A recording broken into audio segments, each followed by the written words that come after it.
キラキラした瞳でさあ遊びに行こう。一緒にいればもっと輝けるよ。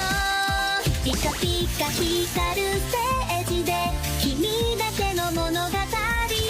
ぽよぽよなリズムに乗せて弾けようよ。どこまでも広がる空、勇気を持って進もう。君が主役のストーリー、さあ始めよう。この瞬間が宝物だよ。キュンとするでしょ。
去浪淘尽，千古风流人物。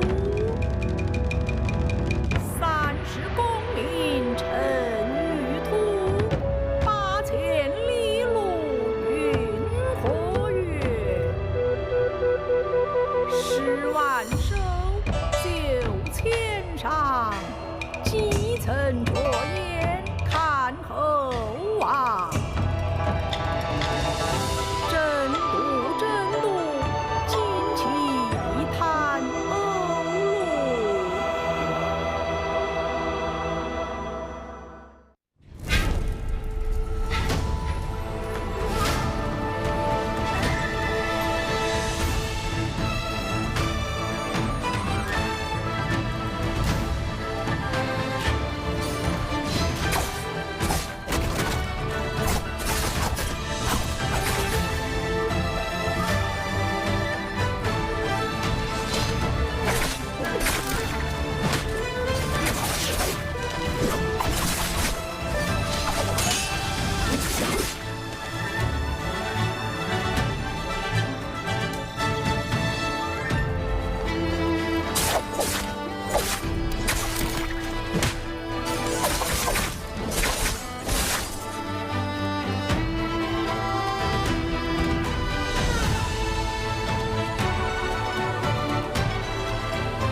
身。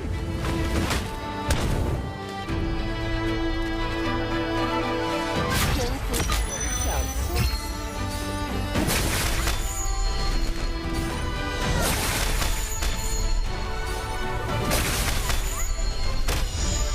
好多呢。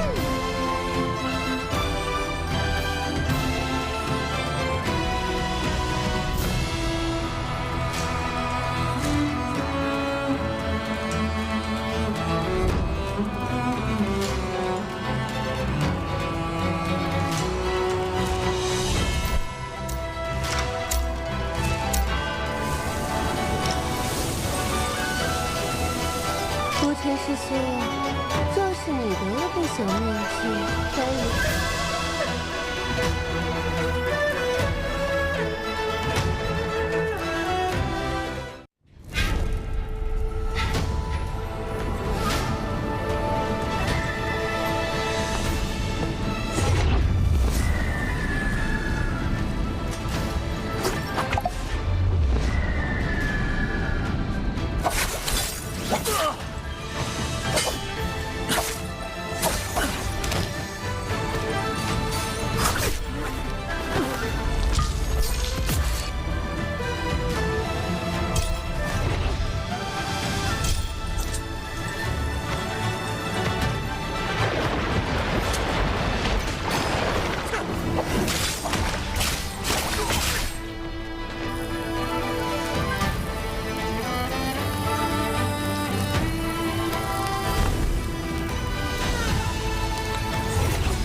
An ominous aura still pervades this place, even though Omnius is no more. If you happen across Sai, you must remember that she is no longer the little sister you enslaved. Don't worry, Father. I'm going to bring her home. No matter what. Sai, this area is perilous. You can't stay here long.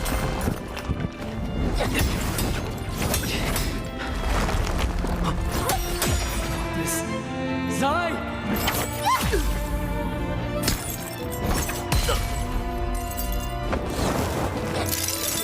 This is too dangerous!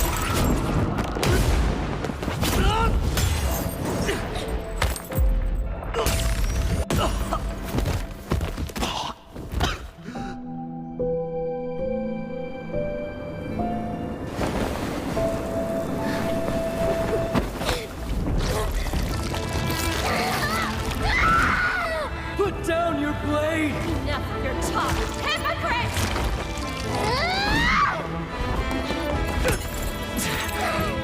Your brother, your kin, come home! She's already in hell and will meet again soon! Hey, bye! Bye!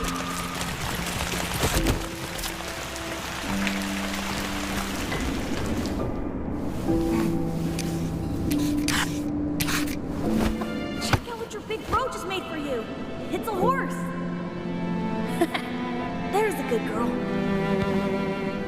With me here, you don't need to worry about a thing. I'm sorry, I didn't keep my promise. Protect you. No!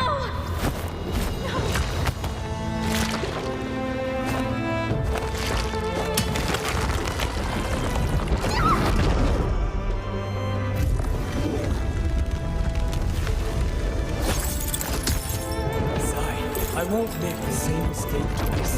This time, I'll keep you safe! Brother. It's to hell I must descend. To save you. Then so be it! I'll bring you home, no matter what!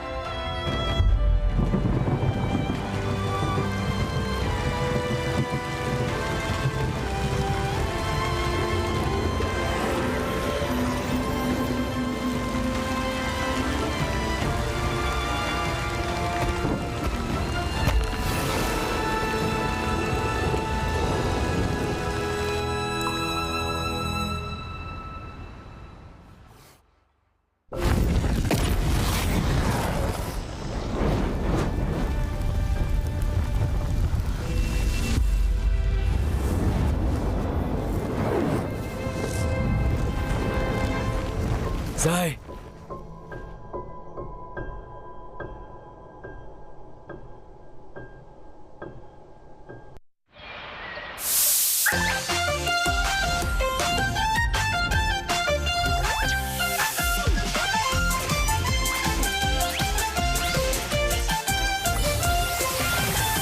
くるくる回るドレスリズムに乗せて夢見るような世界で飛び跳ねちゃおうワクワクするステージ視線を集めてキラキラした瞳でさあ遊びに行こう一緒にいればもっと輝けるよピカピカ光るステージで君だけの物語ぽよぽよなリズムに乗せて弾けようよどこまでも広がる空勇気を持って進もう君が主役のストーリーさあ始めようこの瞬間が宝物だよキュンとするでしょ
去浪淘尽，千古风流人物。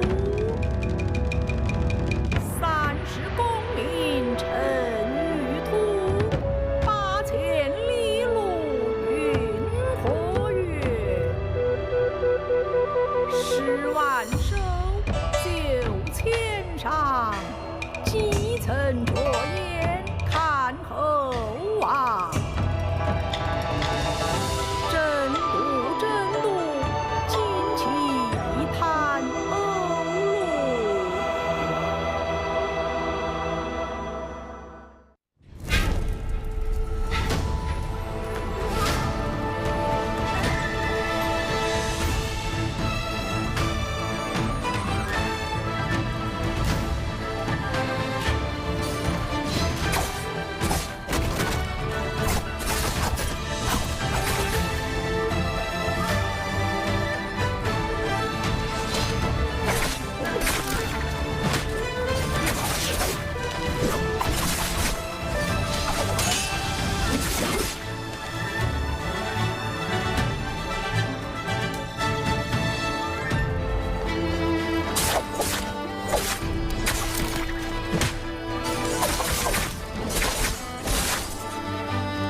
才是说，就是你的那个小面具可以。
Hello, friends, and welcome back to the NBPL. We are moving into Biweek number 4, day number 2 of Solos competition. My name is NARAKA. I'm here with Cerverio, and I'm so excited to dive into this fantastic day of action. Yeah, we got a lot of things to be looking forward to today, folks. This is going to be a chance and seeing where the last week ends out for our players, and taking into consideration that this is going to be the final week before we enter into the last chance qualifiers.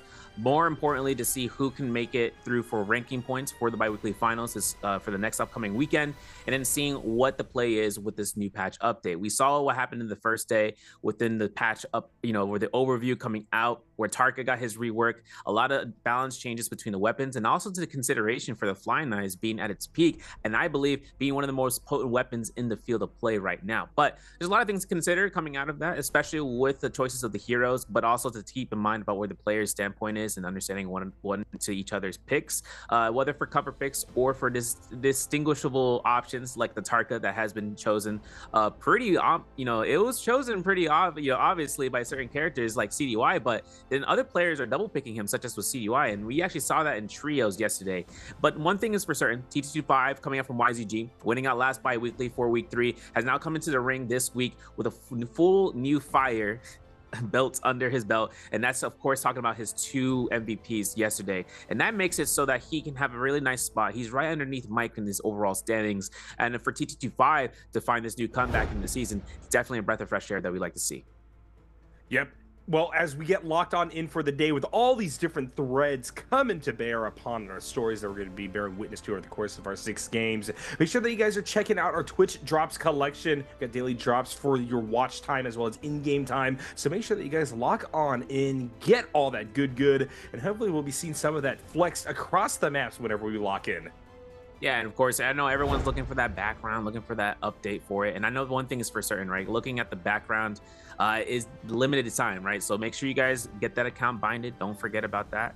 But I do want to mention, coming out from what we saw from day 1 solos and then seeing where the catch-up game came through, this is going to be the first time playing into this new patch for some players, and that includes in terms of FPX's Star, but also Alliance's Asia. Now, I wanted to mention about Asia because we've seen him as a rookie coming into this season, and one thing that's for certain is that Asia has taken a heavy blow this past week in week 3. His first 2 weeks was a dominating force, but then once the patch update went live for the April 1st patch, he decided, of taking a different route, maybe in terms of his training, but he wasn't able to even qualify for finals into week 3. Now, coming into this week, I'm hoping to see if these next 2 week patches to be updated for him gives him a little bit more of an edge. I know one thing's for certain for Alliance, taking out to consideration that BB's Frostivus, which is former Alliance, he has a nice, feeling in terms of going to the season. I'm just curious, NARAKA, and seeing how BBE can stack up, because with both their trios team, Frostivus is their only other chance in terms of solos and making a name for it.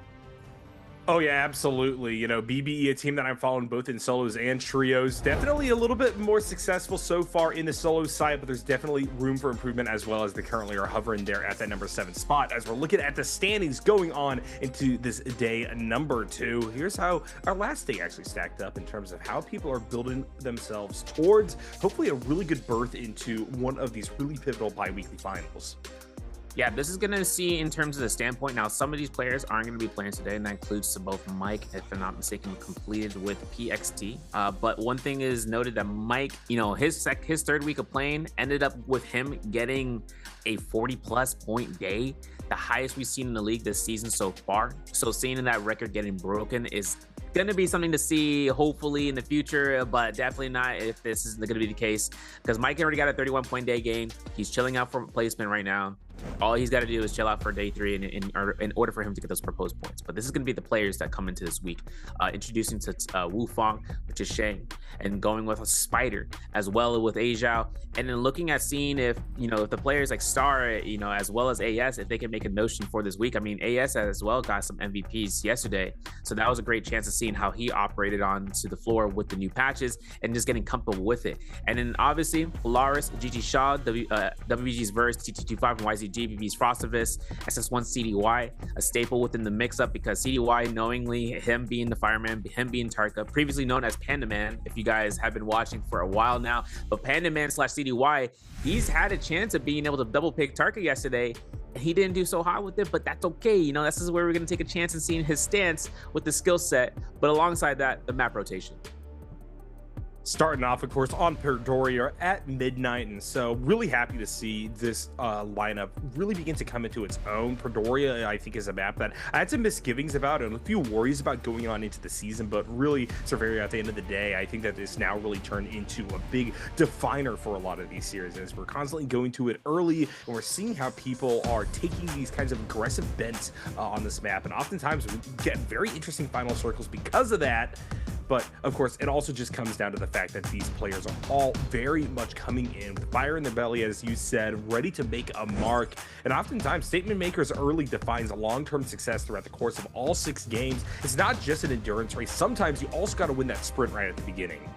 Exactly, yeah. And I know that's something that TTG5 has always taken strides in and being proud for. Considering that he has the highest damage dealt in the league right now currently for the spring split, this is going to be something that he has, to set himself apart from his peers. And Mike obviously taking more average kills, more average points. Definitely comes down to see how much aggression can come out from the teams. And I actually wanted to talk about Verse.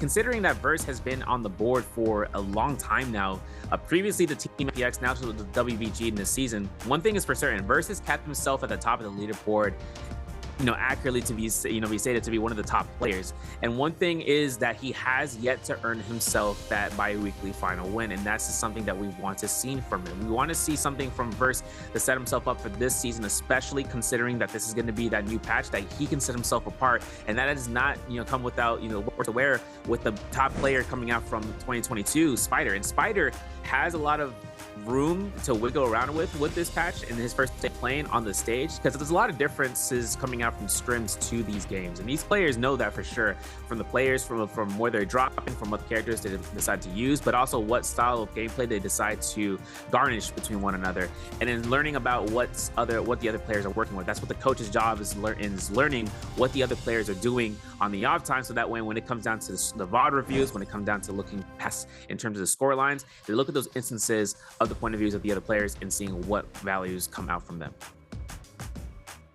Really excited to see what a lot of these players are going to do. This is a really good lobby in terms of the storylines that you've been talking about, Cerverio, but also just in terms of how on even keel a lot of these players are. Yeah, we've seen a few of these guys really jump ahead and get themselves to not only bi-weekly finals, but bi-weekly finals victories. But there's other people who I think very much have had the chance to take it and just haven't quite gotten there yet, really looking to lock in with a bi-weekly final victory before we move on to this halfway point in the season. CDY, one of these people that I'm definitely keeping my eye on as well. Yeah, and one thing is for CDY is he comes back into the league this year, especially for spring. And considering that CDY, last year we saw Wang Liang took a chance, who's now currently always Edward.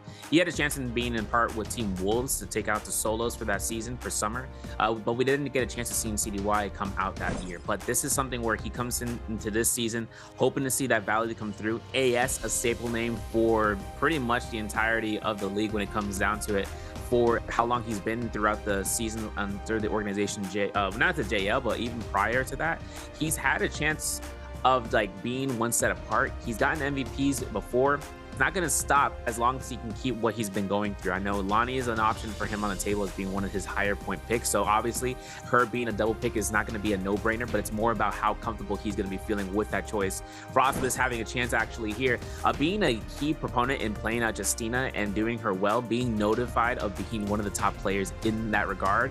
One thing is that in this patch, Justina lost a potential for her TOD, her touch of death combo, with the uppercut activating with the ultimate, and then that gives him a little less leeway in terms of connecting off of that. He's still going to have predominant games with both not only Temmie this season, especially Temmie this season, but also with Liam. And considering that V2 Liam has taken more usages, even with V1 coming up from T225 to win out by a weekly final, we know that Liam is going to be an option for him on the table, while TE Wufong, his prime suspect, peer partner, sprint partner, they go against each other for those 1v1s as often as they could in the past, and they've taken a lot of chances of learning across one another. Ironically enough, Wufong taking out Justina to be his highest point gain character to be played alongside with Lonnie, but more to the stable sense is his fight sense, seeing how often he's able to take all the game mechanics to his natural state in terms in the field of play and doing something a little bit different alongside that, whether that's point blank musket shots, point blank range shots in the face of danger, where the player might be expecting something next, and all of a sudden that's chip damage coming out for them. But Obviously, one thing is for certain, Gigi Shaw has himself into the limelight because this is something that I wanted to talk about for a little bit as well now, and that's something with Gigi Shaw where he was someone in the league that was in the books of consideration. He was the one on the table to be talked about his playstyle. It was him and Exon, and we don't see Exon anymore. And Exon was a player that really set that tone up, but now with Gigi Shaw, he has to make this stride for this last week. Otherwise, last chance qualifiers might be the only way that he's got to go off of this NARAKA. Oh yeah, and what a time here moving into Biweekly 4 where we're getting this patch as well, right? A lot of players have that burden of looking at LCQs, trying to adjust, build their skill set up so that they have an opportunity to try to make it past these Biweekly finals into something even bigger. But now you got to do it in light of a bunch of changes that are hurting some players, helping some others. And so we're going to see whether or not now moving into day number 2 of Biweekly 4, we're going to get any real growth. As you kind of said, Tarko has been picked a little bit more, Justina maybe a little bit less because of those balance adjustments, taking away the TOD. Syra as well getting hit is going to be something to note here. Of course, that may be a little bit more impactful there in trios, but we've definitely seen this character busted out in solos as well. So as we hopefully move into game number 1 here and his first pick, I think this is going to define a lot of what we see throughout the course of the series today. Now we're going to look into the first phase. Always an exciting time here. Lonnie to Liam was a split that we saw into round 1 for yesterday. So let's see if Asia and Chusheng want to fall in that same suit. Now, obviously, Lonnie COD also being lost in the mix for the uppercut to ult activation, but it doesn't mean that she doesn't have lost value. She provides a lot of healing, a lot of disengagement, a lot of sustain of like just being able to dish out damage. That's a triple Lonnie into Fedora Midnight. Now for FBX's star, YGG 2225, they have Liam, and they're going to triple pick one of the top 2 players, or top 2 characters, top 2 heroes to be chosen into this round, which is great to see because now it's like Xiao, there's going to be a Syra, potentially into Temi, into Akos. The options are on the table. If Wufong chooses Xiao, that's a double lockdown pick coming up for phase 4. Phase 5 might bring out that Syra single pick, might be potentially seeing that Tarka coming out from CDY, of course. Classic. That's going to be the case. CDY puts himself to the Tarka, Frostus puts himself to Mulch. Now for JL's AS and WBG's verse, take a look at seeing if they're going to be splitting off or if they could triple pick Temi. This would be kind of a very solid lobby. Now this is post Temi changes. Double pick coming out from Tarka, this time from JL's AS. Now for verse to see what he decides upon picking up. We could see a Tumult coming out from verse, to be honest. But also it could be another option on the table, Akos, and if he decides to go Syra, he would be the only one in the lobby, and he's noticing that's going to be the pick. That's what he's going to decide upon using, and that's who he's going to be choosing out. And I do want to mention briefly, Tumult changes into this patch really gutted him in terms of the overall, not only to solos, but also the trios. But mostly in the solos aspect is where if you were able to pass by a barrier, if you had the 3rd variation of his ultimate, where he would refresh his wisp, and he'll be able to throw it. They disabled that. That is no longer active. That has been removed for Tumult, and that makes Tumult something where he has self-dependency on his own field of play. Really heavy hand on the Lonnie. Triple pick there to start us off. Very interested to see whether or not this call is going to be the accurate one to make. Seeing stuff like that Tarka open, yeah, a few people going to grab it up at the end here, but not quite seeing the priority that I was really assuming we were going to get out of the new hotness on the map. But here we go. Going to be Asia and choose on this pickup here alongside the Spider at the very end there. This is going to be a very, very interesting run up into what I think is going to be a great lobby for some games. Yeah, and I'm seeing Fireball for these Tarkas for both CDY and AS. And the thing about the Fireball, it's a very lenient, it's not even a guarantee, but it's a very lenient tech chase skill to be used where someone can roll out, someone can F-skill like a Liam. We saw Mike get eliminated by XY post his Rami Yang victory without Vermilion Bird Smite, where he didn't take a notion of picking it up, and he killed off Mike with the F1 Fireball off in the distance. Now, or the F2 Fireball, I should say. Now, the thing about the Fireball and spamming it out with V1 is that there's a lot more cast. The rage dependency, the rage reset coming out, which means that every Fireball costs a certain amount of rage. There is something about that that makes the players want to use that just to push players off. He is gold, or he is blue focused when he's casting a Fireball, so he's not able to get staggered. One thing though is that he's able to poke out, he's able to burn. That's the deficiencies to the healing aspect, and that's just going to be something that comes out from the long run. All right, well, here are going to be our drop locations. A lot of density right center stage, which I'm happy to see early on. Like I said, a lot of the time you get the combination of it being Predoria as a map alongside people just hungry to get that first victory, and that leads to sparks flying early on. So excited to see that for sure. Moving into a night map as well. Something to watch out for here, as in particular, I'm really looking over at that region where we got BBE dropping alongside JL. I think that this could be a place in which you get this funnel back down to center of the map, and you're going to get multiple teams clashing all the way through until we get that first Rumble Yang drop. Yeah, over by Imperial Camp is seeing Frostbus. He's going to be looking to pick up the Firefly and head right down center or even northeast. Otherwise, he has opponents on both ends between WBG's Verse as well as FPX's Star. Game 1 begins. My name is Severio alongside NARAKA. We're looking at Ascension 4 and 4 teams on the board. CDY, remember, common armor is on default, meaning all players have common armor off rip. CDD5 finds a purple one off the jump, and then with CDY, he's taking a fight up against what seems to be GG Shaw. GG Shaw with the common fan and CDY with the common staff, picking up a pole sword alongside this with blue rarity, but he's still getting jumped between both sides, between Alliance's A-Shao as well as now T225. CDY and Shaw look like they're just going to be handshaking this for the time being. Definitely a runner around, as we also got Lipo up here. T225 is going to forge down through the basement level. So with 4 people here and the incentives being that you want to just grab as much as you can, the little bit of extra protection that's provided by that off the rip common armor, could be the case that that aggression I was calling for early isn't going to be initiated just yet. There's too many actors, too many people in this dense hot drop where you don't want to be 3rd or 4th partied. Yeah, and if I want to produce anything out of here, it's going to be trying to go for early elimination and then start spacing out for a snowball aspect. But T225 has the gear right now to start the fights between anybody who's common and below. He finds GG Shaw and he cuts around the corner. We're looking at kills across the field. Verse getting killed, Frostbus getting a kill against AS, and he's over by the Imperial Camp. He's up against Bowdish Choose slash Chuchang, and where Chuchang has purple armor but common dual blades in standby and having Lonnie ultimate in just a quarter of an ultimate rage bar. Yeah, Frost in a lot of trouble. No armor to speak of. Already at half health. Just going to be staggered. Tries to fall back. Utilizing the Wisp. Chuzheng just going to follow straight inside of the Sandstorm. Will they get caught up here? May have actually raced a little bit too far. As Frostbus actually is going to take a little bit more of that fight. Chuzheng going to stay up top. Just trying to wait out the Sandstorm. Using this time to restore a little bit of health. May not have any armor powder to wish to drop here by virtue of Frostbus just getting a one touch if he's unfortunately out of action. Chuzheng trying to get back in, actually going to drop a little bit of health here. Frostbus doing a decent job trying to stay stable. That being said, ball is out. Chuzheng happy with the situation on the lawn. He's trying to go for tech chase now. Frostbus trying to buy a little bit of space, taking it to the air, bursted.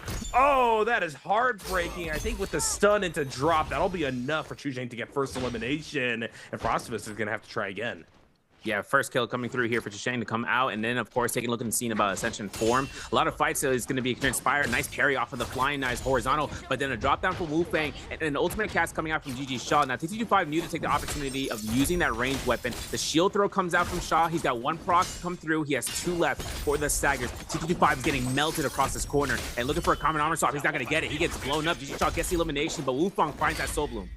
Yeah, Wufang in a really happy position already on Epic Armor here. Lipo just going to have to try to face them down with the Soul Bloom refresh. It looks like TE's just trying to run a rough shot over this one, as that's going to be another elimination here. And now we got a tech chase scenario. I don't really know if CDY has anywhere to go. Fireball's going to throw an off as he goes around the corner. Unfortunately, with the Shale, that's just going to be a lockdown. Start things off. Further approach going to be harried, as now there's a 3rd fighter. Ajiao trying to come in on the far side of this one. Rare armor available. CDY going to drop. Wufang may try to take this still. Yet again, diving upon the corpse. I think that they got the Soul Bloom there, and in kind, there's a momentum to try to get back into this one. Ajiao now going to get into an encounter with Shaw up against the sidewall now. Wufang dives in, wants to go for the 3rd party. Ajiao trying to stabilize here, crosses around the corner. Will manage to restore their armor. Unfortunately, Wufang yet again gonna get first touch off this tech chase scenario back around the corner. We do have Shaw still looking for an entry point into this one. Wufang has proc ultimate now, or has it available, gonna try to activate it here, gets the blink, and now Shaw comes on in. Ajiao, the one that's actually in trouble. Very little health available. Wufang having to play on the periphery of this one, tries to buy a little bit of space. Ajiao actually gonna get the separation at half health, manages to get a little bit of a restore. Good launch up top. Wufang going to give chase alongside Shaw. Ajiao just tried to get out dodge. Unfortunately, that's going to be another hook shot landing upon them. There's the stagger as well. Wufang looking for the killing blow. Ajiao gonna try to pop more abilities, try to buy a little bit of spaces. Now the aggro is gonna be handed back off to Shaw. Ajiao on the slide down, trying to give the run around for the time being, still at half health. Good phase rush, trying to get out here. Here comes Shaw right behind them yet again. Hook shot going to land. Shaw gonna give chase on the nunchucks right now. Ajiao will be able to restore armor, able to swap this back up. Now Shaw's the one in trouble, and here comes Wu Fong. Ajiao gonna be hit down. One more shot will do a knockback, trying to fade away. Will be able to drop their F ability to do so, but now it's on a one-touch scenario. Another armor swap is gonna keep them topped up. Shaw now may actually be the one in a little bit more jeopardy here. Ajiao trying to dive in. Wu Fong just gonna try to hit both in kind. Ajiao gets the elimination versus Shaw, but Wu Fong has the material advantage now. Less than half armor available for Ajiao. Ajiao gonna get hit down. Good trade there in favor of Wu Fong. Wu Fong a little bit too early on the parry. Ajiao overinvest though, gets knocked back. Wu Fong still in the driver's seat on this one. Ajiao gonna restore ultimate, trying to go again for this one. Dash forward, good explosion. Wu Fong actually gonna lose all of their armor here. Ajiao may be able to clutch this one out. Here we go with the ball combo. Wu Fong in a one-touch scenario. Ajiao somehow turns it around. That's going to be his third elimination coming through here, and a lot of gold to make purchases at the shop. Purple armor or purple rarity weapon can be purchased, and hoping to see if the RNG comes right for him in his shop option. We've seen Star take it again. Obviously, Vulpine's essence is his objective. He takes all consideration for that Vulpine's, trying to get it, even if it's in the zone. And Arcadia, being such a a heavy area to be spawned in, if players decide to take it, if it's not within the realm of reason, they won't take an option of going that direction. Besides Star, we see Chusheng though up against what seems to be Spider at the Ancient Stockade. They have blue rarity versus purple rarity. Chusheng with purple with Lonnie, blue rarity for Spider on Lonnie, and this is gonna be Flying Knives versus purple staff. So coming out from Spider, no eliminations. Getting eliminated early on over by the Sword Tomb. Seeing Jail's AS having his position over here by his Romy Yang over by Twilight's Pass. His opponent being over yonder. He does have Palm Lightning. He does have Alchemy. Palm Lightning comes out here. We saw it yesterday. We saw how OP it was. So strong, in fact.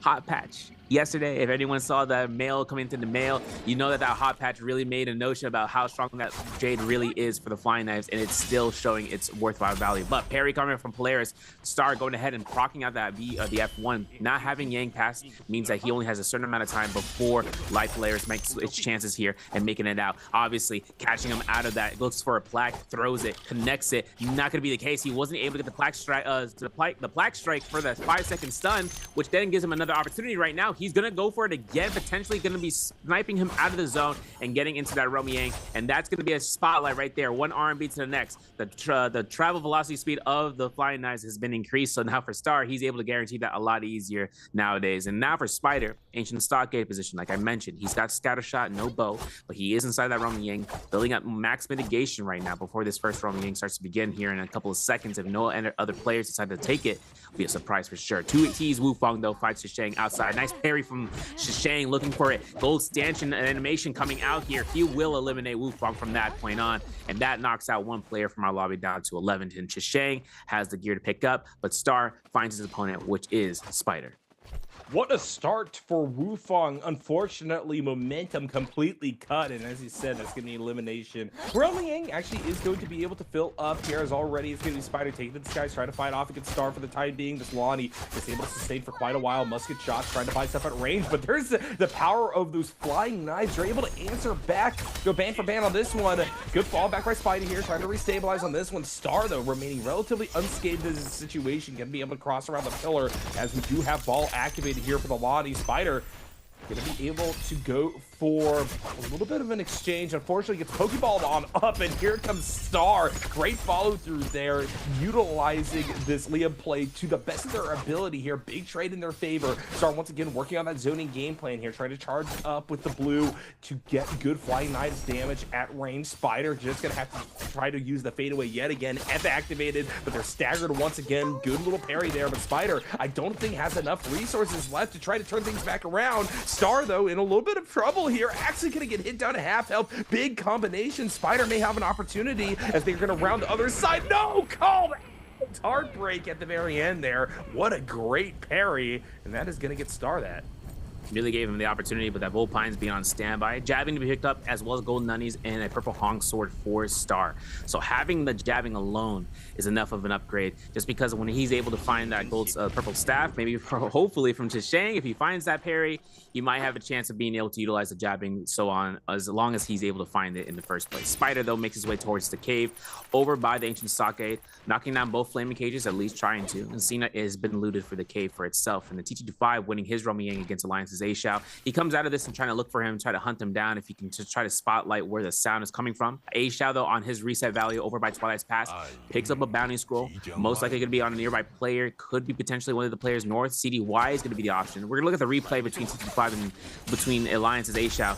Now, TT5 was the one who won this realm, so it's going to be a preemptive spoiler. But TT5 looks to try to go off of this end after burning his combo breaker to utilize his ultimate to get that knockback and make sure that he does not get staggered. And while A Xiao is looking to try to catch an LMB, the ultimate to deny the orb before number 1 comes out. TT5 still has a secondary orb. There's going to be the chance right there.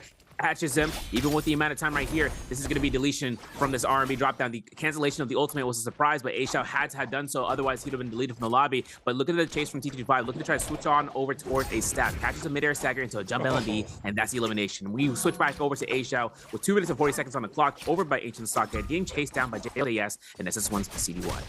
Asia gonna have to turn around, dig their heels in and fight this one. Blue charge on either side, gonna fire off an attempted parry, not gonna land. AS really good control of this one, gonna continue on the chase down. Asia in a little bit of trouble here, looking for a scale rush, trying to buy a little bit of space. Another player on top of them, and I believe that's the bounty mark as well. Yes, it will be CDY over here entering into the fight. Asia maybe in a little bit of trouble here, already losing their armor. That being said, AS in a lot of trouble as well. Asia maybe trying to redirect the attention for the time being. Know that they also have to get this realm of gang depletion off of them. Asia really good catapult up. Unfortunately, loses sight for a second there of the quarry. AS back around the corner, manages to get an armor swap in the meantime. And now A Xiao's in a little bit of trouble here, losing armor of their own. Explosion in the sky here, and it's going to be a 3-man chase still continuing as A Xiao is trying to buy a little bit of space. Armor powder picked up on the purple nutties, looking for a wrap around. AS maybe in a little bit of trouble here, only uncommon armor for the time being. And now we are going to see the entry point once again for CDY. A Xiao just trying to buy space, knowing that they can compete for the time being if they get double teamed here at the end. We're only getting depletion, though, definitely putting pressure on them for the time being. We'll get an armor swap of their own. A Xiao dropping around the far side, trying to break that utilization of the zip line. And now we got AS yet again on the chase. A Xiao caught out. This is a problem for sure. I believe we got yet another player here in the 4 stack now. A Xiao trying to give the run around. Unfortunately, I think that this could be the end of the line for them. Yeah, it could be. The fireballs come out here, he avoids it, and he definitely puts himself in that dagger position of just being able to scare rush in and out. Realm of Reason comes out, the intellectual conversations to be had, but A Xiao, he's making this none worse for the wear for these players, and they're spending a lot of time. Unfortunately, there is a Realm of Yang right next door. There's going to be a chance right now for A Xiao to see if whether or not he can just try to force a fight between the two, but then there's 3, and this is going to be a difficult situation. 2 Tarkas and a Liam looking for that Solum. AS will find it. He'll get rid of that Realm of Yang depletion. He gets himself the loot as well as the gold. The shop is available for him if he wants to look for anything before he enters Realm of Yang, but of course there's only 4 passes to be available. Spider, on the other hand, can't find a target for his life. He does find Chisheng at one of the Realm of Yang passes, with the Realm of Yang passes to say, and Chisheng has the purple dual blades, looking for the universal slash usage if he can. Spider looking to try to look at this from a different angle, sees another target here. GG Shaw, combo breaker burned out. Okay, so is his. So now for Spider, he takes a chance against GG Shaw, the Shio, and this is going to be a problem right now, right? Looking at the blue focus is being spammed out here. Once the HP comes down to a low enough threshold, GG Shaw will not think about twice about using his ultimate here, so long as Spider uses his first, and that's going to be the case. Spider uses his ultimate first. This is GG Shaw 2 now. 2 options. Now he gets caught by 1, gets combo breaker right back up, and he still has the ultimate cast to come out here today. Yeah, that makes that Shaw an incredibly scary scenario here. Spider continuing on the chase down, knowing that they can't fight this for too long. Versus right there, full health, full armor. Definitely a tough position. Shaw hopefully going to be tasting enough fate that Spider will be able to buy a little bit of space and hopefully disengage from this entire fight. They see it versus there. They are going to go the other way. But unfortunately, they will drop in kind from the Realm of Yang depletion, unable to get the kill.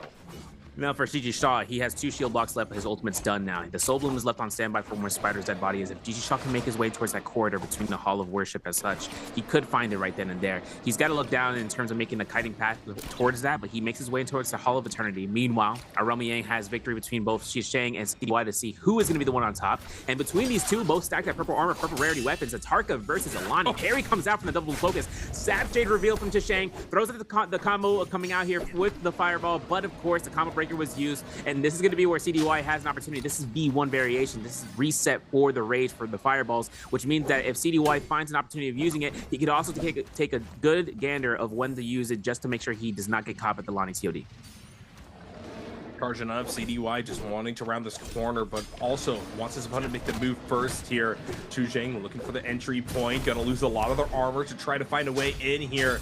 Has to get close, trying to fight for dagger. Now back on ranged weapons, trying to trade this back. Chu Zhang doing a good job, continuing to use the obstacles of the Realm Gang to their advantage here. Hook shot down below, gonna get caught up by the fire there. Has to touch back up the side. CDY using the opportunity to recover a little bit of their armor now.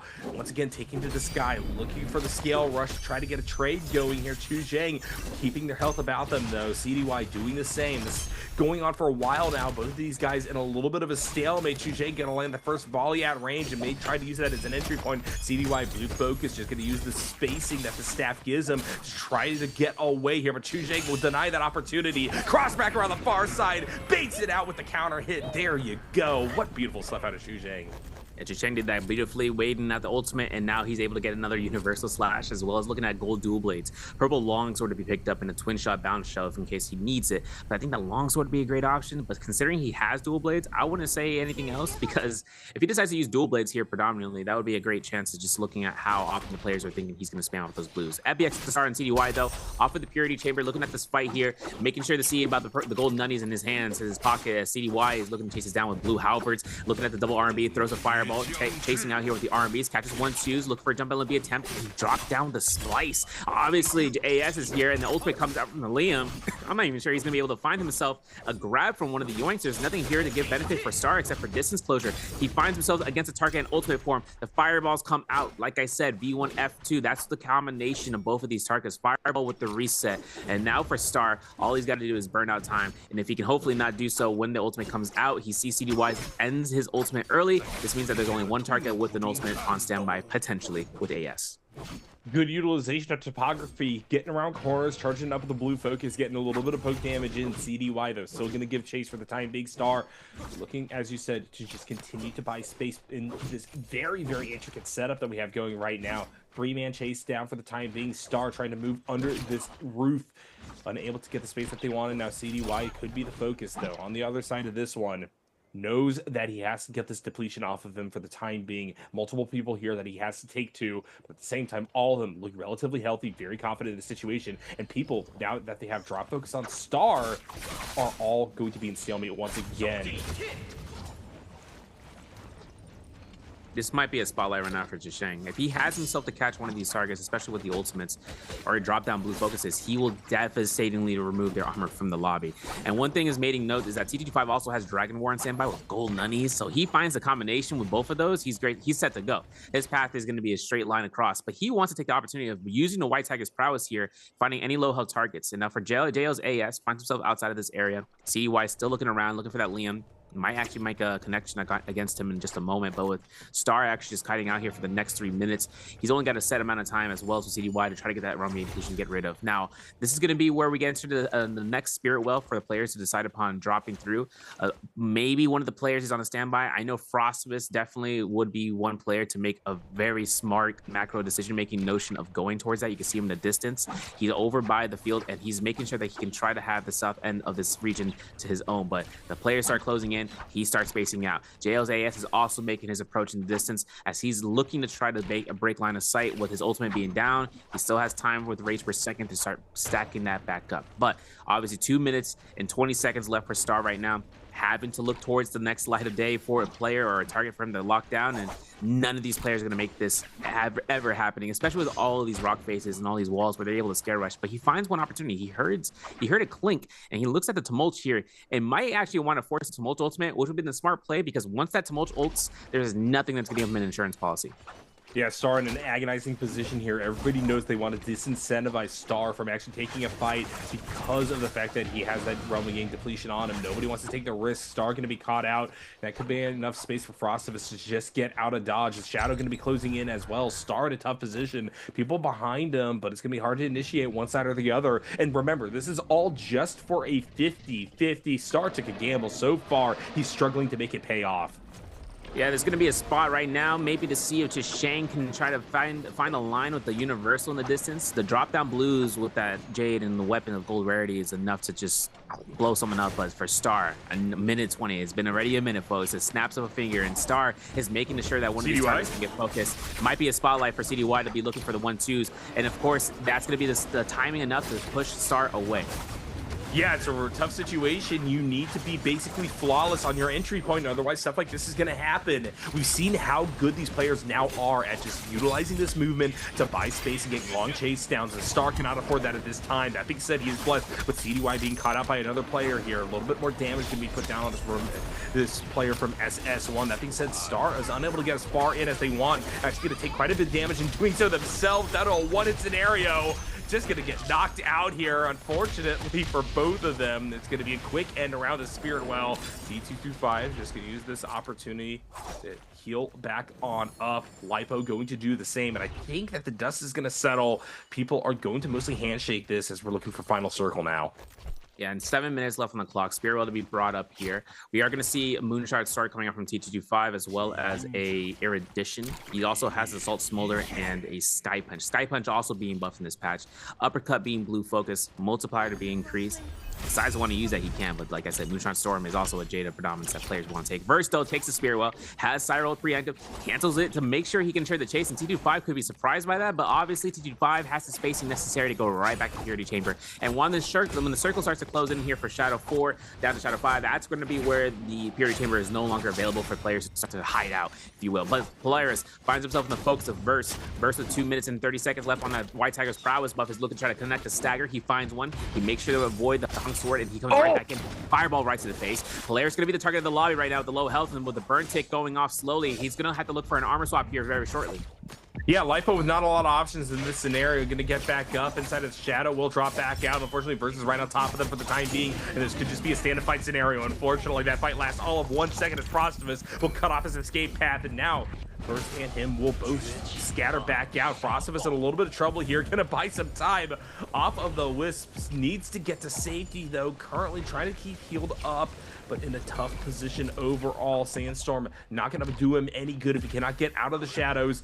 Here we go, utilizing the hook shot to get in at just a fraction. Has the armor, but Chuzheng smells blood in the water. Looks at the chase down versus Frostivus. AS also here. Fireball going to be utilized. Frostivus in a scary scenario. No longer can run into the shadow as it currently stands. Will just need to get out the old-fashioned way. AS just going to give chase behind them. Frostivus down to just touch now in a very, very difficult scenario as Verse also wants to dive in. Bane's Breath on one side, Shadow on the other. Frostivus' end of the line could be here and now, crossing through inside of the storm. Very difficult position. One more touch, that'll do it. Verse with killing blow.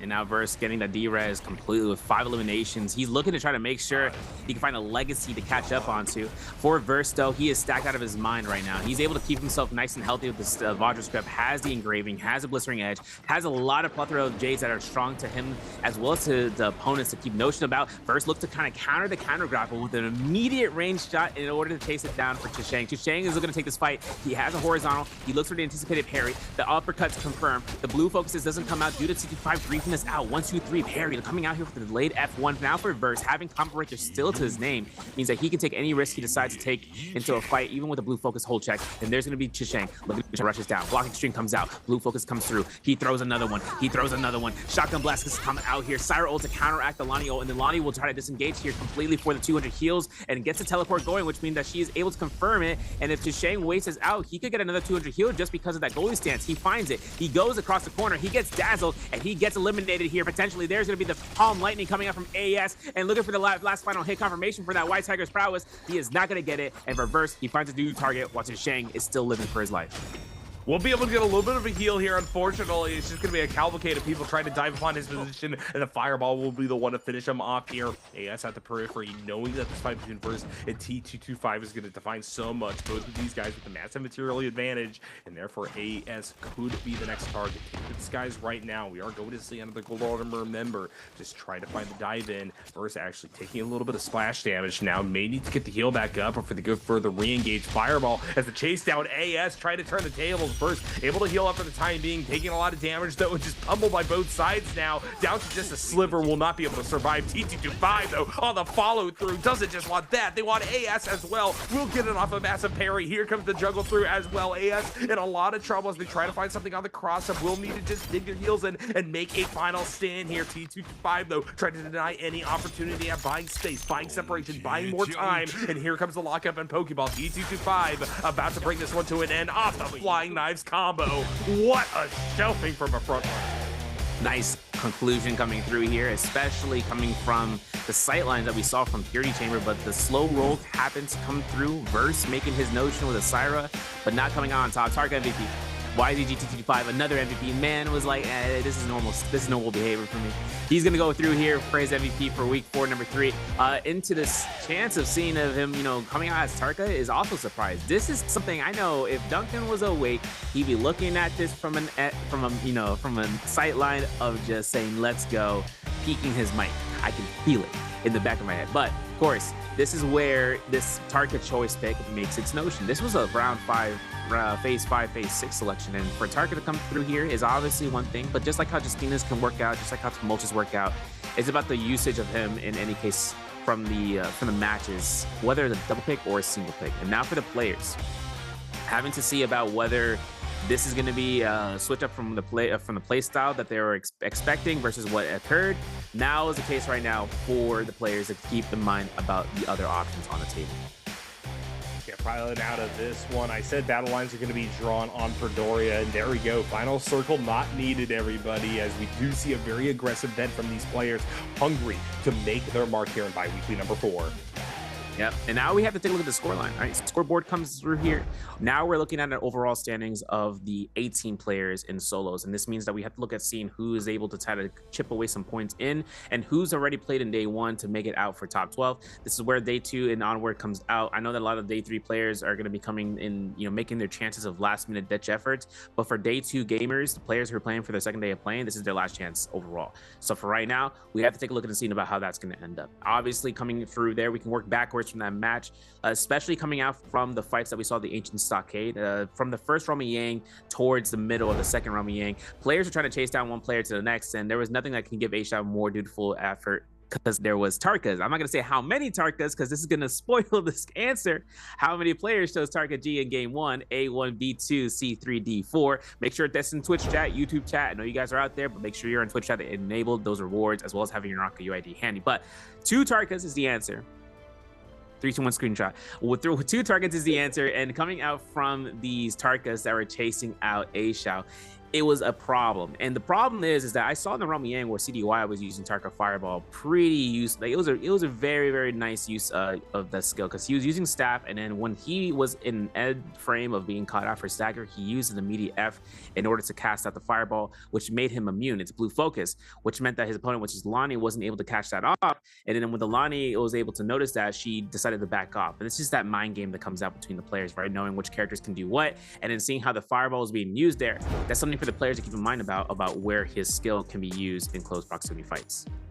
All right, well, here we go. Scoreboard coming on in from that game. T225 reigning supreme at the top there. Very well distributed kill count is something I want to note out of this one. Sometimes you're seeing people push towards double digits in some of the more wild games that we've had in the past here, but this time around, everybody wanted to get blood, and many of them did. Unfortunately, Spider right down there at the bottom is something I'm surprised to see. This is somebody who's been a front runner time and time again, but there we go. No kills, no points to come through from that one as a whole. Looking at the other side, Verse as well, making their mark early in this one. Didn't get quite enough in the way of kill separation to actually leapfrog the YZTU representative in terms of points, but this is a very, very solid crop at the top that I'm expecting to make a mark in future games as well.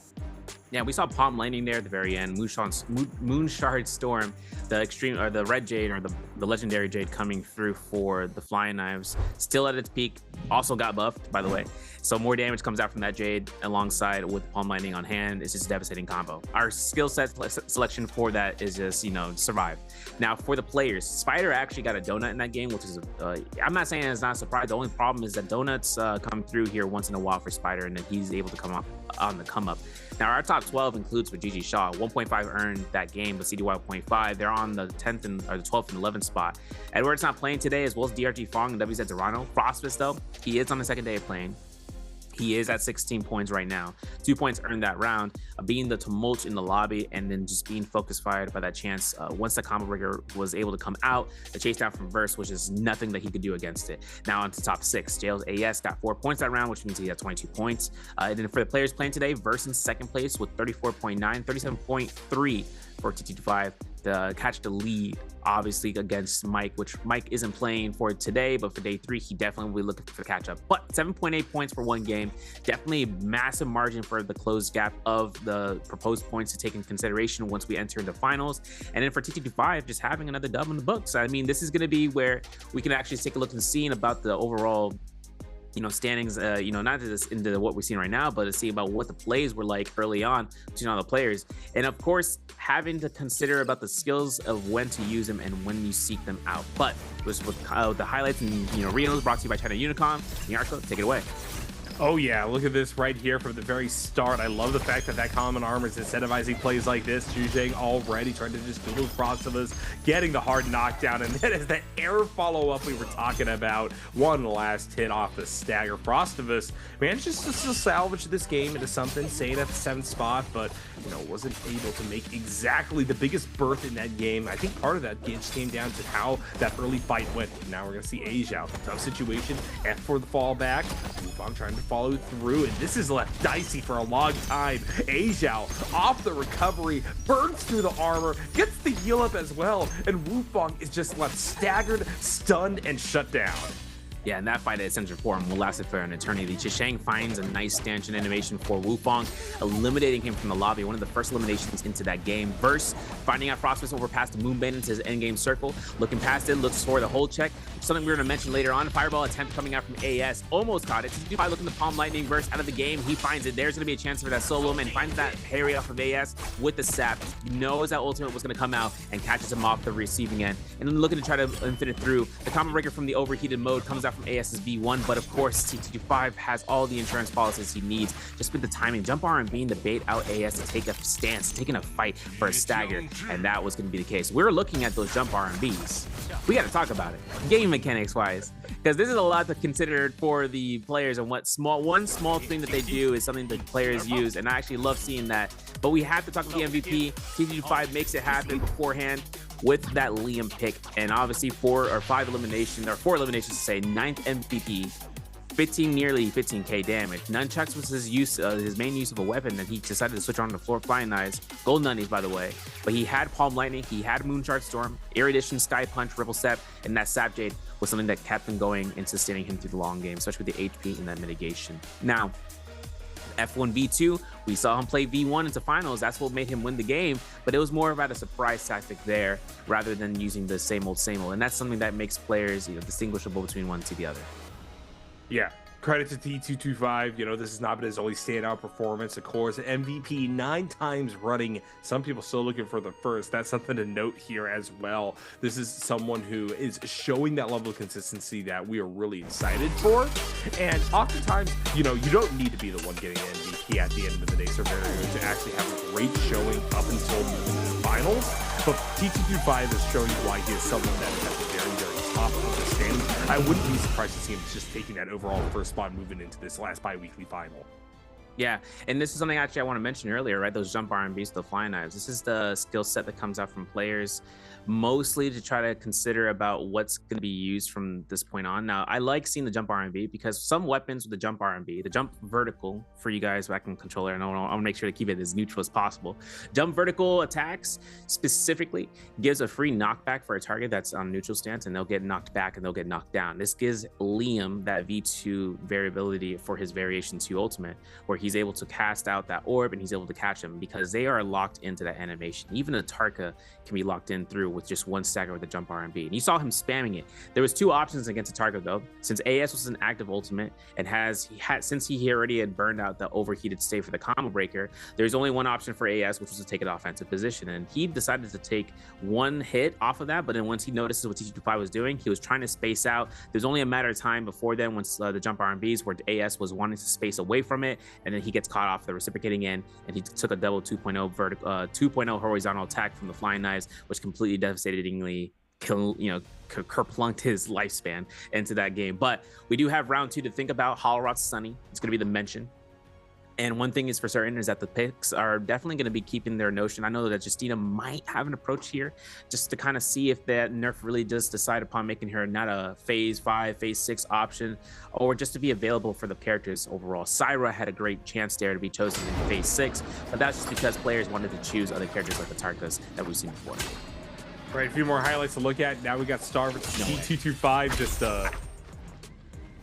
going for the nunchuck trades. I'm not exactly sure what to say about that one. Sorry, I'm at a loss for words, guys, but looks like Star gonna come out on the other side of this one. Full mirror here, losing a little bit more health. Gonna have to poke the ball first. T225 in a tough scenario here. Staggered, crosses up the far side, actually going to mitigate any real follow through. Here we go. Here's a reversal on the other side. After a little bit of time, heal ups on either side will allow for them to just go for the re-engage here. 55 seconds left on the Realm of Yang clock. Star hopping to the side. Cerverio, you might have to take this one away from me. I don't know how the stalemate has lasted for as long as it has. Looks like finally, though, headway's being made by T225. Yeah, I think the R&B clinks, I can overanalyze it all I want, and I can do that right now. So one thing is for certain is that when they were both clinking, it was, first off, it was a game of chicken on the surface level, right? Let's go beneath the iceberg. Beneath the iceberg, the R&B's clinking come out means that they're both clinking out for blue focuses. They're starting to build up, damage dealt, which means that they're getting the focus bar to come through. And then all of a sudden, if one of them holds horizontal instead of the vertical, they can then block extreme, right? We've seen that when the gold focus block comes out from the nunchucks, and then that's a switch up coming through. But none of them were pacing out to want to do that. They were just clinking out. And then it became a parry game and saying who was going to be looking for that parry at a certain amount of time.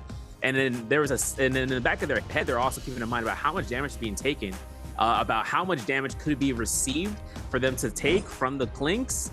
And then they can know what rarity weapon that might be in the backhand of the player. Obviously, both of them are Liam, so they have the insurance of the F1, where if he gets parried, he can save his weapon. And then obviously, once he gets parried again, he will lose it as long as that cooldown is down. But that's me overanalyzing it. The easy answer, game of chicken. That's what they were doing. But obviously, both Liams in the lobby entering Realm of Yang number 2, both of them having gold rarity weapons, is definitely a high stakes fight, especially knowing that even if you're another character that you're going against someone who has probably picked one of the best combinations, because Liam, we saw there, right, with the Liam activating the orb and throwing him in the corner, he could have gone for a meter dump. And let's say he did anticipate the orb to be used from his opponent, which they definitely know that an orb might be used here or there, is that even if he's looking for the orb, if he tap dodges it, his opponent can roll out and then start disengaging and start skating around the ring of the Realm of Yang. And then taking that in consideration is it's just a game of taking that damage, taking the blunt force, and then working with being in direct position right in front of your opponent. Yeah, sure, you might have taken a little bit of damage, maybe 400 damage from a single blue focus, but at least then you're not going to have to wait around for a fight where they're going to be looking to kite around and just out sustaining you with the cooldowns coming back up on their end, but also having their orb to be available or your orb to be utilized within the 30-second duration of that ult being up. All right, looking about Spider right here, right now, number 2 there for average kills, 2.9 per game. Can he bring things back after what was a really rough goose egg of a game number 1 today? Man, I'm hoping. I mean, Spider went into the Sword Tomb with a fight in mind, considering that his opponent, if I'm not mistaken, was Star. Did lose that fight. He lost that fight big time, but then he also lost towards Realm of Yang depletion off of that first Realm of Yang. And he was trying to target out Gigi Shaw, right? After we saw Baptist Chisheng over by the Hall of Worship, we saw Gigi Shaw take a chance here and trying to contest the Realm of Yang and not really having success for it. But then Spider was chasing him out, right? Remember that mention I made notion is like skill versus skill, which ultimate's gonna come out first. And when Spider's ultimate came out first, he almost caught Gigi Shaw without a usage of his combo breaker until the combo breaker came out, and then the ultimate came out. And it was only a matter of time before Gigi Shaw was just gonna space out. And then Spider only had a certain amount of time before not wanting to give an elimination to a player, while also, making sure that the other player was at a deficit for sure. And Gigi Shaw definitely took that kite path, but he definitely wasn't going to earn a lot of points that match. I'm hoping to see him earning more this round, especially coming from 2 to 6, since he is going to be having this season be one of his lowest performance seasons so far. But this is not going to be the case if he can make it through top 12 and then earn himself into the bi-weekly finals with a high enough placement.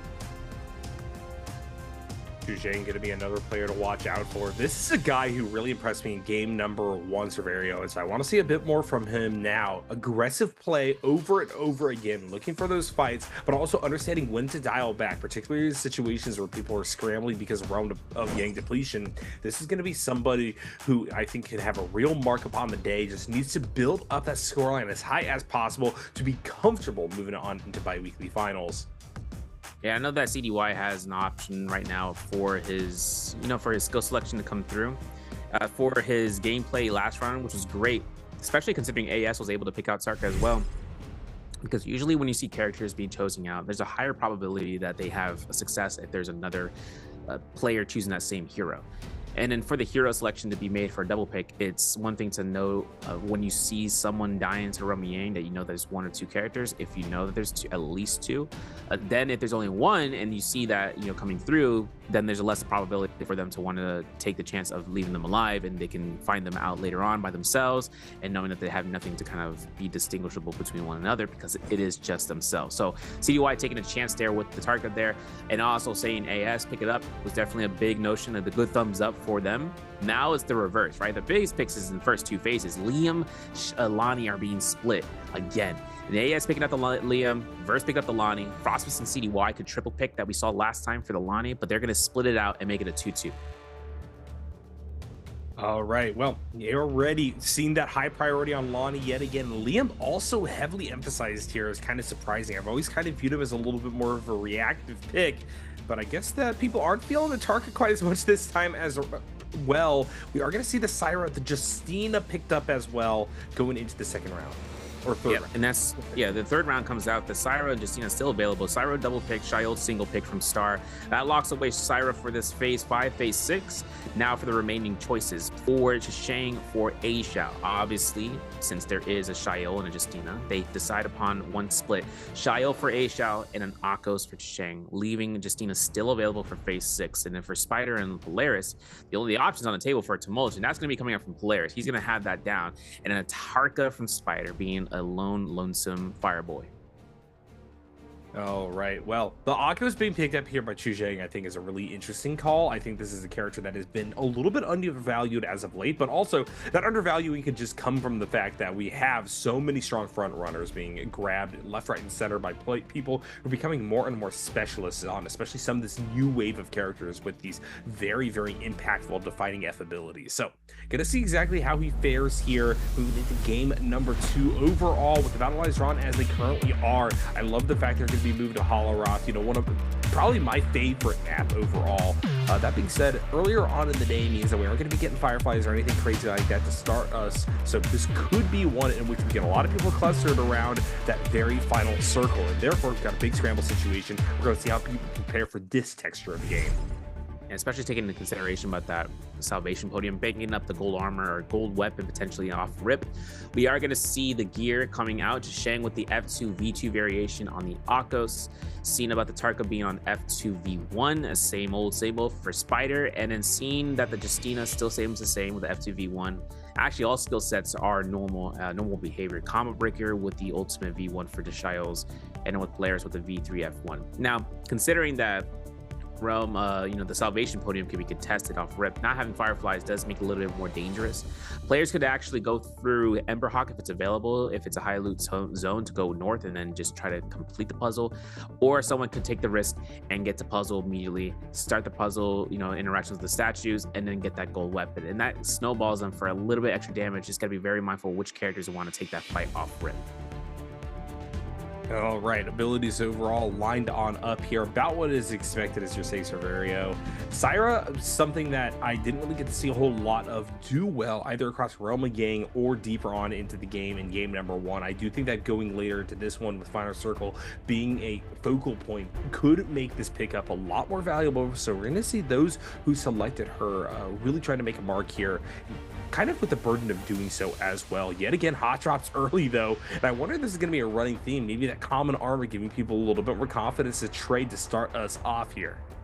Yeah, definitely, especially considering 600 health can go a long way from taking a single blue focus, and then being able to find a weapon could save the day. But just Shang and FPX's Star, or FPX Star actually over by the Aquila's gate, he's going to have a big chance of going against Frostbus here. who's also spawning in the Plume Castle.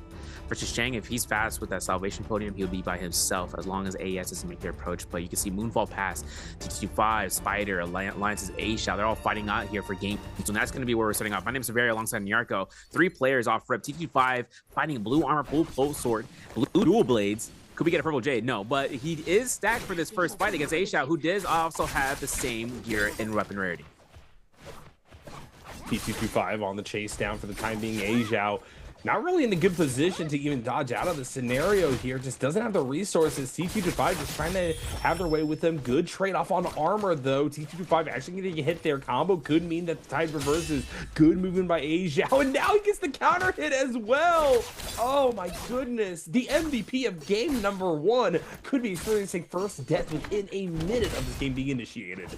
Yeah, he sees a combo breaker from A-Shao. A-Shao looks for the uppercut after that neutral hit. F1's up. T225 is safe. He's looking to hold blue focus in place, and there was an armor swap up there for him to take. He didn't realize it until it's too late. T225 looks towards another armor swap outside of the vicinity of the house. He does not get a clink off of A-Shao, which means he has a perfect kiting path for a scare rush. He looks towards the windowsill. T225 is looking to try to catch a corner. He can't. The angle's just ain't right for him, Chief. T225 looking for an R&B potential here, and obviously if A-Shao gets a nice parry, he could end it all, but the combo breaker is back up. T225 is safe again. Scare rush with the pulse sword, parry like that, and an immediate elimination for himself. T225 in a lot of trouble here. Good follow through on the damage from Spider. That flying knives is giving them such good reach here as we are going to move out of the building. T225 having the opportunity to initiate a ultimate early. Spider trying to move around the far side, waiting out the timer, doing a good job of keeping their health about them. No armor to speak of. Could have the distance necessary though to restore it in this position. And T225 seeing A-Shao as well on the horizon realizes that they are going to be able to take this ensuing 2v1 now that they've dropped their ultimate. Gonna just try to get around the far side. Good scale rush. Spider can use this opportunity to heal back up. T225 does the same. Spider notably though with the armor advantage here could try to reinitiate. Yeah, he could. He could be keeping the loot game to his notion. He still has southwest to look towards, and obviously with the rooftop not being looted, this could be Jade for him to pick up. He finds this an HP Jade. This could be Velocity. It could be Soul Shatter. It could be anything really. For Wufang though, Purple Hong Sword against Prosperous' Purple Flying Knives. Looks like Wufang is looking for an R&B swap. He does not know that the line of sight he cannot break. Now it's going to be Frostbite looking for the whole check. There's going to be Shotgun Blast, and now for Wufang to anticipate the F1 combo breaker. Not going to happen. No preemptiveness, but Verse wants to put the pressure on. One dash is consumed, the second to the third, and now Wufang is out without any rage left whatsoever. Wufang able to get away for the time being here as we look back upon this fight we were talking about before. T225 still in the fray. Spider doing the same inside now. Both of these fighters looking for a way out. Managed to get over to the corner of the roof here. Spider on the drop down. Gonna continue to follow. T225 has armor swapped, but now already gets caught out. Spear followed through. Half health on both the armor and Jester bar. Spider doing a really good job trying to get that last hit in, but T225 will not be deterred. Cross to the far side. Flying knives available to try to work as a zoning tool. Spider just needs one more touch though, and they will be able to eliminate the rival here. Yeah, T225 has combo breaker up. Gotta be mindful about where to throw that. We are near walls. The Shadow out here with a parry into the immediate elimination. Spider finds 2 eliminations. T225 goes down for his first life. We do see over by the Cinnabar Valley. GG shot with a nice parry against Wufang. Finds the Hong Sword in his hand now. And for Wufang, looking for an R&B Wild Haymaker. Blue Focus comes out from that. 1 LMB to the next. 1, 2, 3s coming out. 1 Blue Focus to be held checked. My man got that baseball cap on. He better tilt the head over because the Cyril is now active.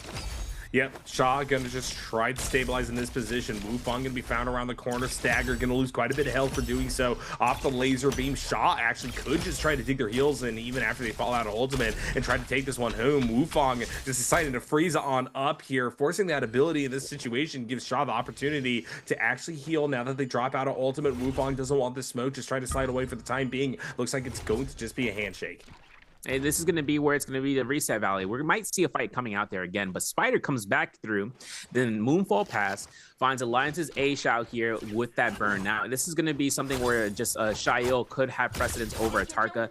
Since we saw Spider proc ultimate early on, this is not going to be something he can have on standby, but Spider is at the biggest advantage here, considering that there was a defensive ultimate for A-Shao. Now, A-Shao has just burned ultimate. He will space out towards the city of Tong. If he decides to go towards the Bell, he could get a reason to look back in this direction, but JL's AS is making his approach towards Spider while they're going to be spacing out to Shang, winning out the Roaming for free. No one took that fight, it looks like, and he's having that that gold fan to be on standby. A really predominant weapon, especially with the Akko's F2. So for him to kind of catch that would be a great way for him to just snowball through the Rumiang fight. Overall, this has been a very interesting start. A lot of sparks flying, people wanting to invest, people wanting to get that initial snowball going. And I think that a lot of what we're seeing out of the meta right now is incentives to do so, right? You want the flying knives, you want to stack up the damage, you are in very dicey scenarios where with people all grouped up willing to fight one another, having a tool at your disposal that just clearly shows that you're in danger is really valuable, particularly as we're getting such fraught encounters leading up to Realm of Yang. Now with that being on the table here, really looking forward to see who's going to get in here and who's going to snowball even further. Yeah, exactly. Now we're going to look at Lipo over against Shang.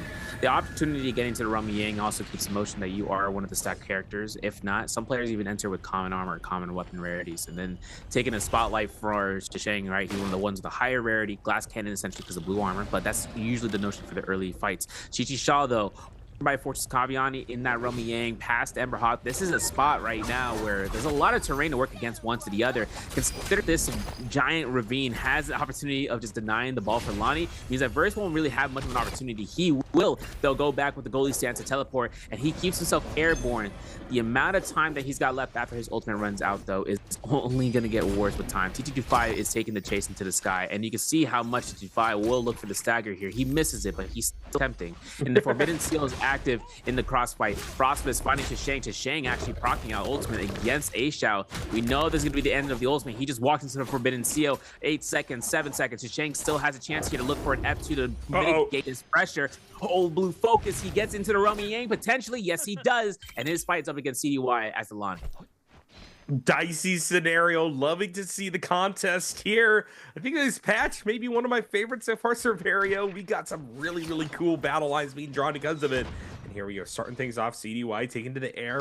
Classic thing we're seeing on Lonnie is just trying to spend as much time as possible up here, trying to get a good death drop going. Chu Zhang staying patient on the landing. Chu Zhang, though, also not unable to get the damage that he wants to get a full stagger going. CDY coming out at that one a little bit in advantage here. Chu Zhang around the far side, good scale rush by space, needs to heal up, needs to find armor, has to cancel that heal for the time being. CDY trying to keep the pressure going, but right now it's just bring around the Rosie. Yeah, cannon shot's going to deny this reset for a little bit, but Shang looks to F2 and preemptive. Blue focus doesn't come out here for a soul break. CDY looking to try to capture crouch LMB that. Obviously, the blue focus has come out just to try to, play that game of chicken for a clink, but Shang has a scare rush ready to go here. He goes up. He's got a minute left for this fight. He still has ultimate ready to go. So does CDY. The blue focus comes out to get parried. We know that's not going to be enough value because it's going to have the combo breaker, but for CDY, he's getting caught by these scare rushes. The R&B holds come out here, looking for the F2 stagger. Goes for bow shot number 1, misses it, but 2 definitely does. And Shang still has 10 seconds left for his ability to come back up, for him to look to keep the aggression active, but he finds a parry, no combo breaker, explosive armor reveal, and CDY procs hold. Yeah, and I think that with this one, CDY could just get final blow here. Chu Zhang in trouble, but that being said, the lack of health means that he might just try to go for it. 50-50 risk here, diving in, gonna get knocked back for the time being. Chu Zhang still with the ability to proc an explosion.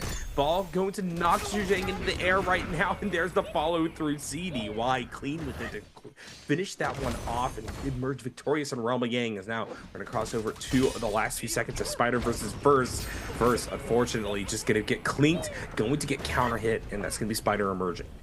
I really want to see the replay in this fight between Verse and Spider. We are going to take a look in the scene about the weapon. Gold Spear, a quick charge Thunderclaw, and that purple armor, purple fan. That's going to be the gear upgrade for Spider. And he actually has that common pistol to hold on standby, which is going to work out, especially considering that even if it's common rarity, still comes out with that quick charge. Means that he gets more pellet per charge up. And then obviously with Thunderclaw, that'll be more damage overall. Now, this is where I want to see the other Rumiang. FBX to start against Light Polaris. This is going to be the katana swap. Obviously, it's going to be missed, but the uppercut attempt is going to be made. Star looking to charge R&B. Hold checks, releases it. Light Polaris looking to go for it. He gets caught again. And with the swap in midair, that's a clean execution coming out here against Polaris. So happy to see just how clean these players are in these tight situations like this, locking in, finding combos, finding staggers. This is going to be something that I think is going to be very important to keep up as we're going to get into multi-man fights down the line already. People seem willing to do so, willing to go for the chases. And so now as everybody's beginning to get around Central Castle, Sunwing's Rest, this I think is where we're going to see some real action. Sorry. Yeah, exactly. I mean, Plume Castle, the Perilous Crest, where any Realm Yang depletionists want to make their way towards. A nice grapple cancel coming out from Star, though, trying to bait out CDY. He will not take it, but he does definitely take the blue focus. He looks to combo break this one out here to not take that chip damage, and looking into the R&B, he releases a wild blue focus. He throws another one, this time return to sender, the whole check of Destiny, and CDY gets caught with the LMBs for it for elimination number 2. Yeah, great stuff out of CDY in a very, very good position right now to try to take this one home. First, notably there, you can see in the second slot overall on standings, has that Realm Yang depletion, is going to have to try to stabilize off of that one. Chuzheng Lipo also in situations where they're going to have to try to force the issue relatively soon here as the timer is ticking down. T225 at the very top has the one elimination to their name, but Spider at the bottom is on a warpath right now. 3 eliminations on this game, wanting to make that even more as he dives into a 4-man. T225 feeling the pressure early with no armor, half health, having to go into Syra ultimate, trying to look for the chase down right now. Needs to try to find a stagger. Spider already very healthy though, is just happy to try to get the wrap around here, looking to get that last little bit of splash damage onto Shaw, but T225 is going to select the target well. Spider now getting burned down here. Shaw trying to follow through. Good stuff. T225 drops, going to be at about full health with no armor to speak of. He's trying to slide away from the situation by a little bit of distance, a little bit of space, as Spider now has to fight for his life here. Down below, Shaw now going to actually activate their ultimate, and I think Spider's too staggered to live through this one. The burn, the ranged attack from afar, that's going to be enough to knock them down to peg. Yeah, and GTShell finds his Soul Bloom, denying it for TT25 right now. Obviously, taking the reset is going to be his notion, and switching on over back to Plume Castle. This is where we're also going to think about whether or not Verse can get out of the dictation of their Realm Yang depletion. 1 minute and 20 seconds or so, 30 seconds I should say, left before he's able to run out of lifespans. The ultimate comes out from the tumult from Polaris. Now Polaris gets kicked off here. The missile comes out, but he gets caught into the zone of the circle. So for Verse, not having the energy to take this chance, he will look for an armor reset instead. Players with like a purple halberd on standby. This is going to be where he's still having a chance of just backing away from here. I'm not sure what his time is on that Realm Yang depletion. Looks like it'll be a minute under, no, 20 seconds underneath. And then looking at all these targets, they see a common armor tumult, and with no ultimate, they know that only thing he's having in his pocket is a combo breaker. Polaris looks to scare rush out of here. AES looking to try to look for an R&B, but the amount of time right now is depleting. He's going to look to try to deny that last hit confirmation for elimination, but it's going to happen regardless. Players aren't going to let up here, and into the zone, he's going to die out, and he's going to get the elimination to JL's AES. While Verse is looking for the Soul Bloom, but he will definitely not have it. And considering that he is still under Realm Yang, he finds a nice parry. Gold fan, the scare rush to deny the parry attack comes out, and now for Verse up against Chuzheng, and Chuzheng proccing ultimate as an insurance in the zone. Now giving Verse no value here to go for this. But if Star wants to commit this fight, even after Verse gets caught by the pounce, he could still continue this pressure if he gets a stagger. Not gonna be the case. I cast a curse ahead of time, unfortunate. And now it's gonna be where Verse looks to try to kite around the corner here with 20 seconds left on the clock, knowing that whether or not he can try to get a low-health target, and if he finds out it's maxed out, he won't have a chance of getting this elimination, period. Gotta pull the trigger one way or the other, though. Very disparate situation, and unfortunately, it just seems like the likelihood of him getting an elimination is going to slip away. Verse around the far side, looking one last time. Unfortunately, going to drop here.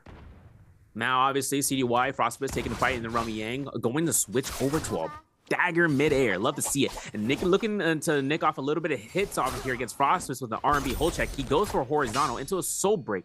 Burning combo breaker from Frostbite. This means like he's only got one option left, and that's going to be just throwing blues and having it ready. He's looking for the R&B. He finds it. He shunts it, throws out a pistol shot real quick. CDY makes his notion of holding these blues back and forth. The chip is too great for the Lesser, but then CDY burns his explosive armor, and the shotgun blast from this horizontal is just too strong. But Frostbite, he's keeping the books by the standpoint with the F1 combo breaker to catch it off of the R&B. This could be an ultimate cast coming out from CDY if he missteps his next play. Yeah, Frostbite still with the health advance for the time being. CDY, you gotta activate ultimate, looking for the pelting. Good damage. Pokeball is going to be the response from Frostbite. CDY staggered one-touch scenario. Frostbite just trying to land that last little shot, has the range to do so. Gets a Pokeball again, and that's it. That's going to be that end of the fight. A-Shot, though, taking his fight against Wufang. Purple fan coming out here. The shield block gets thrown out here. One jump R&B, and maybe looking for one R&B. The block comes out. He does not have a chance of surviving here. Oh, wait a second. Wufang let him live. He's going for the stagger in the face valley. Wait a second. LMBs comes out here. Another freeze, another guarantee. 2 bow shots? No, just 1. And he looks to mitigate past this 1 HP situation for A-Shot, and that last freeze is going to guarantee the kill. That was a little bit too sus, but Wufang gets elimination. He earns himself out the gold armor, getting the gold weapon, flying knives, as well as a Sap Jade and a purple katana to be in his build. Yep. in this current situation, looks like people may not even want to take this till the very end. We got 12 minutes on the clock and people are still fighting. Star able to get around the corner, heals back up, should be in decent enough position to handshake away any further engages. CDY on the prowl though, looking for something. As Star continues to go on the run for the time being. Just gonna find a scale rush out, drops to the low ground here. And wants to, I think, stay out of the view of the others for at least a while here. Needs to try to find a way to farm on up, get some more buffs. They want a bit more in the way of material before they go for the full engage. That being said, this legendary pole sword definitely going to be a big incentive for future fights. Yeah, and considering that he burned ult, the players at Falcon's Perch were just making sure if they can hear where that scare rushing Shio went. Since he broke line of sight, now it's only a matter of time for him just to look for his ult gain from Rage for a second and then come back later on. That gold pole sword gives him more than enough opportunity to look past this and spacing away from these players. If he decides to take the risk going back in, that's just because he spelled something in the blood in the water. And just like blood in the water, we're looking at Spider.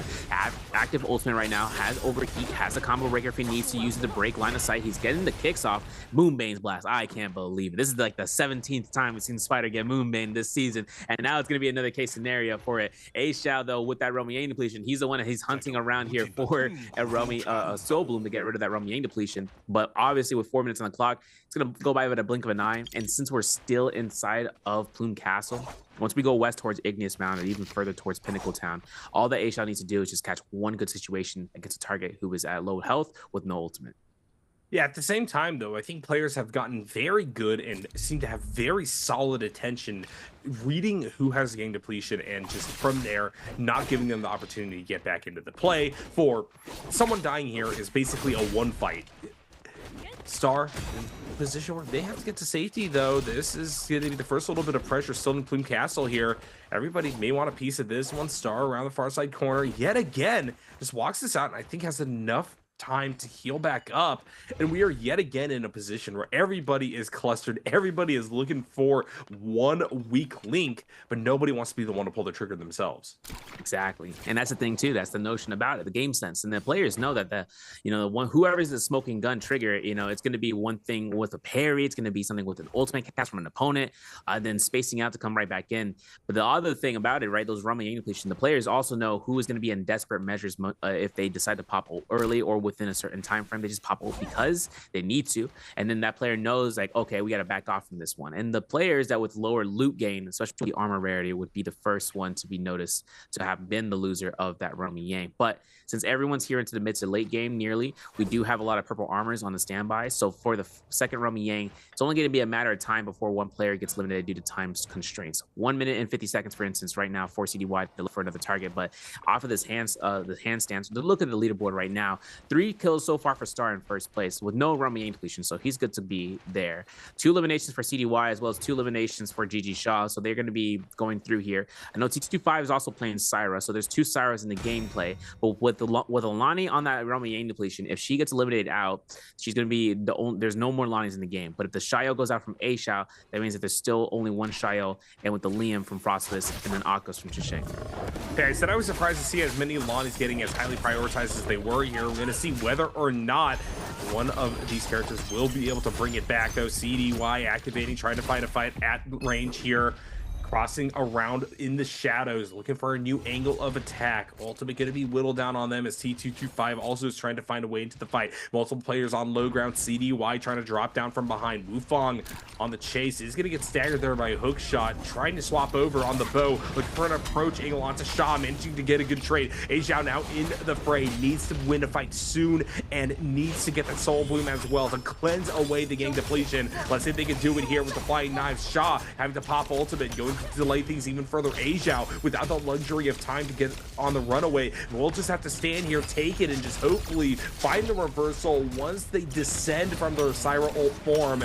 A-Shao now across the far side on the fan for the time being. CDY, though, happy with that full health to just try to give chase as we are going to get an elimination there inside of Shadow. A-Shao in trouble. CDY going to initiate now. Good clinks on either side. A-Shao, though, without the luxury of time to go on a chase, just going to have to try to make a final stand, and with no health, they are going to get ganged up upon and eliminated here. Wufang making masterclass work with the flying knives and the bow shots. This is going to be gold armor, gold flying knives that he's got on standby, and getting that 4th elimination makes him kill leader into the lobby. The chase into Pinnacle Town comes through. Frostbus is making his approach, even with 1 elimination, has that legendary armor, has the purple flying knives, as well as having Jades on standby. We're looking at a Dragon Light Mate and a Heta Detach, alongside with a quick charge sound I call Phantom Step, a Tai Chi Fan, and a Sap Jade. Has a purple fold sword to go through with this. He's also got himself halberds and the purple, another spare purple fan, and with these flying knives and purple rarity bow, that's going to be the stacking. He's got a Soul Slash for Wufang, as well as finding out the Fire's target lock, Kabloom, Sap Jade, and with the Kabloom, even with blue rarity dual blades, that's more than enough what's necessary. I mean, the Kabloom is a great extension off of an uppercut with certain weapons, and Frostbus just earned himself the Mystic Might. He didn't preempt the ultimate, but obviously with Frostbus, he's making sure that no other opponents come through here. In this 1v1, he's up against T225 with active ult. Yeah, T225 though, good job getting a little bit of damage, whittling away at that armor. Now Frostivus doesn't really want to pull the trigger and go for a risky fight.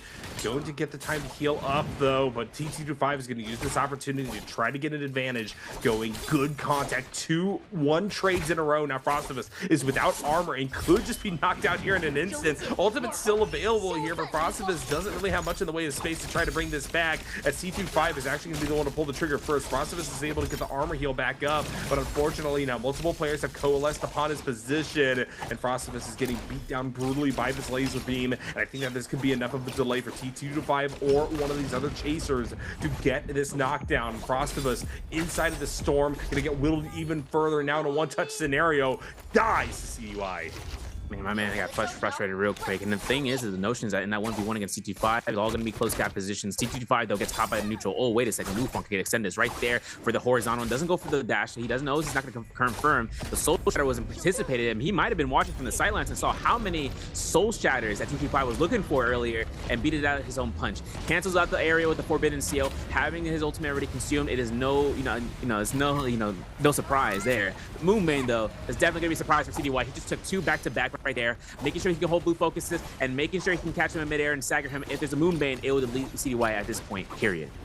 Yeah, CDY in a tough position. Going to just try to scout something out here inside of the storm. Launches back in. Wufang continuing to give chase. Has the luxury of time. Has the luxury of having this massive health advantage. CDY will be able to get the armor. Moonbane! Bane's Breath gonna catch out CDY. They're in a one-touch scenario now. Wufang can continue to give chase. This is scary. CDY knew that he had a proximal ultimate in midair because he was going to get launched into another Moonbane. That's kind of scary moments. CDY cancels the ultimate by walking the Forbidden Seal because he needs to kite this path. He's looking to try to get the break and disengagement, break the ankles of Wufang, but Wufang has those flying knives, man. He's pushing out here full throttle. One neutral catches the combo breaker, which means that all that's going to be needed is a blue focus vertical. If he can catch it, that's going to be it for CDY. All that's going to be needed is whether the sustain can be made. The last 2 players left in the lobby, 5 kill eliminations for Wufang, and he's looking for his 6th over here. Almost coming through here. Mr. President, get down. This might be a chance for the parry. Mr. Wufang couldn't find it, and for CDY, this is going to be a chance right now for a scare, just going back and forth. 1 HP in a drain. Combo breaker is back up. Obviously, Wufang is not going to let this go through. He does not get the scare rush there, which means that this is a little bit more extra time for CDY to break line of sight and get a heal. CDY, launch it back in. One more exchange possible here inside of the null field to start things off. CDY will be able to get those berries in time to at least have a chance up against Wufang, who's looking to approach once again. Let's just see it. Diving in here. CDY, tech chase for the time being. Gonna have to use F to buy a little bit more space. Wufang launches around the corner here. Doesn't hit hook shot. We'll try to go for the re-engage once again. This time makes contact. Blue focus charged up. CDY unable to find contact. We'll just have to back off for the time being, but will also in kind force out the freeze from Wufang. Now this is an even scenario. Ultimate still available for TE's representative, but now they're on the losing end of this fight. Unable to land a trade. Now they're the one that has to go on the run. The reset's going to happen between both of them. They both know how dire straits is going to be. Now, Wufang just burned 2 dashes, which means he burned 40% on top of the 40% activating, which means he's only at a 5th of his ultimate rage bar. But CDY, he is ready to go. I thought that he was going to proc ult, but he knew that Justina had some disengagement opportunity to get out there, that it would have been a waste of time. And then for CDY, he's going to take the front of the blunt force face of that hit to burn his combo breaker and then space out. He's just waiting to see what the next play is going to be coming out here. This 1v1 is going to last for 3 minutes. I'm testing the test of time.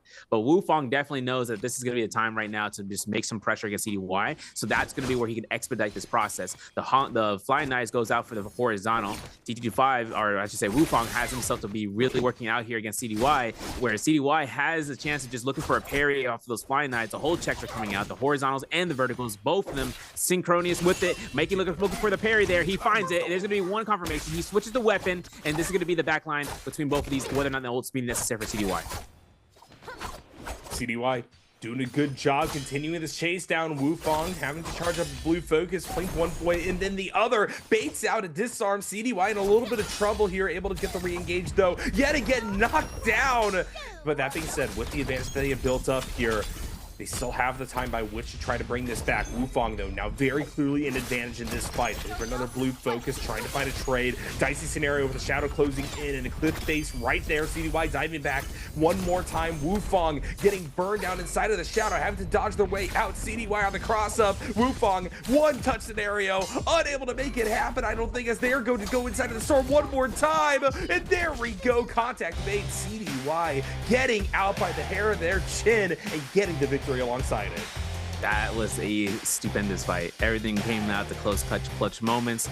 CDY at the whim of death due to that Moonbane, spaced out, was allowed to get the reset from Wufong, at least to a certain amount of time. And Wufong, was making a chance right there to say to himself, return to sender. When we saw Wufong get low, CDY didn't allow the chase for himself. He didn't want to take the time because anything could happen there, even with an active standby ultimate. But later down the road, we saw the armor swaps. We saw how concise it came down towards Wufong in his position, both utilizing the soul slash as well as just looking for the, the chance, the opportunity of being able to connect one of those blue focuses. He even had a chance of using the soul slash when Syra or with the Lonnie in active ultimate. She cancels ult. CDY was able to cancel it just in the right amount of time to have the F1 ready. And it all came down to Worst of the Wear for the chip damage. And then, obviously, Limitless coming out here. CDY finds the MVP. And you were just talking about him, man. You're like, yo, he had a great first game. My man had a stupendous second game. That man got that MVP. Let's get it. Yeah, absolutely love to see it. Love that there is still some momentum behind some of these players hungry to really make a mark in this season and continuing to grow their reputation, their resumes, as it were. But looking at how this one played out as a whole, the fact that we got these two bangers back to back and not necessarily in optimal times to do so. That was Holleroth in daylight, and yet still we didn't get to final circle. Exactly.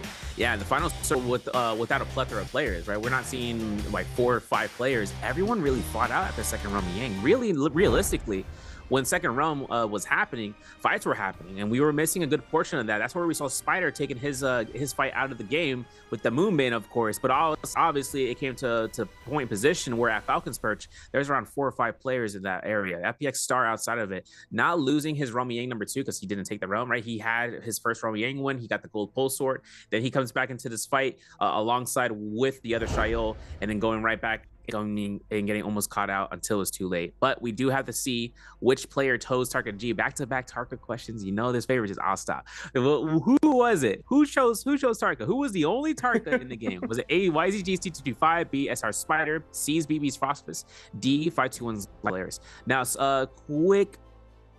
I'll say a quick hint. This player was practicing against one of the key players who plays Tarka, which was CDY, and they're practice scrimming and everything between each other to try to get better at it, which is something that really comes back into the conversation where the players are practicing with one each other to like a 1v1 practice 0-ban, 3-ban, however which way, 1-ban really, just to try to fight out without ultimates, and then seeing how they can find the justification for one move to the next and then getting used to that, or not even revealing it until it comes too late when they don't realize it's a sparring partner and they were realizing who it is by that point. But that's the points to be on the table on the sheet. NARAKA, take it away from who got that first place. Oh, absolutely. CDY reigning supreme. They're at the top of the 7.8. Yet again, good distribution of kills overall. Wufong actually going to get the lion's share there at 5, but unfortunately could not bring it home in that final desperate battle. Looking down the list a little bit further here, we got Verse all the way there, the only person getting goose egg at the end, and Asia, somebody that you, Serverio, were putting a lot of burdens on coming into the day, and I was right there with you, also denied everything except for a single point on ranking. Yeah, and that's the thing, right? Like, Asia has himself here, like I said, the first 2 weeks, he was killing it. Then the adjustment came through for this new patch, and then all of a sudden into 4-1, now into 4-29, he is still finding himself out here. This is his first day of playing, still has day 3 to really work out the kinks, but into the top 12 position right now. GG Shaw here at 10 points, having 4.5 points earned out so far today between the 2 games. 8.3 for CDY, who is in 8th overall with 18.3, and 18.5 for Frostbus, who is in 7th place. Right beneath the cutoff line, we need to see Frostbus seeing about some points as well as CDY to make sure to get the average of around 27 points or even higher, maybe even a little bit lower, just by a smidget, by 25, to see if they can make it to qualification, just in case if any other players into day 3 surpass them for the top 12. AS though, 23 in 6th place. Seeing what the players playing today versus at 2nd place overall, 34.9, and then with 40.8 for TT25.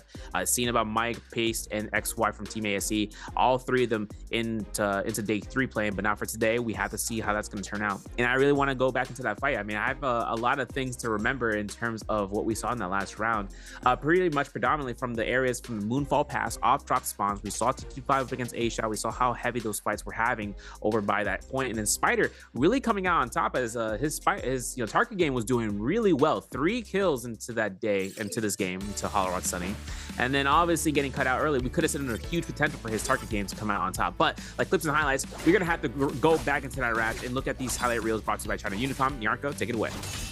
Oh yeah, more action to start us off, and Spider, one of these players who unfortunately struggled in game number 1, was looking to make their mark, knocked up. AS on just a sliver, unfortunately just gonna die to the end all be all of the fireball. I feel like this has been the end of a lot of people's early starts in these games.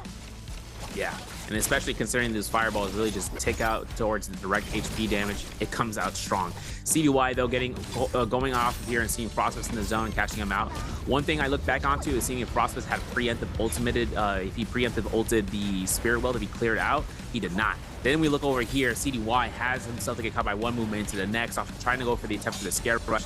Almost gets caught through out here in midair. We actually might see that position of where CDY, boom, pop, and then he had one, he double dash, and he had to ult, because if he dashed again, he would have been caught out by the other movement. And then he's like, bro, this is bad luck. Bad luck, Jenny. This is going to be CDY, though, looking for the goalie stance, and then this is that close pocketed position, the soul slash option versus just a regular blue focus, and you can see Wufong is spamming it out. Even CDY was looking for a parry there through all the animation. I thought we were going to see a grief moment, but CDY caught the dashes, caught the distance, and made sure he can get that last R&B clink, sipping of water. Come on, man, thirsty after that win. He'd been looking, he'd been sweating, he'd been earning that MVP for round 2. Oh yeah, and coming out with it deservedly so. I really want to highlight just the gamble that he was taking, diving, dipping inside of the shadow when he really didn't have to, taking a little bit of drain. Happy to do so though if he needs to get that distance necessary to bait something out, and that is actually going to lead to his 3rd MVP on the season. Yeah, had the detach was on standby the entire time if he needed to switch over to a longsword. He had Dragon-like Might, but he wasn't using the Dragon-like Might as often. Just using the Halberd RMBs was enough. Tuna to be in the back pocket, Ripple Step, Scatter Shot. Ripple Step, especially being in this build, is something that helps him out. Not just for the HP bonus that comes through, but more so just having the iframe of just being invisible. And every time that he avoids using getting caught by a grapple strike because he dodges at the right moment, at the right time, he's able to catch that out. And that's going to be where he's MVPing with the 4 eliminations, 16,000 damage, majority from the fan, secondary to the Halberds, and third, or for the 3rd amount of damage coming out from the dagger. Now, I do want to note is that even with the dagger being in his 3rd option, it is also to be noted that all players usually, and this is like a recognition for anyone who's new to the NBPL scene and seeing how dagger is being in the back pocket of these Souls players, just to make sure they can have it to disengage. And we saw that from CDY, even with the fan, even with the dagger, just to make sure that he can break that positioning of the players, the fastest scare rush in the game, so you can immediately go from point A to point B, so long as it's within the vicinity of that range. But for it, as well as having a gold fan on standby, that's a build that he's able to hold on to, because we're going to hold on to ourselves into round 3, because we're going to take a short break, be right back, and see what's going to happen in more Solid today. Don't miss a beat. We'll see you in a bit.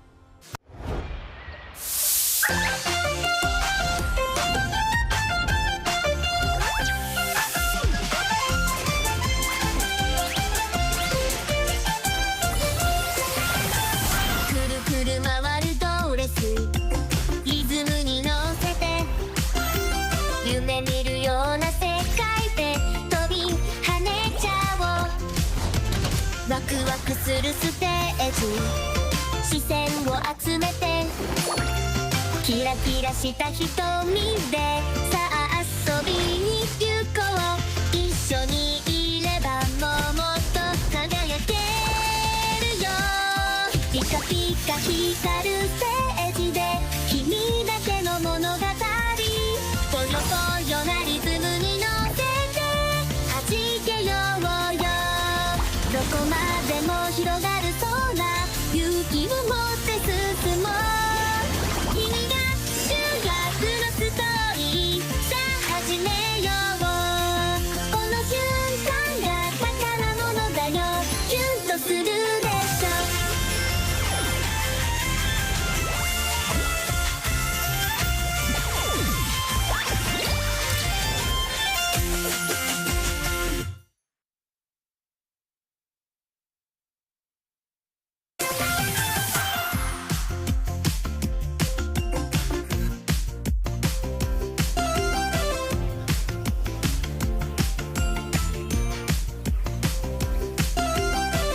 Ladies and gentlemen, we are back coming through here for round 3. My name is Severio alongside NARAKA. We are bringing out towards this round into round 3 where we got a predominant victory for it just for Lonnie into round 2. That's what CDY, as well as seeing T25 takes his victory into round with round 1 being on the Liam. Now, considering that we enter into round 3, this is going to be more solid midday. Tarka has been making his approach here into the season since we are in the current live patch.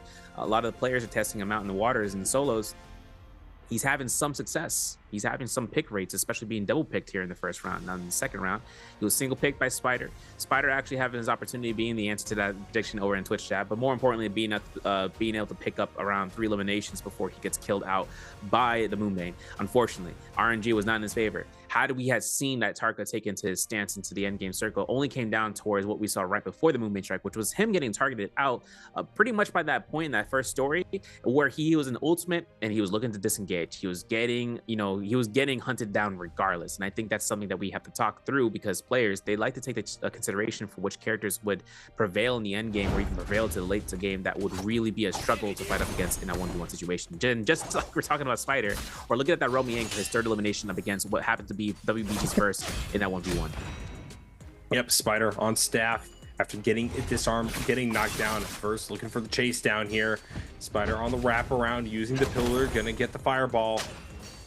And now, since sprawling back, he's gonna look for another engage. Doesn't make the contact in the air, though. That's gonna give an opportunity for Verse to try to get on the chase down. Spider, though, happy, given the fact that he is on staff, to just fight those tech chase scenarios and go for the reversal. That's going to force Milani ability out. Spider going to get sent sprawling. Verse on the chase down. Managed to use a bit of time to actually heal back up on that armor, meaning that though he does whiff on that trade, Spider still has a long road ahead of him. That being said, manages to get the explosion. Another stagger. Verse going to unfortunately counter hit too early in this one. Spider now in a good position with off of this counter hit to get the finishing blow.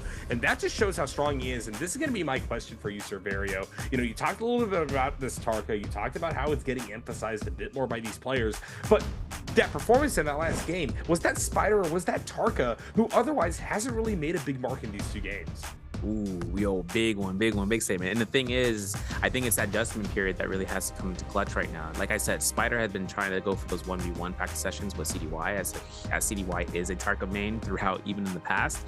So just trying to get a better understanding about how to play that character, and both of them knowing how to fight, because CDY knows that Tarka was going to be picked out regardless in the Nbpl, so he wants to get practice against a fellow Tarka, just go back and forth. And Spider has moments of where he is at the lackluster stage, where his performance value to his net gain is at its lowest, and then all of a sudden it skyrockets, right?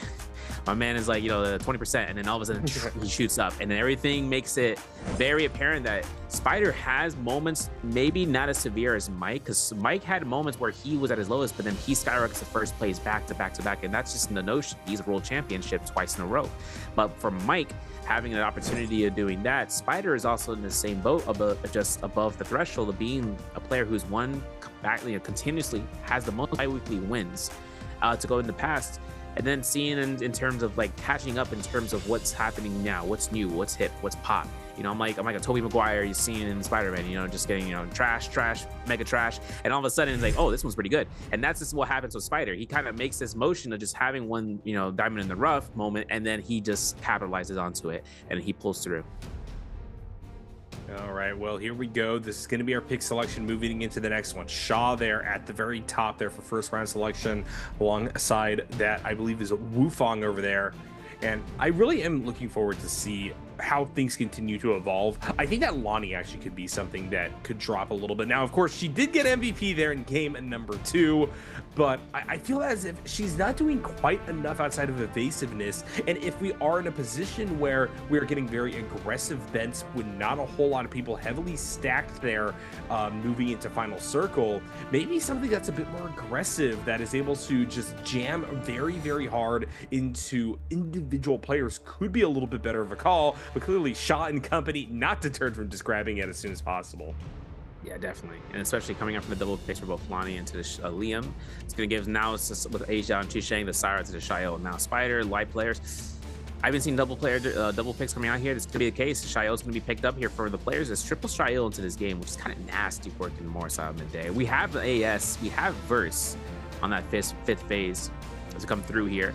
For the choices of Syra to be available, it looks like it's going to be picked up by AS. And then for Verse, potentially, he could have an option to pick up Justina. He will go for it. This is going to be where the last phase comes out. If there's no Tarkas, it's going to be an upset spaghetti moment. But then again, it is what it is. We've seen that in round 6. Akos from CDY and Frostfist coming out here for it might make a notion for a choice to most double pick. Not case. He wouldn't do it to most double pick here. It would be most of for later on. But then again, if he finds value into it, you know how much he has to catch up onto the points.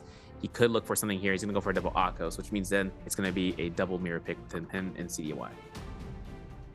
Yeah, as it currently stands, I'm really looking to see everybody in this game continue on with that kind of early game aggression, but I also do want people to continue to evaluate game states to be ones where, hey, maybe sometimes it's better to go for that disengage. It's better to not even just stay within the realm of what we're often seeing is big groups of players, just none of whom want to pull the trigger.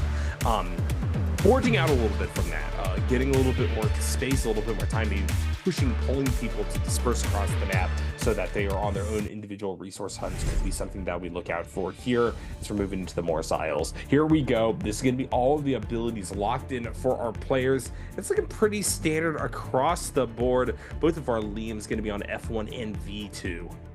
I like seeing how the Akos has been operated recently in this season, considering that we saw F1, then we saw F2, and then now it's more F2. And then we see in the past where F1 went to F2, and then it just went back and forth. And this is the distinguishment, right? The distinguishment for the F1 and the F2 is that F1 comes out with mitigation, it's ultimate focus. You don't get really stacked and knocked back.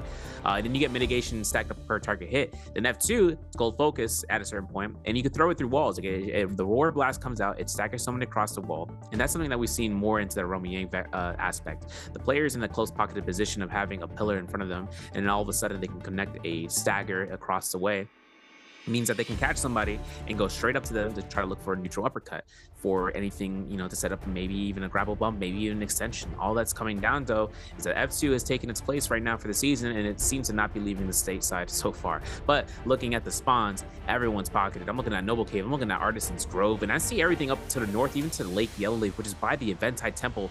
Players are making a stance on being next to one another. Even when there's no Fireflies in play, they are still looking to try to take this early game aggression, especially those who are on the bottom 6 of the leaderboard.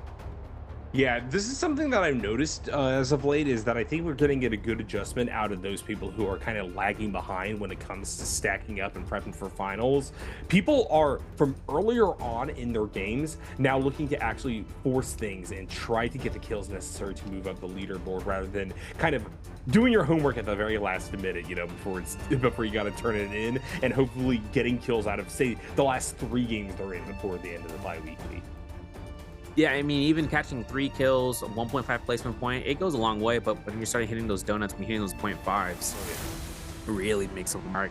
And that's where we're ending up here for round 3. Morris out midday. My name is Severio alongside Nyarko. We're starting off here having T25 with purple halberds as a Liam up against Star, and then Star having a blue spear. He's going to come up here with a common pair of flying knives. T25 on the same boat, essentially having that common dagger. But Artisan's Grove has another fight. Verse, Frostfist, Wufong, all in the fight. Frostfist is at his peak for gear right now. It's all about how well he can consider it against his low health target, Justina.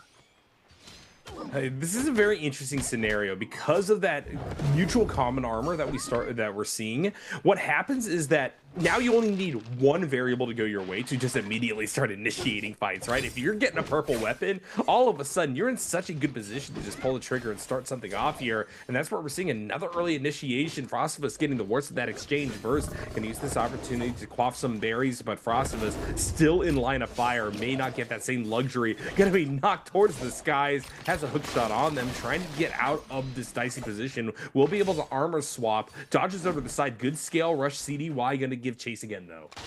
And then one thing to note too about the armors is that a common armor, when you have it, if you find an upgrade armor, that means you have a spare armor on reserve. And players like Frostfist was looking for that. He had a blue armor on reserve, but Verse actually cut him past him. Even when Frostfist held that blue focus vertical, all that was needed was that Verse needed to make sure to catch the stagger and then double dash towards the blue armor, and he got a 900 health reset. Switching over to the pool of cleansing though, Kyle is Shang up against JL's AS, having an opportunity to see a Syra versus a Shayo fight, and then Shayo hold checks coming out from the flying eyes. Shang throws a shotgun to the ground, throws a mind game here, and AS is gonna have to fight up against a Shayo ultimate, but of course another target's in the mix. Palm Lightning coming out here from T's Wufong, and he's not letting this to be an easy fight. Oh, not at all. Wufang going to descend back into Lake here. Chu Zhang has managed to get the Soul Bloom for the reset at decent health for the time being. And now it looks like because of that, they are just going to handshake here. Trying to farm back up. And either of them on common armor want to take an extended fight when somebody else can descend upon them. Yeah, and the PL, man, Palm Lightning is a 4-hit instead of a 3-hit, and it's fast. And this is pre-hot patch fast, so the speed of which that comes out means it's going to be a dereliction for who's going to be able to take that elimination and who's going to be able to pick up the Soul Bloom in essence. But for Verse, we're switching our Artisan's Go position over towards Celestra here. Finding a nice uppercut, Frostfist does get cut out by the combo breaker into a pistol shot, mostly confirmation due to terrain, and then Frostfist holding out here for Blue Focus as he throws it back and forth, but he still has a separate life ready to go in case he does lose his initiation or disengagement. And for Frostfist, catching to the west side Celestra, a lot of walls, a lot of plaques instead, and looking for an armor swap if he can. He gets one armor heal here while we see the fight switch on between CDY, Verse, and Spider. Yep, CDY, unfortunately, in a tough position here on the Fist Blades. Unfortunately, not a great weapon when you're going to get tech chased by somebody on a pole arm. Just having so much of an ability to just continue to play at range. CDY now continuing to force forward here.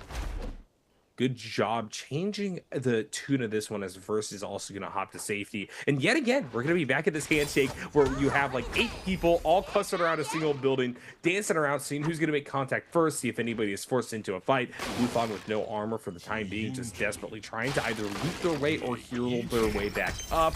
They're actually going to see Chu Zhang here and decide to continue to go on the chase here. Could be a scary scenario. Have their ultimate available, is going to use that as a disruptive force. But Chu Zhang currently still has the health advantage in that fight.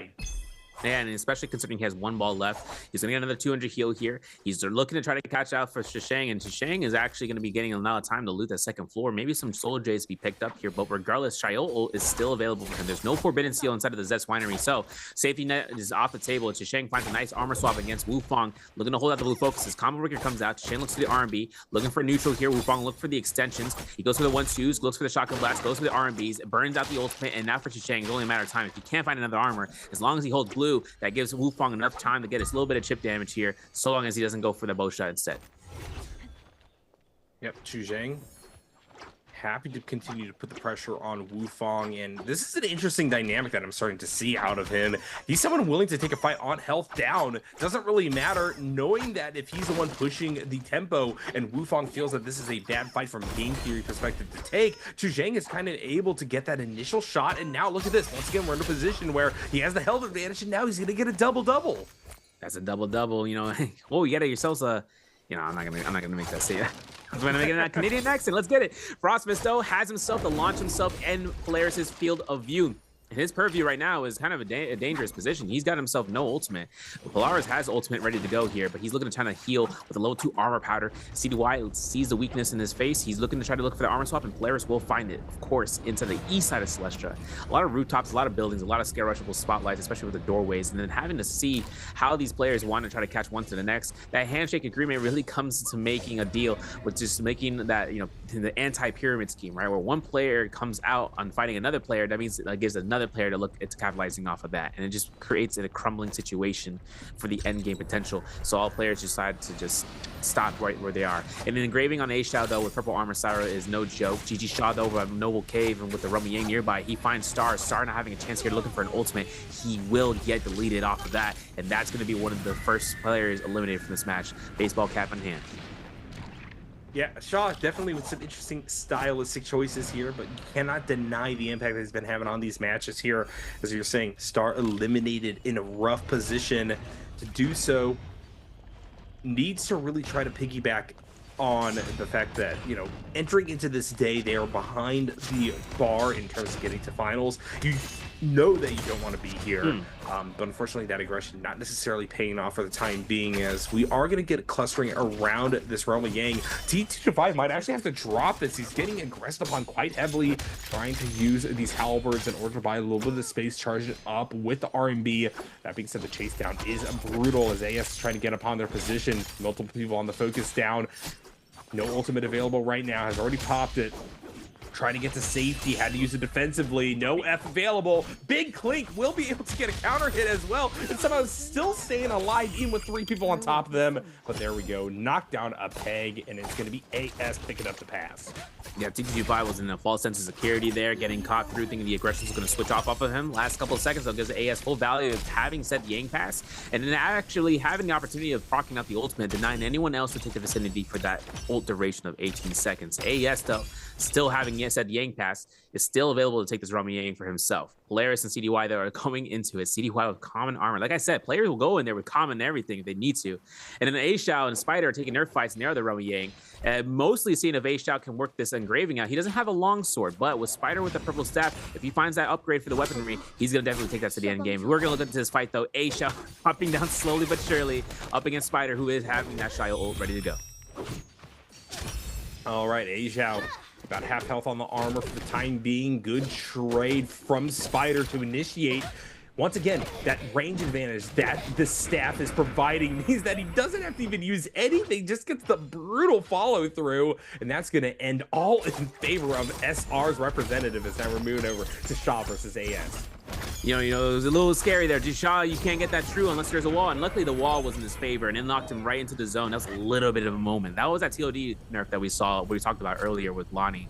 So for Shaw, a little bit of a risky outcome, but he got it done. He's got himself a gold fan. He's got himself a quick charge thunder call, as well as having purple fist plates to be brought up, and as well as like having that purple armor, but he already had one ready to go. He's going to delay that Vermilions and goes out there. Spider, gold staff. We saw what Spider was able to achieve with the staff. Having the uppercut go into the grapple bump, allowing for the blue vertical focus was just something that was been distributed even in the past patch for the new season with season 16. So having that on his hand is definitely a great notion. CDY, though, was up against Light Polaris, and now for Polaris having the chance with the purple dagger, goes for a scare rush here. CDY looking for the LMBs here. Look at that meter, right? He's building it up. He gets one blue focus. He can hold blue focus horizontal here in case of anything, and he gets this. Another weapon boosted out for this patch. The nunchuck uppercut giving him a lot more airtime, giving him the guaranteed kill. First kill in the game with the Vermilions alongside the purple weapon ready and a purple staff and a purple armor.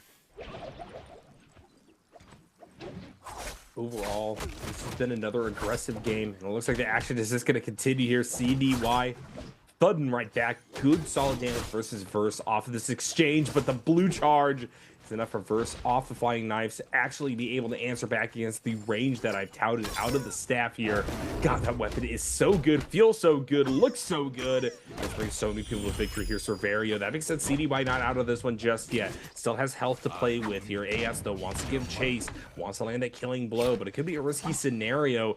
Diving pretty deep outside of the realm, close to the shadow. It isn't like he's particularly healthy either, but CDY doesn't want to take contact here. This tough position. Good job, blue focus. AS gonna be staggered, gonna be hobbled. Now it's a one-touch scenario, one side or the other. CDY shows why you don't overchase in this game. Exactly. AS goes out of the lobby as a result. A Xiao against Verse. Now, this is going to be a Sire versus Justina fight, which is usually going to be the case where it's going to be one directional, but there's going to be the blue into that with the parry preemptive, and A Xiao just burned the combo breaker. This gives Verse a one motion should he use ultimate to escape. A Xiao has a way to look for the stagger here. He finds it, which then forces the ultimate. Uppercut happens.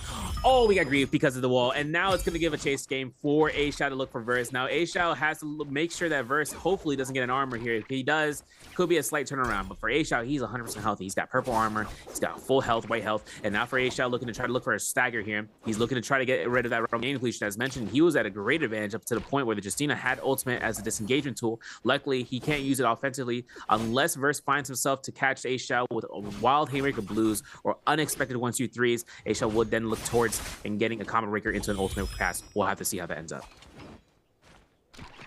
He's out in a position where they got to make a mark. You know, we've seen them initiate several times throughout the course of these games. Disappointing finish in game number 2 and now game number 3, losing out in that realm of Yang. Could just be losing out here as well. Verse with a brutal counter hit, going to knock A Xiao down to low ground here with Shadow closing in. They are going to try to retransition over to fight up against Verse, who's now shown himself as well. But A Xiao is in a tough position, trying to skirt alongside this wall. Verse has the distance on them. Inside a cottage, will cross over past the window. A Xiao still trying to find contact, still trying to find a fight. 50 seconds on the clock for Realm of Yang depletion. Looking like an original film here in 70mm here. No centers. Obviously, A Xiao has himself to look for the RMBs. If A Xiao has himself to look across the barrier of the wall, if he throws a wild blue focus 2.0 horizontal, he might catch him. He might catch him. But obviously, that's a sin on the table, right? The 1-2-3s, the double hold check 2.0s, and Verse knows that he can't afford that. Parries comes out here. Combo breaker is invested. A Shao looks to space out. 20 seconds on the clock. He's got ultimate, he has no combo breaker, he has no grapples. And when no grapples means he can't chase out Verse if he decides to take a little bit more distance. And Verse just notices the weakness in his hands to take advantage of, and which means that he'll get elimination, he'll get all the gear, and he'll pick up all the loot that's coming out from A Shao as a result. And with A Shao going out here, that's going to be the case where Verse just earned himself enough time to sustain himself. And all it came down to was that grapple bump miss from early on due to the wall. And now Verse gets a +1. It's been an interesting game for sure. A lot of different players trying to make shine happen. Xu just waiting out here, trying to farm on up, ready to go as we're in second realm of Yang rounds. Starting up, Spider, happy to get back in there. Starting out with an O and then going in with an incredible showing in game number 2, and now maybe looking to take it all home here. Just shows the level that he's able to rise to if the conditions are right. Really interested to see who his opponent's going to be here, if in fact he isn't interrupted waiting out for this Realm Yang. Let's see. I think he has a Sap Jade as well. CDY, though, in the fight against Shisheng, Shayo versus Akos. Now, Akos should theoretically take this win. We'll have to see. Swift Cut, a Engraving, a Palm Thunder that we saw earlier, and hoping to see if CDY can actually drop down blue this. Hold on a second. Shisheng is just holding out the pillar, which is really smart because it burns out time from the air. CDY then looks to try to reposition here for another pistol shot. Off the RMB there would be a potential, but the drop downs from Shisheng are just too much of a risk. F2 avoided. Parry comes out here. Nice old activation, and it won't save CDY, just a little bit of motion. He finds a V2 past the F1 combo breaker from Shisheng. Now, obviously, CDY, he looks for the pounce in the corner, but one thing's for certain, once that Shayo comes out here at the very end of this Akos ultimate, there won't be nothing left for CDY to take advantage of. CDY on the run for the time being, just wants to restore armor, may not get the opportunity to do so. Tiger Form still available for him to make one more dive in. Scary position though, gonna be knocked out of the sky. And he's just kind of burning time in this position. I don't know if he's actually gonna be able to find a way back into advantage here, given that he's just not buying enough distance because there's the follow through to Zhang, putting him down. It's a one-touch scenario. Follow through on Spear is so difficult to contend with when you're on Chucks. We'll be able to clink there by a little bit more time. Trades back onto the ground, gets a knockdown. May not be enough though. CDY needs to try to fully stabilize, but will not get the opportunity to a scale rush. Definitely aimed, will drop him here in favor of Bowdo's representative. As now we're looking back upon Spider, going low on health, playing that Sheol, gets one lockdown here. We'll be able to equalize off that one. Wufong happy to just play at a distance for the time being. Needs to be careful though, that splash damage oftentimes is an invalidating factor when it comes to these towers. And now at just a touch, Spider wins yet again.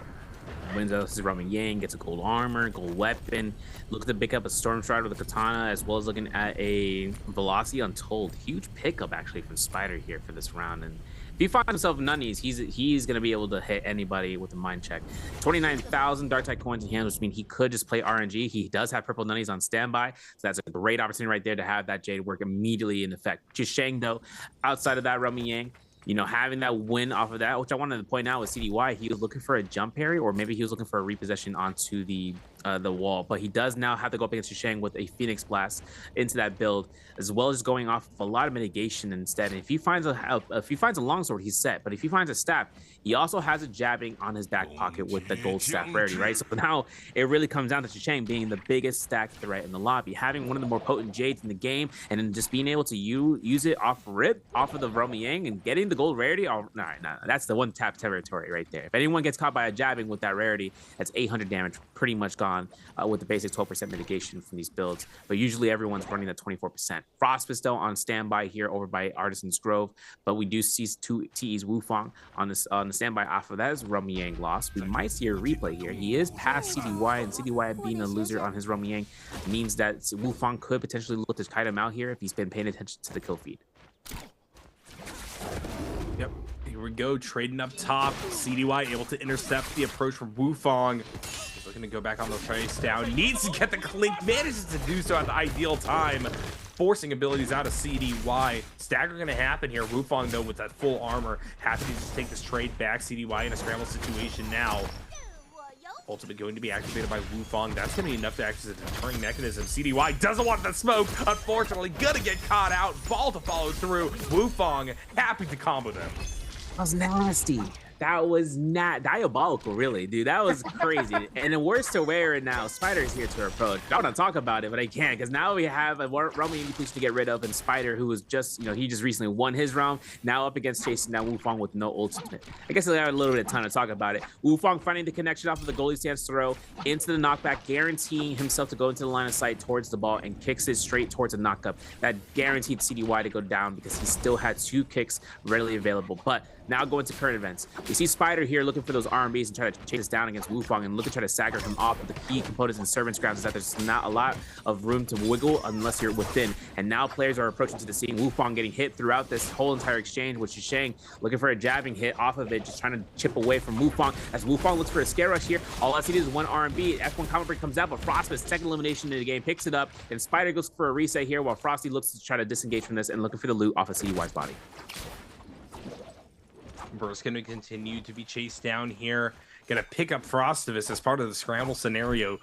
2 legendary armor, legendary weapon double stacks, or actually Spider, I believe, just on Epic right now. Means that Verse doesn't want to touch this. Frostivus in a similar situation. Both these guys just on the run, trying to make it past the shadow border. Gold Pulsar picked up here, has a Sky Punch, Tempest Kick, another Sky Punch. Or actually, not a Sky Punch. He has himself the Hong Sword Jade, Aerial Dash, if I'm not mistaken. Seeing a Cyan Fang and an Alchemy to be picked up here for Frosty. Spider, though, with that Storm Stride as mentioned, has a Stamina Strike as well as a Swift Cut. Looking at the velocity and the Sap Jade, if he gets a parry, he gets pretty much 900 health back. And Shisheng is still looking at his rock solid build. Tai Chi Fan being probably one of the biggest upgrades. We actually saw a Tai Chi Fan play earlier with the uppercut. True, of course, with you looking at going for the sheet swap and then getting a massive amount of damage and hoping to see whether or not your opponent goes for a combo breaker as a result. But Spider, no more White Tiger's prowess. He's looking to go up against Verse here as the armor swap was made. And then for Spider looking to try to go for that block, he does get it. He needs to try to go for 2 velocities in order to get block trigger where he does not consume any of that Binding Fury in the center of the screen. Of course, it's a risk, considering he's going to have to look for a blue focus release. And then Verse almost knocking to the Moonbane there from Spider, but Spider takes a shotgun blast, losing all that health for a little bit of time while Process gets a reset in the background. We still got 4 players left, and they're all right next to one another. I was gonna say, fellas, are we doing this at Bane's Breath? That's a double knockdown. Spider gonna be hit alongside Frostivus. Frostivus wants to fall back from this fight because that Spider, unfortunately, may not have the luxury caught in the middle of multiple people. And that's Shujeng, still full health, legendary armor, happy to go for the engage here. Spider, though, wants to find a chase down. Frostivus having to just lay off to the side now, trying to get a restoration. Spider gets caught up by the Bane's Breath again. Could just be knocked out. Be careful. Oh, no. Wait, that's 2 players out. That gives Frostivus a chance right now. 2 eliminations. 2 eliminations for Frostivus, 2 for Verse right now. Looting up the bodies, Frostivus actually has gold armor now. All the loot that we just saw and talked about, Sap Jade. I'm talking about the, maybe the Roar Burst we picked up here, as well as looking at anything left for the Velocity Untold. Frostivus goes to the other body for Spider's body and picks up all the gold rarity weapons. Talking, oh man, this man got the full loadout as well as picking it up, having the time to do it. Verse knows he has to separate himself away from it. He doesn't pick up Storm Stride, which I'm okay with, because with Storm Stride, you gotta keep in mind that Storm Stride can grief. If he dashes, if he dodges, he gets a damage off. If he goes for a parry and it's Storm Stride procs, he loses the parry. And now it's going to be a 1v1. Verse, Spearwell, Frostivus, Akos, Gold Fan, Gold Armor, has ultimate ready to go while Verse is on his death's door right now. If he does not get this Spearwell, he won't have enough fight left in his tank against Frostivus, who goes for a 1-2-3, especially inside of that. Highly risky, but highly valuable.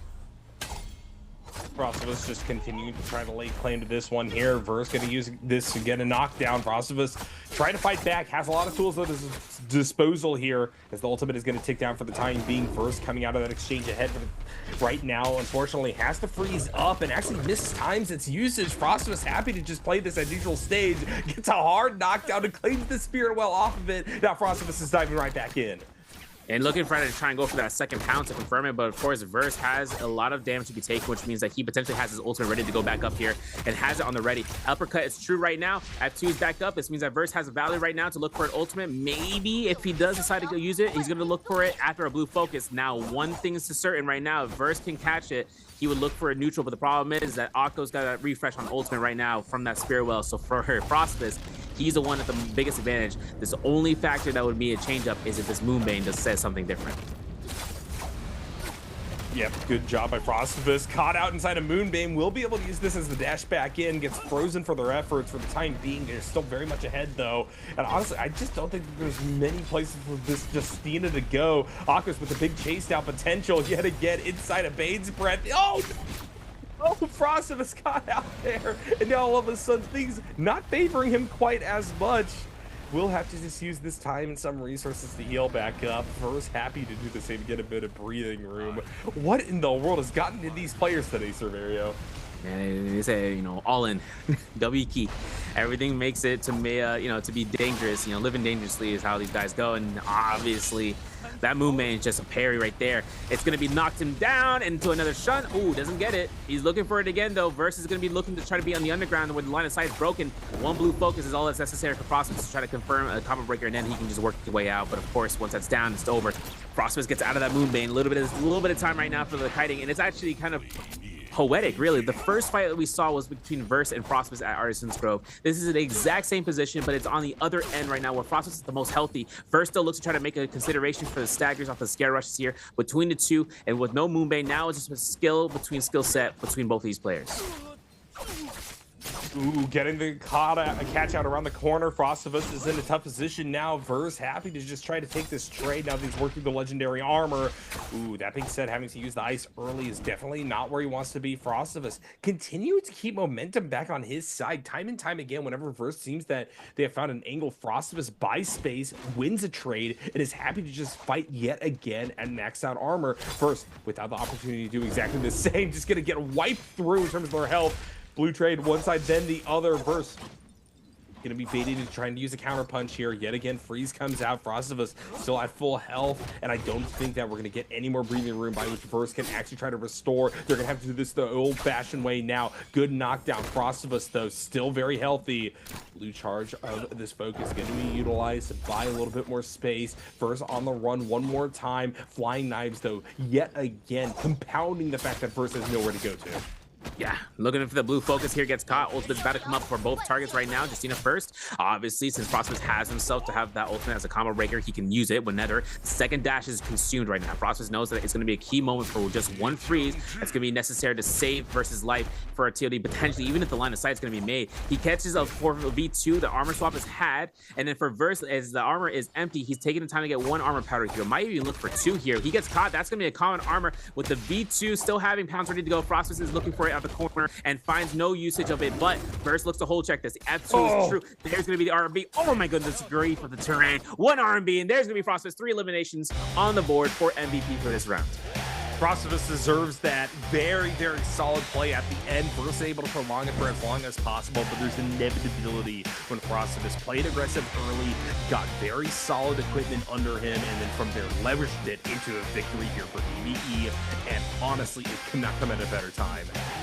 Yeah, really couldn't, and especially considering he's just needing to catch up more points just to ensure that threshold and you know, being in a safety net position. But also the consideration is that once he took once he saw that Moonbane, the second to last Moonbane that we saw, once we saw that come out, all he needed to do was get the loot from the bodies, and that's really what the time that it took for him to go between Spider's body as well as, if I'm not mistaken, with CDY. But one thing is noted is that even with this play into the endgame circle, you saw how much the chances right there to catch his target with the Justina trying to catch Verse across the whole field of it, and then how much time Verse was able to break that line of sight. And it came really close, especially considering that once those the Moonbane strikes came through, but all it came down to was a matter of time. Verse catching one heal to the next, looking for a common swap armor, and then not realizing it was, you know, empty, really cut him across a bad line, especially when he didn't have anything to kind of work off of, just trying to look for one heal to the next. And then, like you said, you know, old school way, you know, we have to brawl it out, you have to fight it out, and holding it in place is only a matter of time before an Akos can just catch you off with the F2. An offensive skill, not a combo breaker, but definitely something that puts him to the edge and gives Frostivus that win. I don't know, Cerverio, would you say that this has been the most chaotic set of days so far in this whole season? Because what is going on? What is with all this aggression leading to 1v1 final stands at the very end here, oftentimes with some crazy chases, some high damage combos? This is some great stuff right here.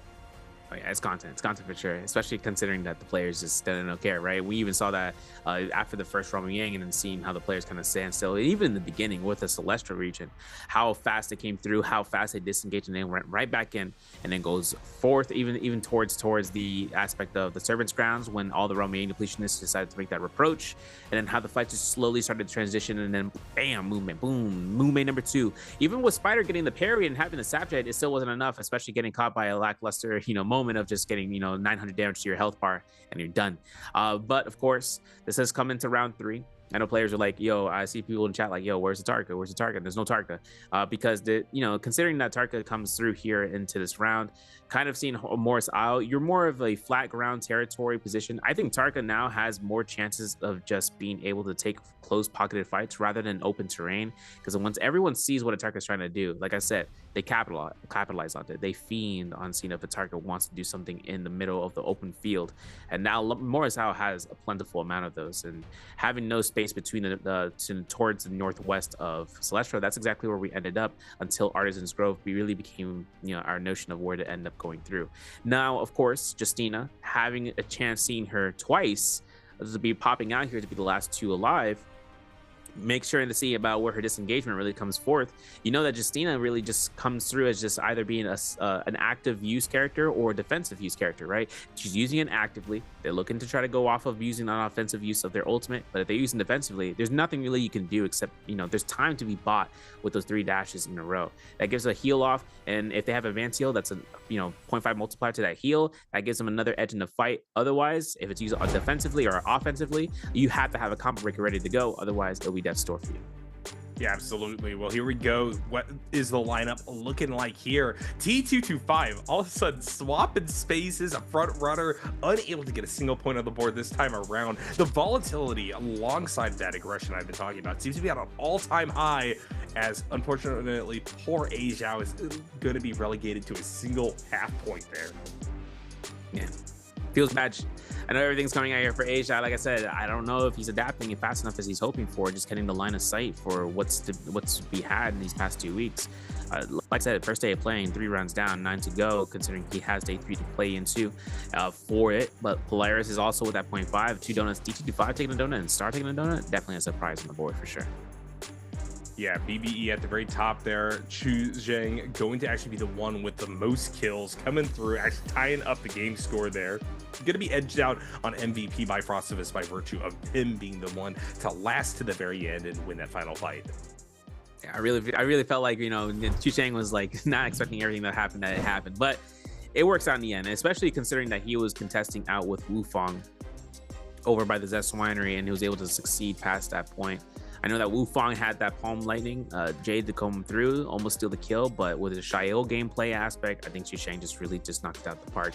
Specifically, just having the, with not only the Jade, just having the notion of when to use, when to use the skill, when to use the ultimate, and the shield throws especially, because it's really a mind game between the shield throws. If someone's going to throw the shield, the opponent, right, the person that's taking, to consideration that they're fighting a Xiao, they have to make really smart notion on where that ability comes out, because if they can't dodge it, they might have to use an ultimate to deny it, right? The first shield throw is if it comes out to avoid the first shield throw because of Scare Rush, then they dodge it. But if they know they're in a locked position, especially if they're in the corner or if they're with 2 targets and then they know they're going to get staggered and they can't dodge, that's when the ultimate really just comes out, and that's an investment on one behalf. And then if it knocks back the Shield, that means that she gets another block coming through here. And if it doesn't knock it back because she's an active shield throw, then that burns that shield throw, period. So just kind of being safe with it. The players know when to kind of be in the cast moment, just to make sure that if they find themselves in the lockdown against a 1v1 in the Xiao, it won't be something fun to really think about until it's too late. Well, T225 still going to be at the very top of the standings here on his second day of play, still averaging decent score overall, but kind of surprised that he was eliminated so early. Like I said, a lot of people willing to go for coin flips, and we see that snowballing and leveraging snowballing is becoming a real skill that people have to balance upon. Here we go early on in this one. Xu Zhang trading off with Wu Fang. Wu Fang on the fallback there, try to use that Lonnie up to their advantage. Xu Zhang happy to take that, getting up to 2 kills to start off this game number 3. Now we're moving into Realm of Yang. CDY, R&B after the uppercut, confirmed as I mentioned, staff and nunchucks getting that change. For CDY, he was up against AS here, and he caught AS out. With the stanchion coming through here, CDY will confirm all that damage, and then looking for the check off the LMBs, and burns F2 with a free bow shot, free kill elimination there. And then into the after post second round Yang, we see this catch from Wufang. Impeccable work here. He throws the ball, think he's spacing, he throws a goalie stance, he goes right back to it. Flawless kills potentially here. He almost saw that flop and he thought he wasn't going to catch it because the wall might have catched a quick restand, but not going to be the case. CDY goes down. So we're going to look at a spider dying out to the Romy Yang or towards the Moonbane, you know, just striking back and forth. And Chisheng actually got Venn diagram there. Unfortunate. 2 Moonbane blasts in one spot. And at the very end, we see how Frostmas is this close of getting Venn diagram. No, he actually did get Venn diagram. He almost got caught against the Moonbane. It's almost as if he's got beef with Moonbane. This is what we're ending up with. But for Frostmas, all he needed to do was keep a close eye, close position. He almost dropped it on the ball here, but then he just held himself in a close neutral position and then eliminating first, getting his MVP, getting the multiplier, and winning out 6+ points. Yep, at the end here, it's going to be an Akko standing tall above all the rest. Still have not got that Tarka MVP. And I do wonder what that is going to mean for the outlook of this character as we move to the second half on the day. 4th MVP for Frostivus here, really bringing some glory to the BBE name. And gotta say, from the trio side, they are desperately in need of that right now. Oh, yeah.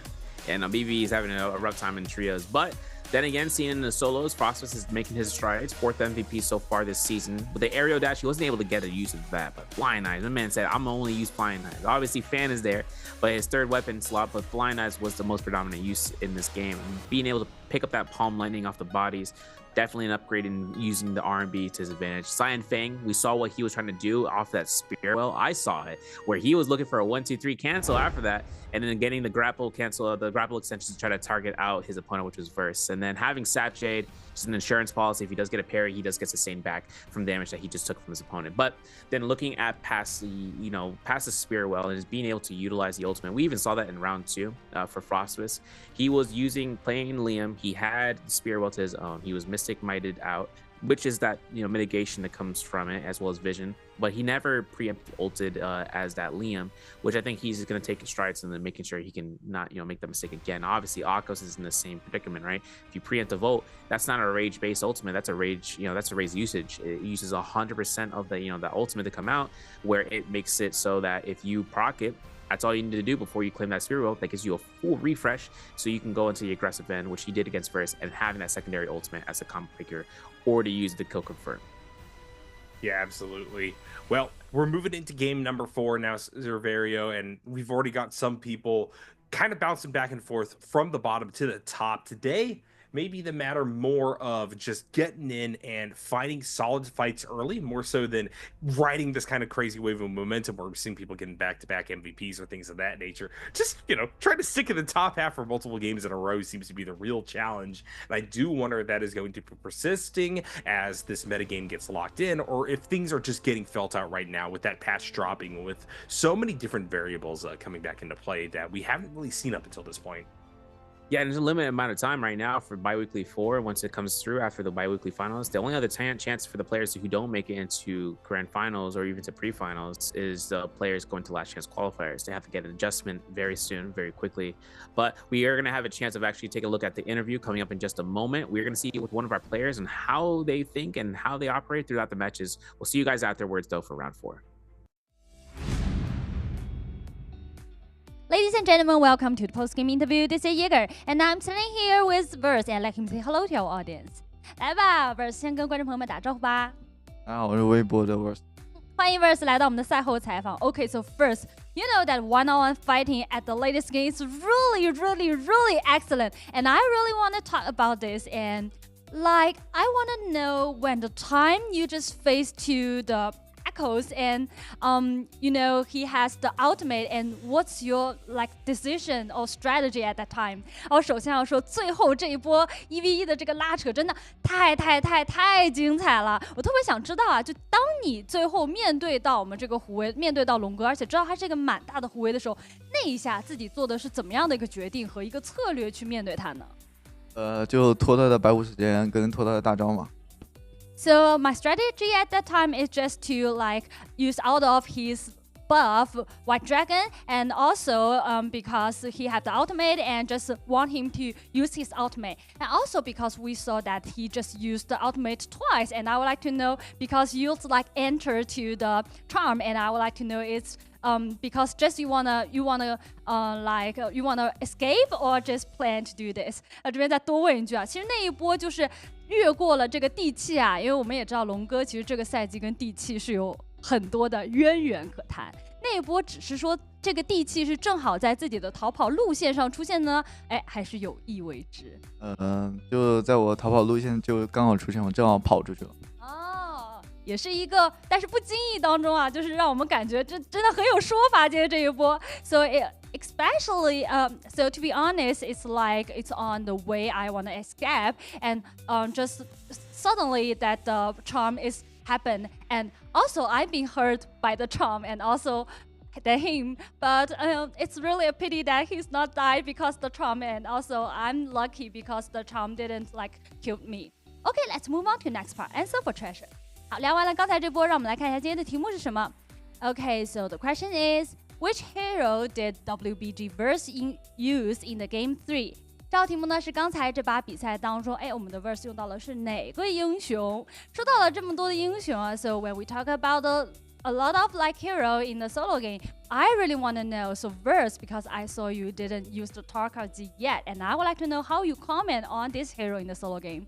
那我们讲到这么多单排当中的英雄啊 ，verse 我看到你目前还没有出过火男，对不对？大家最近对于火男的一个讨论度也非常的高。目前版本当中，你觉得火男是有没有说法？我觉得还好吧，但其实没有那么厉害。I think Tarkazi is like a hero just so in the solo game. It's not like that strong like everyone say in the solo game. Okay, I think our players prepare and let's start counting. 肘子应该准备就绪了。那接下来就让我们英文进入倒计时。1, 2, 3. Screenshot. Okay, let's find out the correct answer. 有请周子要给大家公布一下正确答案是哪一个。C. Yes, the correct answer is C. And congratulations, our lucky guy. And okay, because you're here and we need to talk about the bi-weekly final because we know on the bi-weekly and everyone thinks you're really an ability solo game player this season, and I would like to know, so for you, a lot of people like guess if you can get the championship or not, if it give you some like pressure on you. 那我这边特别想知道，因为其实走接下来我们不得不提的就是这个周冠的问题。那其实我们现在已经比到了第4双周了嘛，就特别想知道，其实大家对于包括粉丝包括很多的观众对你有非常高的期待，这样的期待会不会在这个赛季当中他们觉得哎呀你好像一直没有拿到周冠，然后这个会给你压力吗？我觉得没有吧。 I don't think they have too much pressure on me. So I would like to know, so how's your like psychology face to the championship for the bi-weekly? 那我这边也要再多问一嘴了，那自己对于这个周冠其实是怎么看待它，或者觉得它的意义对你来说是什么样的呢？我觉得周冠也是一个就是对抗蛮大的一个冠军吧，我觉得含金量也是很高的。如果说我拿到一个，我觉得还是蛮高兴的。为什么蛮高兴？是荣誉还是？它也是个荣誉嘛。啊，荣誉还是奖金更？还是荣誉吧。Okay. So for me, I think also bi-weekly final championship is important to me, and I think if I can get the championship, so it's really an honor for me. 那这边就要，既然我们都聊到这边呢，就祝你今天打完之后，这个双周可以有个好好的发挥，也希望你可以完成自己的梦想，拿到这份荣誉，好不好 ？Okay, we just say good luck and wish that you can just make your dream come true. And thank you for today's interview. Thank you, Verse. Come to the post-game interview, and we will take a break and be right back later.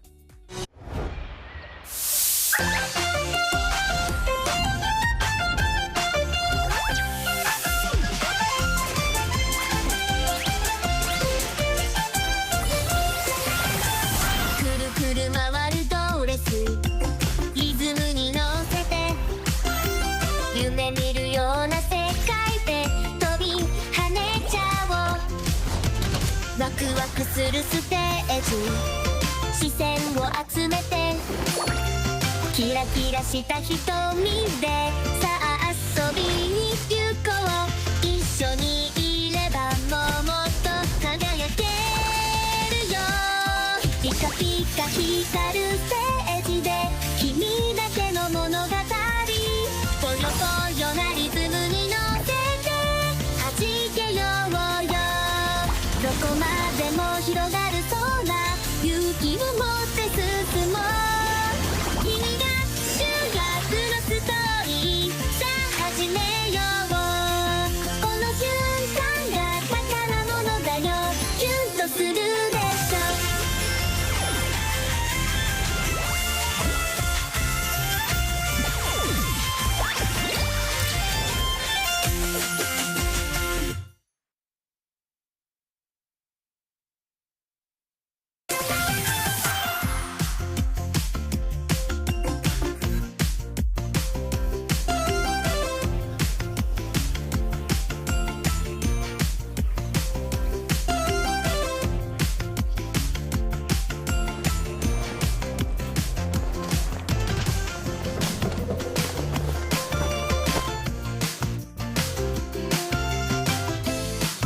Hello, friends, and welcome back to the NBPL as we're moving into the second half of our games for bi-weekly number 2, day number 2 of Solos action.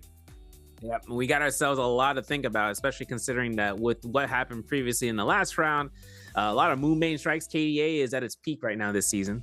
The Moonbane has been a menace continuously across the field of play, especially considering the players are at least expecting it even when they're fighting in it, which is kind of counterintuitive, but I'll say what I said.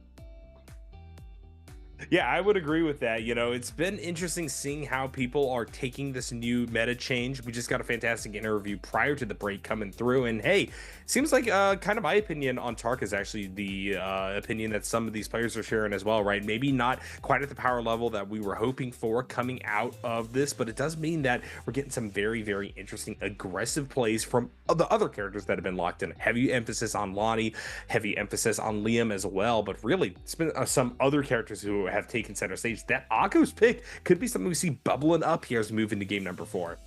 Yeah, big time. And it's considering that Akko's has always been like that later half of the round phase selections in the normal 6-game day. The thing that comes down to Tarka is I'm not seeing a lot of variety, and I'm not seeing a lot of variety out here. We're seeing the V1 F2. It's like the thing about the V1 and the F2 is that fireballs are, great and all. I know that the value of it in a solo's mindset is that mention of blue focus, and you can throw it out to deny it. So you can theoretically use it as a tech skill, to catch someone off guard when they're dodging out. But when they're anticipating it, if they've seen it once before, and when everyone starts to use the fireball, the same aspect goes out to F1 too. But the player is not using F1 means that they lose out on the stamina regen. But that's also the consideration for the variation of the ultimate. They're using V1. Now, V1 has that insurance policy. The players in the NPL always take the insurance policy over anything. And that V1, once you reach overheat, means that you get that combo breaker. But the problem is that even with that, once you start using your Fs, you start consuming rage. That reduces your ult duration time, and that means you get less chances to look to iframe shift punch. If you get parried in Tarka Ultimate, you can shift away from it. You don't have to get the full blunt force of the hit, which it also means that if you have less duration, you have less chances of doing that. And then on top of that, V2, having an opportunity of just using V2 overall means that you lose out if you need it at all, just to build up more rage by hitting your target, but you're also getting an attack buff. You have the chest pounce, as it shows up as the animation, which gives you a little bit more time to get you're back on your bearings, and also throwing your opponent in a bunch, because then it gives you a burn onto them. It gives you a little bit of damage, which means you get more rage, and it runs its cycle. But no one's using that. Everyone's just using V1 variation. I'm not against it. I want to see how more the players want to try to test around. It's just I want to see the variety come out before next, and if not, we might see it even in pre-finals before anything, because everyone is just trying to use what is seemingly the most optimal option here in NARAKA. Oh, absolutely. Yeah, definitely. There's a big focus on at very top of the meta. People are really trying to optimize their builds, and because of that, there's kind of been a squeeze on how people are looting. They're really looking for flying knives. They're really looking for a very specific setup that they want to use to interrupt and disrupt a lot of what I think are the stronger abilities and characters that we're seeing as well. And so, given that that's the case, it makes sense that we're getting these mad scrambles, these mad dashes from very early on, and I can't imagine that trend is going to shift at all as we move here into game number 4. Our players are assembled, about ready to get down for the champion selection. Padoria Morning Dew is going to be the time of day as well as the location. We are looking at Padoria to be a setup for a drop over by Arcadia. Now, I said this once before, both FPX Star, he loves taking into the Arcadia. We just saw FPX Star on the screen right prior to Polaris right now. And Polaris is having like I say this in the case scenario, the mental boom comes out, especially being on the bottom, but hopefully he finds that re-aggression that we need to see from him. I know that one thing from Polaris is that he's great at trying to catch someone off guard. But one problem is that once he's going against these players that are face-to-face value, it is tough. And even with 8-hour play days, that's what Polaris is doing in terms of just trying to get back into the swing and just making sure that under this SEA region, under 521's banner, that he's able to represent that region inside of the CN field and solos, as well as looking at him in trios potentially. But T225 Star off rip first phase, this is going to be a chance right now to see if they're going to be choosing some out of pocket picks, not options. I mean, they have all the options on the table. I'm looking at those out of like what the choice picks come out for the first phase, but usually Lonnie's, they take the precedence, they take a double pick, because we saw a lot of split Lonnie's and Liam's in NARAKA. Now it's going to be the case where they're both mono chosen in the first round and round 2.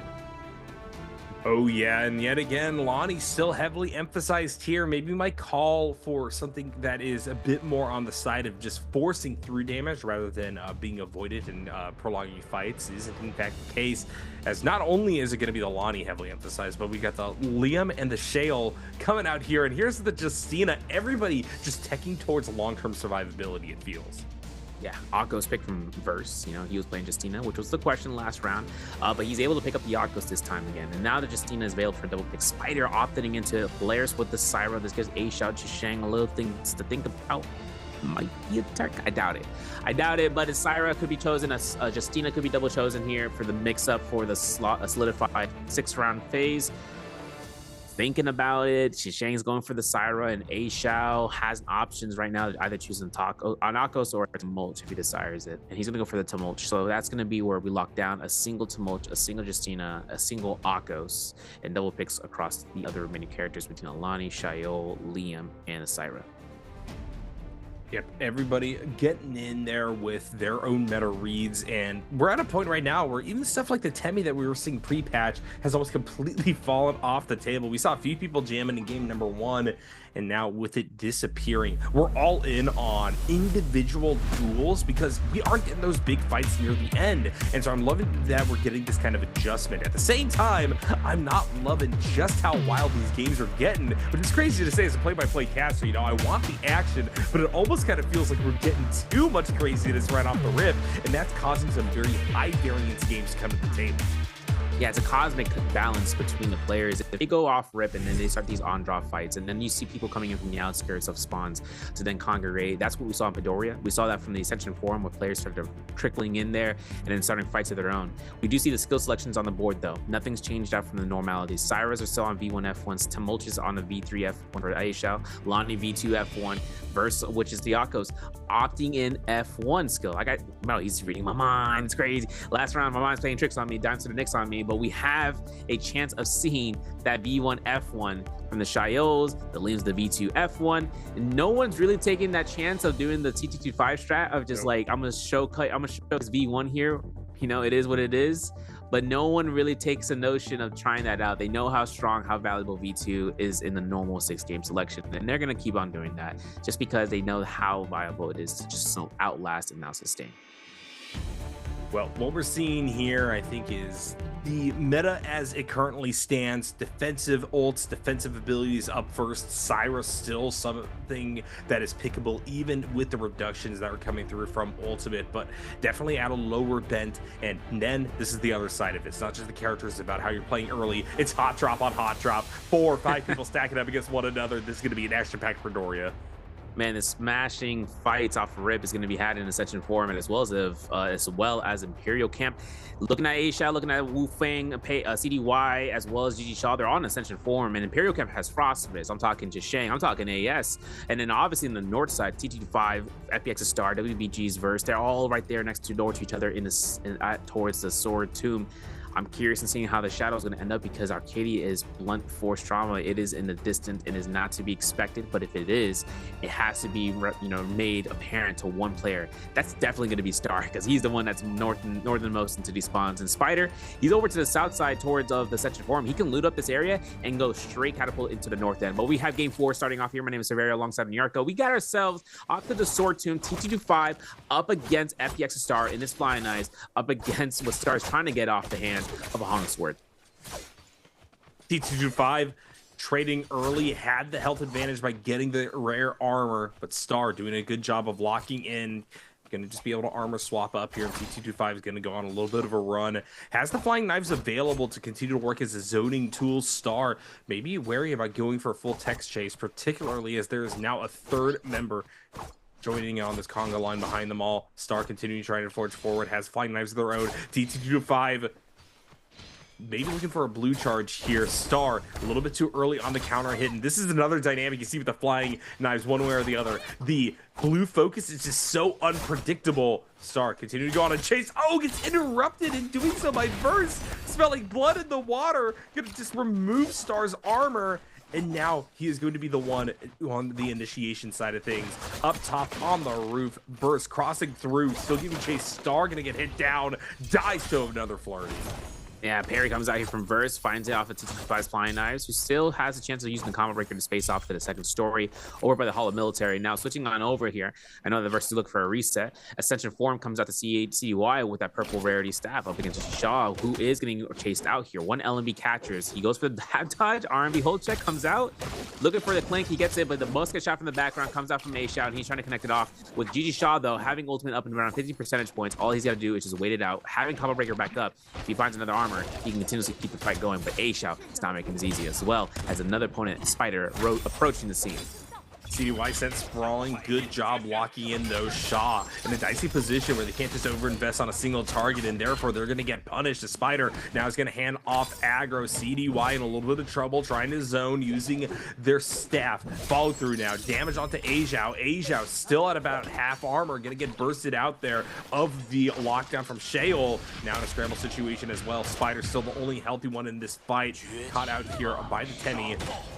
Here comes the ultimate as well. CDY trying to hold on, just digging their heels in. Spider gonna make contact, trading back. CDY outside of stasis, gonna get knocked down. Aizhao also in trouble in this position. Has the wisps available, but Spider has full health. Aizhao trying to answer back, diving close. Oh, that hook shot gonna be canceled there as Spider freezes on up, looking for the trade back now. Still on staff. Aizhao in a lot of trouble here. Lipo coming through. Purple armor. Spider also might just have to get out of the situation. Aizhao not going to be so lucky. Spider going to get the Soul Bloom, tries to fight back. Lipo though remaining relatively healthy, going to dive forward in this one. Spider though just says, hey, I'm here to take this fight. I'm here to rack up the kills. We'll have to freeze early in this one though. Lipo not looking great, just going to get hit by blue focus. Spider keeping the advantage, somehow gets the disarm. Lipo comes in with everything and will leave with nothing. 3 eliminations now for Spider, and Polaris, he went to approach his area with caution, gets a kill against A-Shao clean with the pistol shot after that whisk throw, and then all it came down to was the fact that Spider has been able to pick up every single Soul Bloom in the hand of his opponents that were fallen before him beforehand.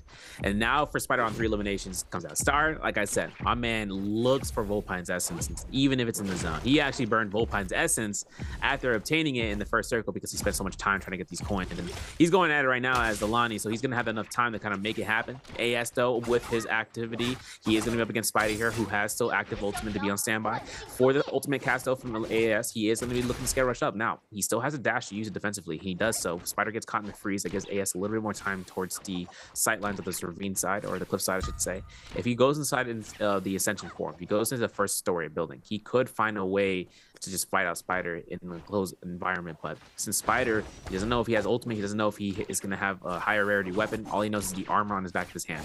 And then for TT5, over by the Black Tortoise Gate, we see him chasing down towards what seems to be, if I'm not mistaken, up against Star. Now, I'm not sure if Star already burned out his Volpines, but he is low enough as the HP goes, and he is definitely getting targeted out for TT5 no matter the cost. Yeah, TT25 just happened to play this lockdown. Star will be able to heal in this situation, but is already in desperate waters. Caught up against the Shadow here, up against Flying Knives as well, trying to zone out with the dual halberds, knowing that a death here could spell disaster for ever getting onto the board in terms of the scoreline, already relegated to that 17th place. They are going to just exist on the side of the storm as a deterring factor. Spider uses the Moonbane Charm elsewhere on the map to start a storm of ruin. And here we are. Center stage, Spider looking to just take this one home. And there's 2 Rama Yangs nearby, so just himself and one and the other. Now we're switching over to the Ancient Stockade. Wufang up against Verse and Polaris. Now, Polaris is on his second life right now for Wufang as well. He has to be mindful about where it's going to lead up to, because Verse, I'm not even sure if Verse is going to get any chance to reset. He doesn't have an ultimate. He is on second life as well, on 1 elimination right now. And for Verse, he's got F1, got V2, has the chance, just looking for an armor here. He's looking through all the corridors. He hasn't found one lickety split, but if he finds one around the corner, he would have seen one. He got one right now, just, according to the plan. Now it's up to him to go right back into it. For the secondary area, though, Star goes right over towards the Volpines, actually drops it, hadn't even picked it up yet, and now gives himself full benefit to get that last set of coins in order for that Volpines to be picked up. Does he mean he's going to go to Rama Yang? I don't know. He did that last time, the first Rama Yang, which gave him the benefit of beating out Spider. I'm just not curious and seeing if he's going to be making his way to the next one. Otherwise, Verse is in a heck of a lot of trouble, even with Rama Yang pass with 3 different targets on his back. First, using that Akos mobility just to jump around, be a hard target to hit, keeping that passive on him for as long as possible. AS waiting in the wings, just seeing if there's an opportunity to try to get in here now that Verse has burned that ultimate cooldown. Still has the F available, top of a tree. This is a really good position to just play the delay game for as long as possible. Gonna trade positions here, dropping down as a hookshot lands upon him. Follow through into the air, Lipo, try to juggle him. Shaw and company just waiting there at the very bottom of the ring. Verse able to time his quick drop fast enough to enter into Realm of Yang, where he's going to be facing with CDY, though. Yeah, and Verse is looking to use the Hong Sword, getting the musket.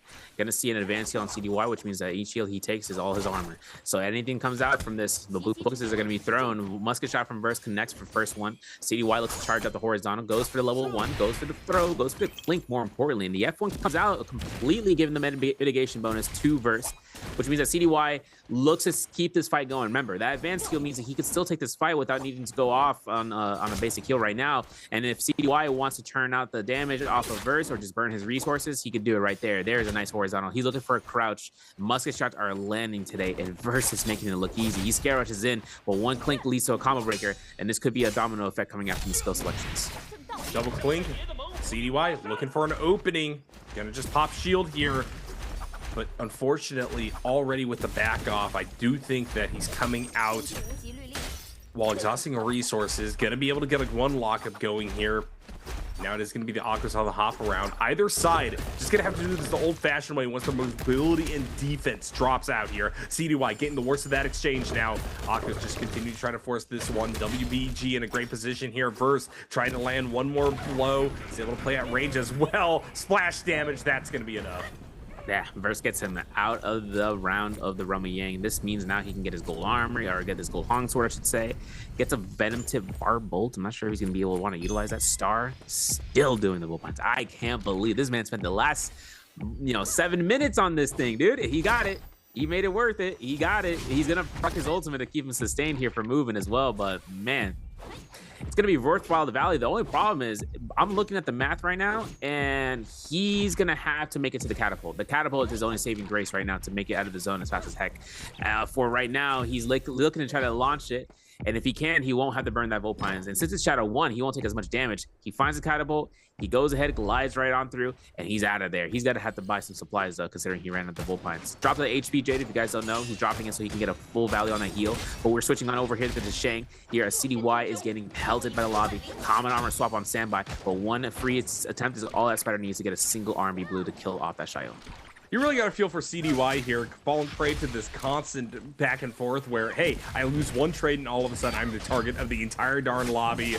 Managed to get an armor swap. Spider actually gets staggered here. Good lockup means that the aggro may be handed off. It looks like for the timing, Asia wants both of them. Triple catch. Spider freezes up. One-touch scenario will be knocked out inside of the sandstorm.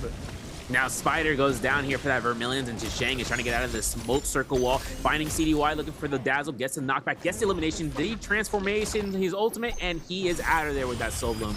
Now obviously the line is going to be a little bit more of a troublesome target right there. The goalie stance comes out from TT5. He's looking to try to slam with that pulse sword with the grapple striker. It was good, but the tumult is right there. A-Shao looking to try to get the last hit confirmation, and there's a swipe coming up from A-Shao. Soul bloom picked up on his end, and an F1 ability to get out of the dangerous heart. But of course, Spider, he can take the res here. He needs to go ahead and knock out as many players here as possible, knowing that there's Vermilion players. He himself is going to make sure he can get a +1 on the board. Give Asia half health, no armor to speak of. Has to try to find a swap here. A little bit of space with which to do so. Could be in a comfortable position if everybody else begins to fall back upon someone else who's been hit down a bit. Spider actually had half armor. Going to be the one that continues to initiate here. Asia cannot afford to be in this scenario. Unfortunately, even though he gets the common armor, it's not going to be enough as everybody collapses upon his position, and he is sent out there. Now it's going to be Chance Spider finding reset 4K or 4 kills, 12K Dark Tide coin. We can purchase out some items here and there. Frostfist against Star. Old Pines is burned from Star. It's gone. I don't see it in his inventory. That's going to be the case. I don't see it in the J selections in the bottom left of the side of the screen. So either Frostus was the result of that or it's something else. Otherwise, Frostus is putting pressure onto Star with no ult proc coming up from Star, which he preemptives. You know, I'm looking at it from the sightlines that Verse and AS are the reason why Frostus saw both targets and decided not to take it. But Star is so ahead of the curve in terms of being ahead that right now going to the underground of the Hall of Eternity, or as well as the Imperium region, means that he has the tightening path that he needs to get out of here. So Frostus takes a catapult, the space is flows away, which also means that he can get himself closer to our next Rummy Yang before the next cycle begins. Frostus, as you noted, in decent position here. Prep for next Rummy Yang. Here we go, replay. T225 versus Chuzhang. And already T225 off to a great start in this duel. Chuzhang on the chucks. Gonna get back into this one. Some damage coming out. But T225 able to just reestablish control of the pace of this one. Those flying knives yet again allowing for him to play at any range. Chuzhang needs to get up close and personal. Scary to do. Rounding the corner, just hit with a volley again. That shows the power of these weapons and why you see so many people heavily prioritizing them. Yeah, big time, and especially considering now that T225 has Palm Lightning, he can just go for those 4-hit combinations from a distance. Blue rarity or not, it is still going to be a valuable option right now. T225 is going to be looking to get that Rummy Yang. Yang pass over towards Twilight's pass is towards Spider. Gold Staff still in his hand, hasn't even used the purchase on his board. He does have an engraving that he has no longsword. Frostfist still looks to take this consideration for this Yang. If he can get this Yang, that would have been something, but he wasn't there early on. He wasn't able to get that extra Rummy Yang spot. But Spider will definitely take that fight, considering he had won his first one. For Polaris, for AS, or by extension for him, still kiting around here, each to one another. They have to keep in motion about each other to minimum. Syra versus Justina is one to the other for ultimate cast for the Spear Well, because once it comes down to it, AS, he might have the precedence. He can try to fight out, Polaris can try to fight it out with the fan, but with the throwing knives, that's only a certain amount of time before we get caught by the R&B and then get caught to neutrals. We're going to see a Palm Thunder, double Palm Thunder for T225. That Juggernaut that still has to be yet to be stacked. Venom Tip Bar Bolt as his main primary specialty Jades. Switching on to Wufang. He himself has a Tempest Kick. He has Yang Pass, so he can delay the timing of getting to the second Rummy Yang, but if not, it's going to be T225 versus him. And now, over to the first Rummy Yang, Spider versus GG Shaw. GG Shaw and Spider. Both are going to take the sky here. Decent trade from Musket. Spider trying to get a little bit of plink damage before they dive on in yet again on the staff here. Wants to try to play this a little bit more deliberately. Doesn't want to overinvest, trying to get in versus somebody on flying knives this early. Legendary staff, though, could do a lot of damage once they do find access. Shaw healing up around the far side corner. Spider trying to find the initiation. Closes the distance. Down in some damage. Shaw almost losing the entirety of their armor bar. There we go. And now with the follow through, Spider just TODs the man, puts him in the Shadow Realm, and from there will be able to pick up a massive boost to his material advantage that's already gotten to the point where he's looking like a top contender in this game number 4. But in the building right. T225, he gets caught out here by Wufang. RMBs can be connected. Obviously, having a chance here for the parry. Clean pickup for that pole sword. This actually means that T225 is 1 RMB from death. There is a distraction right there. F1 comes out, but I'm pretty sure Wufang going for Clink here is the definition of insanity, because he's doing it over and over again. And that's where we're going to have that. For Wufang, that's going to be his value. For the build, it's going to have an Armor Pierce picked up, Golden Unnies, and a Scatter Shot alongside of a Purple Dagger. That's going to be what he's mainlining right now, most likely considering how strong the Nunnies can be on Liam, but also in general as a rule of thumb. But outside Rummy Yang, fights are had over towards the tower northeast of the Twilight's Pass, and all the players here are just looking for those Rummy Yang completionists and seeing where they might end up. Spider deep inside of the shadow right now. Happy to just purchase things at the Rift Dealer. Get up to the absolute best build that he can get on the Justina here. Now, dipping into this Quicksilver River, looking for a new angle. Knows there's somebody nearby. Saw them. I actually didn't get the name tag over there on the corner. It's T225. Gonna reform. Spider already on the prowl. Oh, this poor Lonnie. Oh, man. Oh, man. LMB at 10 coming up from Spider. but CG5 not gonna be the focus because GG Shaw's right behind. Oh lord, Osibus is right there, and once his Lonnie has to use his ultimate, it's because Spider catches him off on a hit. Stanchion Skyfiller is also picked up from Spider, so obviously right now for the Ane ultimate, this could be a chance right now to capture her after her dashes are done. Now, of course, we still have to think about the goalie stance because CG5 is heading over to the Honor Temple, but there is not a lot of room here. The circle is going to be closing her out here. If he finds a purple armor, great, but once he exits, players are going to know exactly where he's at. Spider just continuing to give chase, good accuracy, utilizing that musket to create more difficult situations where you can't invest into any specific movement tech. DT25 around the corner, realizing that they are feeling the pressure. Gonna trade up against Shaw, looking for distance, looking for space. DT25 gonna have to deal with the drain coming through from the shadow as well. Tough scenario for everybody involved. Shaw wanted to continue to give chase, back on the flying knives yet again. DT25, good job getting across the river, getting to safety. Drain still applying pressure to them. We'll be able to munch the berries, get a bit of heal, but now this is in final stand territory, trying to trade off the chucks. There we go, dying to the storm. Wait, Shaw was not in the storm as deep. That means he get the soul bloom. That means he's good. Yeah, he is good. He's good. He can get out of the zone here. The problem is if anybody is waiting for him, and he's got 1 vitality as his name. Well, there's Spider is actually going through here. I almost got caught in the forced perspective for the zone there. I thought he was good. He might not be good. No. That's going to be the case right now. RMBs are made. 1 HP to Dream. All he needs is a burn. He doesn't have the Solid Smolder, but Spider can definitely just go ahead for a parry into the anticipation for the animation for another blue focus. Jump LMB, go for the stagger. A Stanchion Sky Pillar move could be the way right now. Spider burns Combo Breaker to force Shot in a Clink situation where he is at face value near to death's completion. Spider having the opportunity right now for the Clink again, goes for ult proc because he knows right now that's going to be that store for GG Shaw as long as he gets kill stolen, baby. That's JL's AS position right now, and that is that +1 that he needed. +5 so far for Spider, but now he's looking over to AS for +6. Spider absolutely playing at the peak of his abilities, living up to that name, catching people in his web, preying upon those who had to go deep to take gambles. He is now very much a monster in this position. 5 kills in, nobody coming close. Lipo there at the very bottom at 3, wanting to catapult up the standings from the 16th place he currently finds himself in. This is the opportunity to do so, but he will have to knock down one of the top contenders in the entirety, the Nbpl, who himself had to pull himself from the brink, was down at 18th for a while, is now past that milestone necessary to make it to the bi-weekly finals.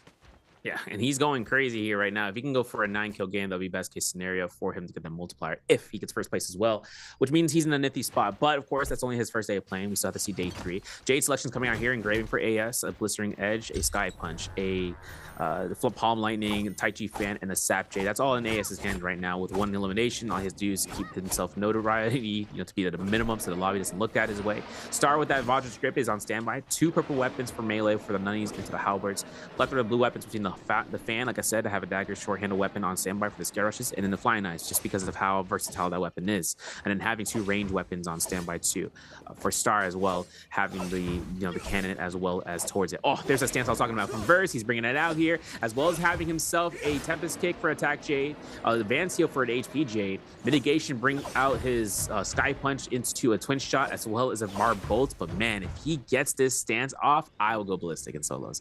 Of course though, he will have to make it known. He's making it known to the lobby, so that way they can expect it. And if he can use it as a mix-up tool, I'll be okay with that as well. He's just showing what he's got in his back pocket. And if they still take the bait in terms of knowing that he has it on hand, then going ahead and locking it in, that'll be just, we're debating each other. Yep, absolutely. AS currently just trying to carve out a little bit of a space here. This is the first time we've had a traditional move towards the final circle in a while, and even then, we only got, 6 people still in the lobby ready to go. And if I could happen at any point in time, nobody wants to touch Spider, so Spider's able to just kind of belligerently forge his way towards the Spirit Well that Wufong currently has control of. Spider going to hand off, trying to get it in there as well. Here comes the approach on all sides. Full Sword going to be utilized by Spider, who's going to get hit there by a few projectiles. Flying Knives also going to be something that gets the knockdown. Spider therefore going to have to F early in this one and pass off control of the Spirit Well. Obviously, Spider looks towards the sky with a pulse sword drop down. I wouldn't be opposed to it. We're looking at the Blistering Edge. We're looking at the RMBs. Verse has us at 70% right now, 75 to take for the Spirit Well. He can proc up before him, but the players are trying to see if he wants to invest his ultimate to try to deny it. And while in the south side of Ascension Forum, AS looking not so hot, but he still has that advanced heal, so he can just go ahead, pop a heal, go right back in the zone, even with the weakest escalation. But versus up against Spider, burns his combo breaker, and now the Testament of Time comes out. He finds a nice imprint into a nice blistering edge, which means this is going to be death's door for Verse very shortly soon. If he gets another freeze, this is going to be the guarantee. The pounds comes out, a little bit of sustain necessary, but a lot of chip from the lobby, and that's going to be where Verse goes down. Yep, Spider. Tough position, just gonna have to get out of dodge for the time being. Not the gamble that he wanted to take, unfortunately, and now he could find himself on the back foot here. Like I said, Lipo and AS doing work on each other right now. That could provide an opportunity for some of these other players to dive on in, go for the third party. AS using this opportunity to buy space as Lipo is going to activate Syra ultimate early. AS going to be staggered at range. That being said, Wufong on the sideline doesn't want to get in on AS just yet by fear of getting hit by the laser beam, and now Lipo is caught up in Pokeball. Tossed over to the side. AS also going to be sent sprawling. And this is the Bane's Breath activated as well. Total chaos across the map as Wufong is looking for the last blow versus AS, who survives one spear shot more than I was expecting there. Doesn't matter. At the end of the day, Wufong also forging himself a very, very solid position. Only 2 kills in this lobby. Doesn't seem to matter. Has the gold armor, gold weapon. Now just trying to find a few more kills.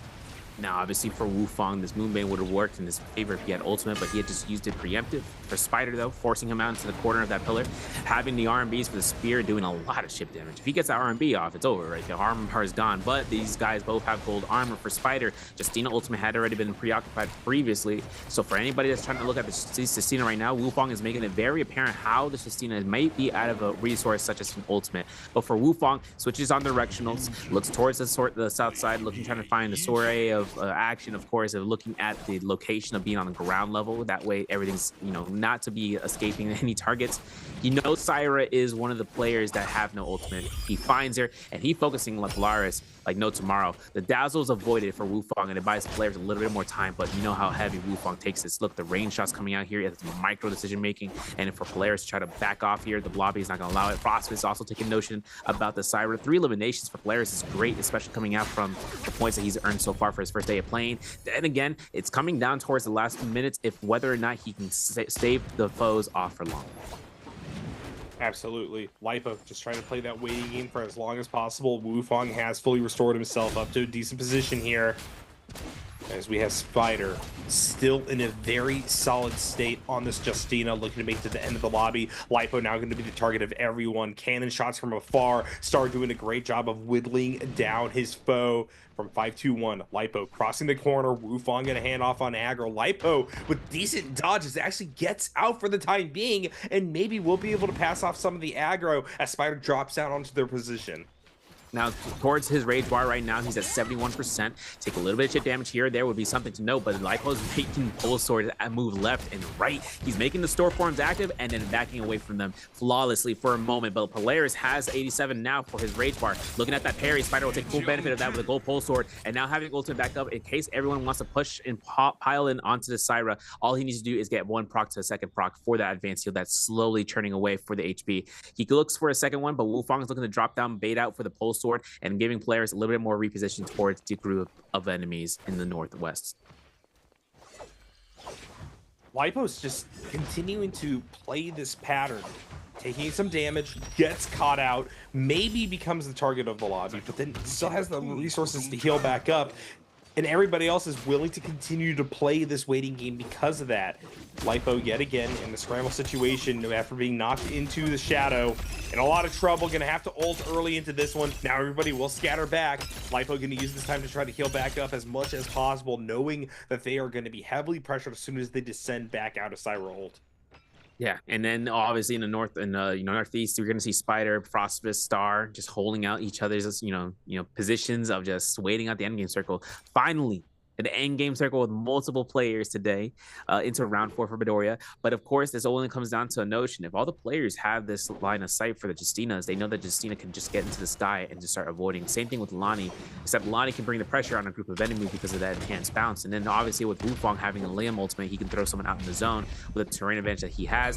He can make that verticality a difficult position. But for players not having a Syra ultimate, All he needs to do is just try to survive out here for Kingdom Come. For Star, though, it's going to be just him throwing out these flying knives. And as Frostbus has that Shio, he goes for the stance. He actually releases it. We miss it. We barely missed it, but it happened. And Spider looks to proc ultimate here and looking for a single heal in the lobby, looks to try to give it to him. Polaris looks towards the south, and he's not going to want to take an aggression against Justina, especially in a close pocketed position like that.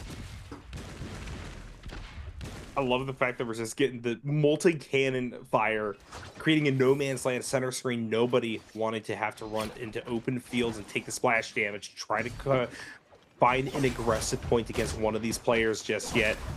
Frostbus along the periphery here, gonna get buffeted twice now, half health on that armor. Wufong below them, looking for something. Frostbus just gonna scale rush over to the far side of this one. Linking up with Star, trying to stay healthy. They are gonna be able to restore a little bit of their armor off of this one. Lipo's yet again in a desperate scenario, and this could be the end of the line for them. Lasted for so long, trying to find the heal. No ultimate available, no F either. And they are just gonna be juggled one way, then the other, launched into the shadow. Wufong will pick it up.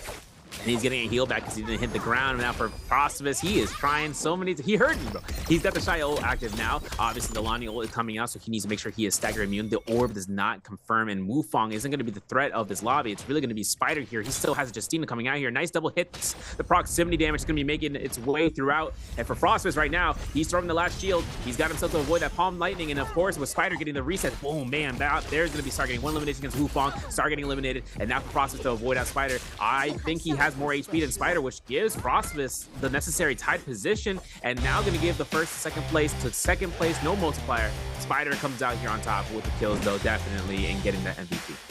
Spider yet again showing dominance here, and I love that this is the case. This SR representative has been absolutely perfect when he gets momentum early. It's just a question of getting there.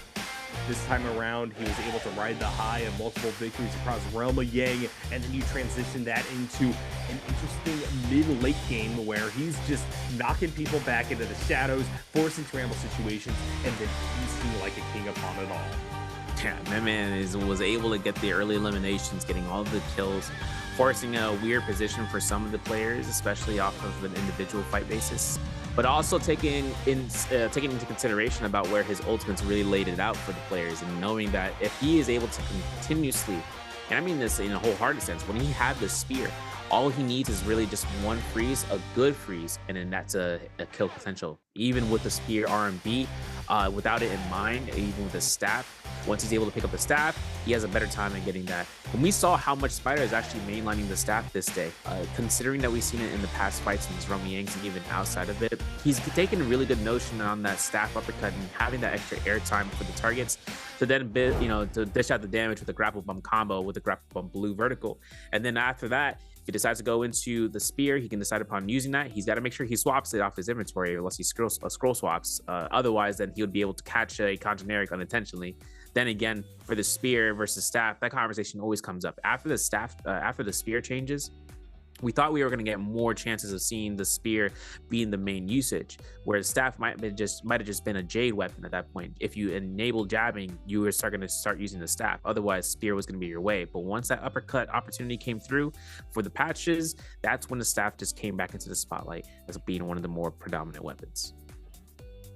Yeah, there's a lot that goes into the equation making that really makes some of these very late situations in these games quite fraught. I'm happy that we are getting a texture of a map where you have a lot more people lasting until the very end, Servario. And this time around in game number 4, I think what we bore witness to there is people playing the early game the way that we've been seeing throughout the course of the first 3 games of the day, where you're still scrambling, you're still just trying to find an advantageous weapon and use that for good exchanges, either flying knives or something of higher rarity. But once you hit mid game, people are really beginning to lock in on standoffs. You're almost getting, in a lot of cases, those very big, very heavily consolidated last circle scenarios, but just around big landmarks on the map without necessarily the shadow closing in. It's just 5-6 people, none of them who want to pull the trigger, all trying to stabilize against one another. And the dynamic that comes from that is that if you got kills early, you will come out ahead. Spider proving that here.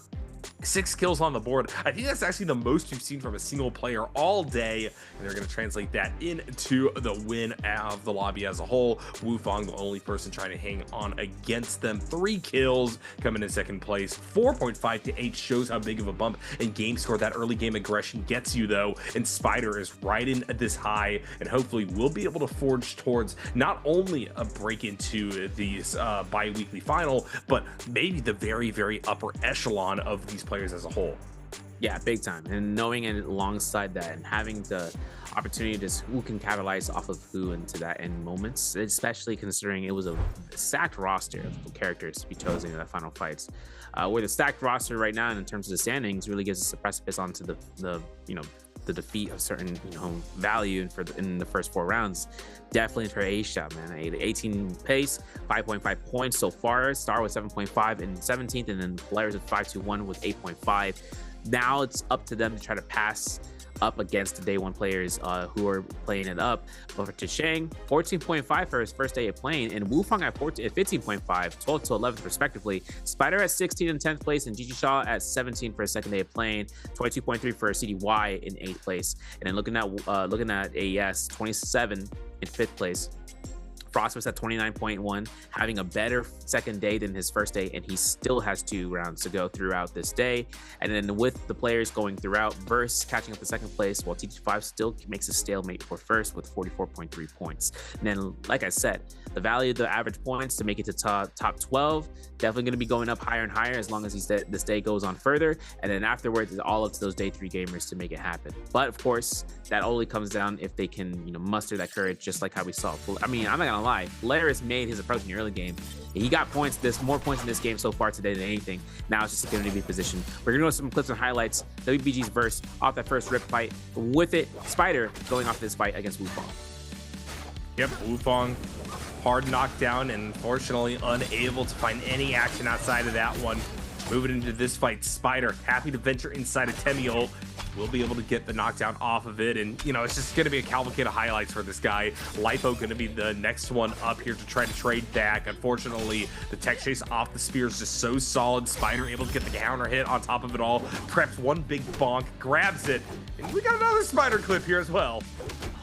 And Spider-Man, man, you make him look at this easy. Look at this, grab him into the R&B, into the corner, into the jump LMB. That's all he needed. He didn't even need to do it. He just proc just because Wufang, though, up against AES, finds him in the corner. And I like how Wufang dodged his second R&B, but then he just gets blasted right there. And now is all that's needed. Wufang was there onto the endgame circle as well, while Spider, like I said, just seeing the endgame circle, very difficult force. F2 to use to push back any target. So for a clink, and then activation of the ultimate gives a deletion towards Star.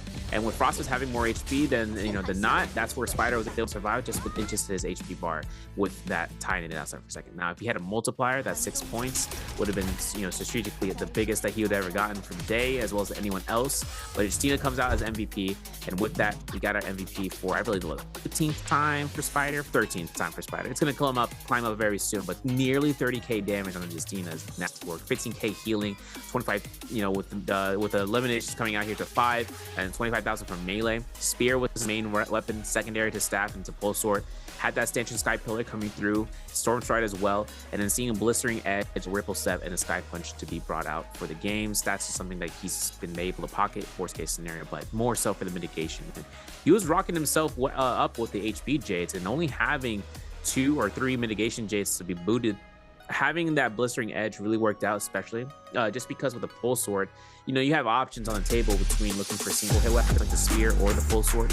Between the LMB or the RMB with the pole sword, right? If you go for the blue focus vertical, that's a one hit multiplier. Catches a freeze. As long as that person doesn't have a combo breaker, he goes for the max amount of damage possible. That's the most value, right? That's the most optimal option. If you look for the spear, if he's looking for the RMB, this is a 1 hit. If he goes for RMB for the pole sword, it's just 1 hit. Now, when he upgrades to a blistering edge, that also applies that burn. He was taking utilization off that against, I believe, Verse over by that spirit well that we saw, where he was able to connect it and then push him off of that. So things really just came out to Spider to his advantage the whole day. And which play, it was crazy because I was not gonna say what I was about to say, but which player chose Akko's who in game 4?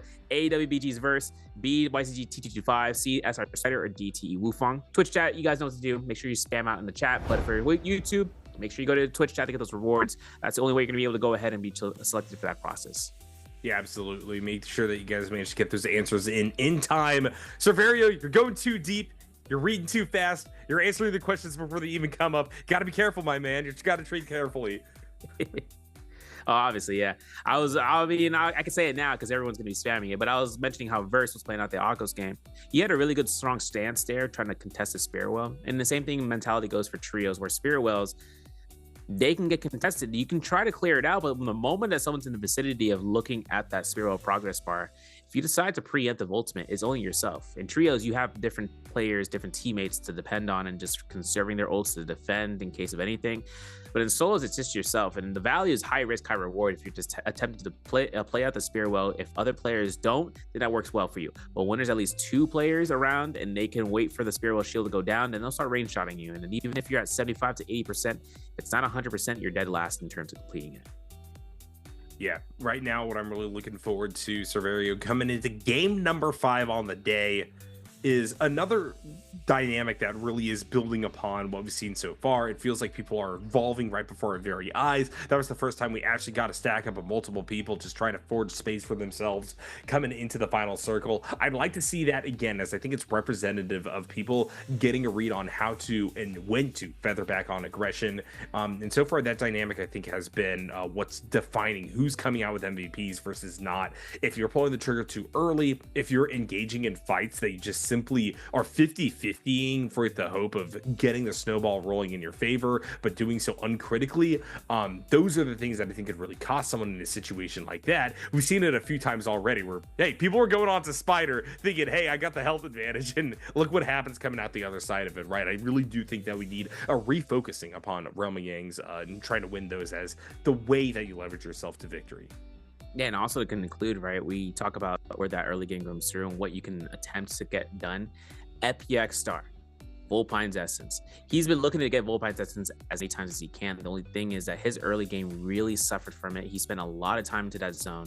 Now, obviously, that area was a gold focus area or gold rarity area, which means there's more trophy frequency. He would have had a little bit of loot to earn out there. Since it wasn't, all he spent doing was looking to utilize his blue armor, blue weapon, and getting a Vulpine's, which saves him the notion in terms of being able to have that for later on. But then once you saw his fight against BB's Frostfist, we saw that he no longer had a Vulpine's Essence because it was burned out due to his lack of gear to be built up in the early game. Now, switching on over to this clips and highlight, though, for a replay highlight, Spider looked at Xiao with no fear, and he looked at him with the RMBs. Even with it, the F1 comes out, Spider has a change up to go through and backing off here. Now, the upgrades to Tumult is that he can pass through the barrier and he doesn't force the cooldown for his F ability, and that's one of the strengths he's had. But then looking at how this opportunity came through, Spider had combo ring ready to go, and A-Shot was looking for the scare rush. One cannon shot was all needed, one musket shot really. The whisk comes out, and Spider double rolls forward. He looks at the jump LMB, and he magnetizes towards his target. A-Shot knew the spacing that he had against his opponent was really something that he should have taken into consideration, considering a jump LMB from the staff or spear, or really specifically with the spear in that moment, it can really close that gap without him realizing it before it's too late. Moving into game 5, our players are back in position. Serverio looking to end this day with a bang. We got 2 more on the docket, and this is someone I'm looking out for. Xiao, I think, has been making misstep after misstep today. He needs to reverse the momentum. Oh, big time, man. Big time. And this is the thing I'm talking about Spider, right? When he's at his down, he just starts skyrocketing past. He's still at the top right now with the overall kills and the average ranking points at number 2. And having average damage to be number 3. I think second is Mike, and first is T225 still. But obviously for Xiao, he and his coach are just going to have to look at the momentum of just making it happen. I think one thing is for certain, though, for JLZS as well, is that he's also looking to try to catch it. He did get MVPs last day for day 1. Now it's up to him to keep the average points at a high moniker of amount. Now the minimum is looking to be around 27 to upwards of 30. So for right now, he's got to make this day count for the next 2 rounds, for rounds 5 and 6, where we're entering into Hollow Rock Dusk next.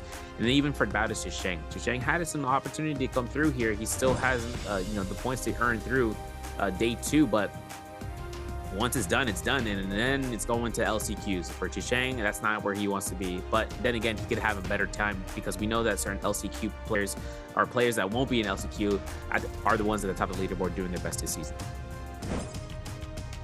Yeah, absolutely something to watch out for here.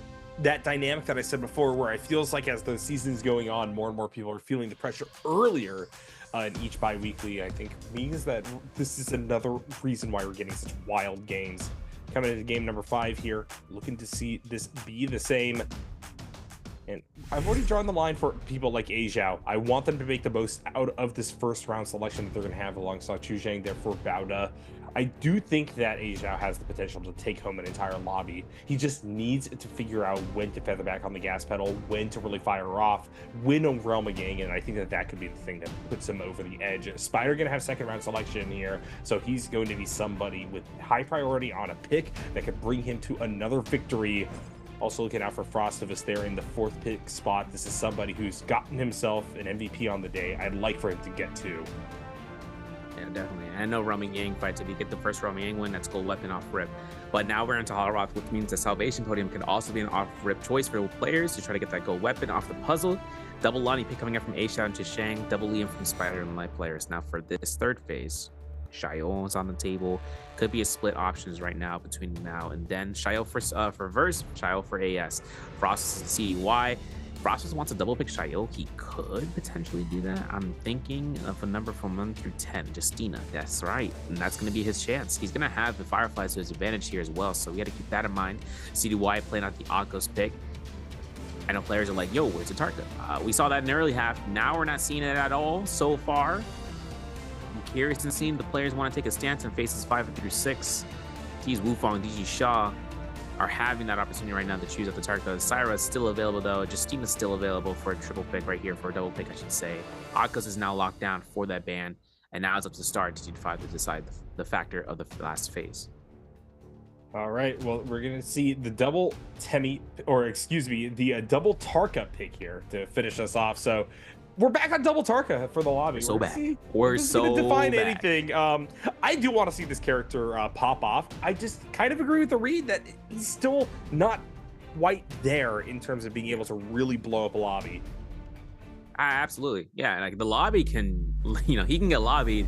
He can focus on one target, then after that, he can't really, he's gonna have to cancel all if he wants to conserve that rage. There's just no really value for him to just have it on active standby.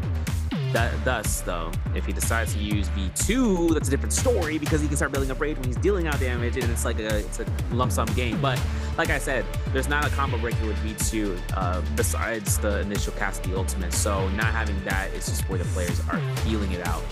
But of course, Fireball, I want to look at the skills. That's why I'm still here. I want to see what the skills are, because the Tarka's on V2 or V1, they still are. I believe both of them are. Yeah, V2, F2. That's what we're seeing. That's what we're getting at. And then looking at CDY, F2, V2 for the Akos, as well as with Shiji Shaw. Skills for the Shios are V1, F1. Looking at the Lonnie's V2, F1. Looking at the Justina for Frost was V1, F2. Syra's V1, F1. And that's just going to be the notion with the Liam's with F1, V2 as well. Now, Liam builds into this pretty well, I think, in Holoroth, just because then if they decide to take an off drop in that Metop region, that would be the space. But very few players take that Metop drop very seriously, meaning that they decide to take that drop, they are confident in their skill set. If not, they want flatter terrain. Simple as that, because the Temple of Light Shadow is way too many levels to that place. So losing a target is very easy near the game. You don't really want to spend too much time hunting a target who could also be picking up gear along the way. You'd want to fight them on equal terms by having loot on the ground. Now that common armor is now on default, players have that neutrality to make the gear not so much of a separation. But this is going to be where we're seeing the soft drop a slew of spawns here in America.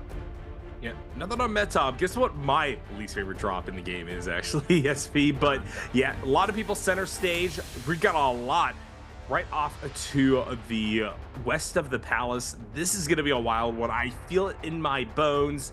Could be going down to another 2-person lobby at the very end here.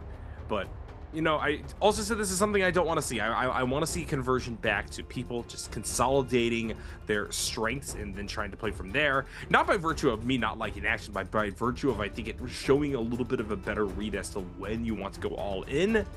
Overall, though, we got an exciting one ahead of us for sure. As BBE and WBG topped up in that corner, that western corner over there, kind of alone away from everybody else, looking for the good loot before moving down south. Yeah, and now it's going to be going into game 5. My name is Severio alongside Nyarko. The off trot for Firefly is their hat, and TT5 was not able to pick up a single one. Unfortunate. But of course, he still has a weapon on hand, which is going to be a Hong Sword, and has nunnies, and he's chasing down Shang. Shang found a Firefly, and he's at 70-some percentage points. A lot of starting rage builds coming out here. JL's AS and Jiqi over by Feather Lake are looking to try to make this fight happen, but of course, with JL's AS having fifth place notion, Jiqi has the stagger made. Parry was had. There's going to be the connection, and that might be the first elimination in the game period. Oh my goodness, great for the terrain. Looking for the R&B though. It looks like Jiqi has no issue of occurrence. He gets the elimination number 1. Fast start to this one, of course. Yet again, we're seeing that early aggression, that confidence that's being instilled in people by getting that common armor early. Wufong may have some company here. CDY is at least looking to loot up, if not fully go in. Would be a dicey 50-50 on the low ground between these two. Both at rare armor, though, could be that invitation to dive into the action. Frostivus going to trade with the Verse. Initially getting the onslaught going means that Frostivus wants to give chase. Verse with the old round the corner combo actually now going to be the one applying pressure. Frostivus able to get the armor swap off. Verse said sprawling, losing their weapon here. Having to hop over the far side. Ajiao looking for the third party as well. First, trying to know who's in the area. Fires off, getting the bell. Now, looking to restore as much health as possible. Going to be sent sprawling once again. We'll be able to get armor swap down to a common armor and almost immediately gets it deleted off their body by Frostivus. Playing with flying knives yet again. First on the chase down. In a lot of trouble. Just going to get frozen. Frostivus with the hook shot. Not going to get in on them, though. First, yet again, able to restore back up to near full. And this fight may not be over. Yeah, and Verse finding a lot of armor swaps here, man. He got lucky with the RNG, I'll be honest. But then again, having the opportunity of finding those is also a skill of its own. We know that Verse is going to be caught throughout the Flying Knives animation. Almost catches that parry, honestly. He finds it at the second blue focus. Frostus has been spamming those, but he still has Justina ultimate active on standby. Now for Verse, having Shayo ultimate back through, still has his combo breaker. He can take this fight against Justina. He goes for the Clink, and Frostus looks for the R&B, and an armor swap with Blue Raider means that Verse can take the fight away. He goes back to the common armor. He knows that Frostus is looking to try to hunt them down. He's looking to aggress with the pistol shots. R&B's connected off of this. Verse is going to be looking to get it ahead of the curve, but of course, Aishao already there looking for the Scare Rush off of that Lonnie build, and with it, R&B's to the next. Nice parry, nice R&B swap out for the spear. Looks to the blue armor, knows it is empty, and then another R&B this time, though, comes out here. The R&B from Aishao almost kills off Frostus, but the chase is not done. Aishao gets elimination regardless, and now 3v2. Verse in a lot of trouble. Asia similarly in a tough position here. Half health, gonna get the ball, trying to interfere with the Verse's approach and maybe bait in a third or fourth party. And Verse getting completely bobbled, juggled. Asia will be able to get that started, giving him a little bit more time to try to restore something here, but now it's AS waiting for him to try to escape out of the hut. AS continuing to give chase as Asia does find the scale rush, trying to get up the tree. AS follows through, has the hook shot available, as now Asia is going to be aggressed upon not only by AS, but also shot as well. Flying Knives does a little bit more damage, and then AS lays the killing blow, as now they are going to have to try to turn around and maybe face off against Shaw. This is a great starting off here for AS. He's got the money now to go for a purple armor, so making the option there is going to be a must. For Wufong into CDY, though, over by the IC Forest, this is going to be a spotlight right now. Akos versus Syra. F2 is about to come up for CDY. He can use his attack chase. LMB to R&B, a very ambitious choice. Goes for the catch here if he could, but the R&Bs are going to be the only thing he can do here. Avoids the horizontal blue focus and now finds a parry. Eliminates Wufong here for his first life. First elimination for CDY, who was on his second life, so the ambitiousness was definitely there, and having that to be his first elimination will come to fruition. 67 Dark Tide coins for him to stack out towards. Now, I saw earlier that Shang found a kill with a roller against FPX Star. I'm kind of curious and seeing if we get a replay on that, because considering he has gold Hong Sword from that Salvation Podium, he also has a katana on standby. So this also means that he could theoretically go for the stance like we saw last round with the Congeneric with the katana Hong. That's going to be the single edge stance where they can just wait out for an attack and then go on a flurry of blue focuses against an opponent before they can least expect it. Spider gonna lose a little bit at a range trade. Gonna be able to restore in time though to deter any further action from coming their way. As it currently stands, things are looking to basically be divided on the big map between these two realms. Those up north, those already inside of the castle itself. The Dead Man's land in this setter here, I do wonder what the call is going to be who is going to have control over which of these Realm of Yangs. It looks like Verse is already edging towards one to try to establish dominance early. Yeah, and now it's going to be whether or not the players want to distinguish themselves as being fully stacked, or playing the the trump card of just being able to say, I have this in my back pocket. For this, Spider doesn't have any of the notion. The only thing he's got is a purple armor and flying knives, which is kind of enough, especially coming off as a Liam. But for Polaris, AS is finding the hunt to be in his field of play. For this, Polaris really needs to just look for another armor in case right now, because common rarity at half health will be a certain amount of time. Ashao finds his approach here though with the Shiels. This could be a lot of consideration right now for AS to pick up his third elimination. Otherwise, if Alliance takes it, will AS look to go against Alliance? Now, that's going to be where Ashao has his Lonnie ultimate to be on 60%, so he's not going to have it immediately ready. But for Polaris, he's at 75. He's only a quarter of that bar left before he's able to get his ultimate off in order to turn things around if worst case scenario, he is forced in the deficit of a position. Lipo definitely needs somebody else here to try to third party. Ashao wants this kill. We've seen how aggressive he's been time and time again, and that is not going to change up here at all. Lipo, good maneuvering up this tower, is actually going to buy a bit of space for himself, but still is going to feel that pressure. Ashao definitely not going to give up just because of that little bit of space created. Meanwhile, we got Xu Zheng over here having the Realm of Yang pass. Nobody around him to really try to contest this, as Spider did take some damage at range earlier, and Xu Zheng seems pretty happy to just stand here knowing that they only got a few seconds left. They will just press the E, get on in there, and actually be facing off against Verse in this Realm of Yang. Yeah, and this is going to be a spotlight right now. This is going to be where Verse really puts himself into a position for it. I know that there's going to be a chance right now for the blue weapon rarities, but Shang is stacked, and he also has Palm Lightning. If he finds himself to find that Flying Knives build up, he's going to be going through with it, but the rarity of the weaponry is going to be what he's going to be using, prioritizing it at least. Now for Shang, going for the Hong Sword, going for the RMBs, 1-2s, making sure he can go for a parry here. Nice stance coming out here from the F1 counter. I told you it's going to blow up because if I see it, there's the LMB, there's a natural, there's going to be the RMB. This actually might be a kill slot, but the RMB catches, and that's just Shang making it happen with the stance. I can't believe it, but we had the second Romeo. We got to continue this one. The onslaught, GG Shaw versus JLS, Shayo versus Akos, and he catches him off with that pounce. Yeah, Shaw in really good position here, able to buy a little bit more space with that very dicey Akos movement. That's hard to track. AS trying to do the best they can to dig their heels and stabilize in this position, working through the strikes as they can. Currently, both sides without much in the way of health available. Shaw gonna get the pounce though, and AS needs to fall back in this position. One more trade, 50-50, blue focus, gonna go the way of AS. Shaw now staggered, in trouble, trying to buy space, will just get knocked down from their high horse. Good stuff there.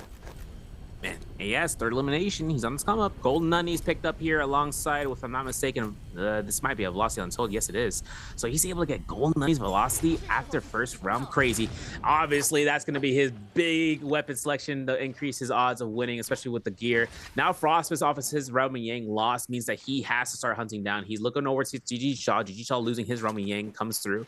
But I believe with Frostfist against an Akos here, it's gonna be a hard mark to hit. I mean, he is Justina, so it's gonna be him catching Akos with this, lack of a better term, pants down. But of course, there's gonna be RMBs. The extensions comes out for the crouch LMBs, the 1-2s. They're gonna be with the LMB. That's gonna be the moment he's been looking for. Akos comes out, the pounces catch, he catches the reset here, and that's gonna be the blue focus right there, confirming it. One chance to the musket shot. He tap dodges. He looks at the RMBs, and he eliminates each shot for his 5th round. This is Frostfist is coming back into the game. He's got a Soul Bloom. That means the Realm of Yang completion is run out. That means he's like, okay, and now he only has 11,000 Tarkite coins. He can work himself around this corner with that Firefly in case he needs to reposition back here. Otherwise, we're at Pinnacle Town, and I'm seeing 3 players in the vicinity. Oh, Shaw, not like this. Desperate times called for desperate measures, but Frostivus knew not to overinvest. CDY also in a desperate situation here.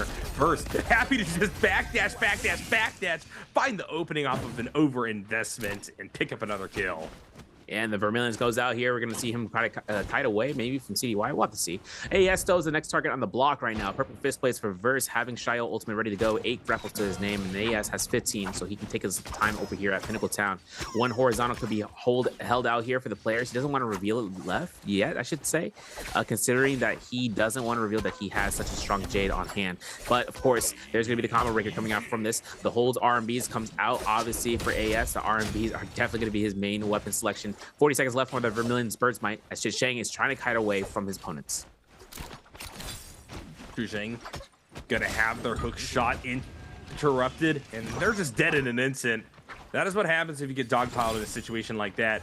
Once again, needing to just find any amount of distance. You got to take the risk in that situation to make sense, but that is going to be them falling, as AS similarly is just caught out with too many people surrounding them.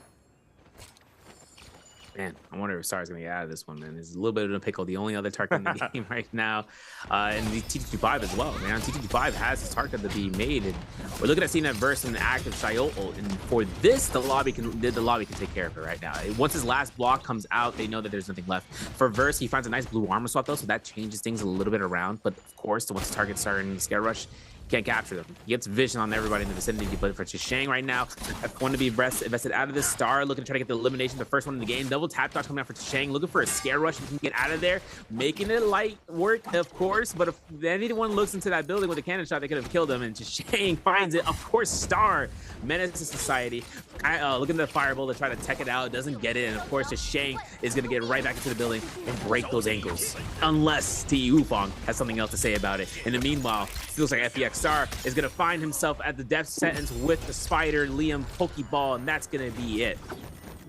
Yeah, Spider, while he didn't have participation in that first Realm of Yang, still is yet again the hidden threat on the table here. The dark horse, as it were, 5 kills, becoming a real menace, searching for even more.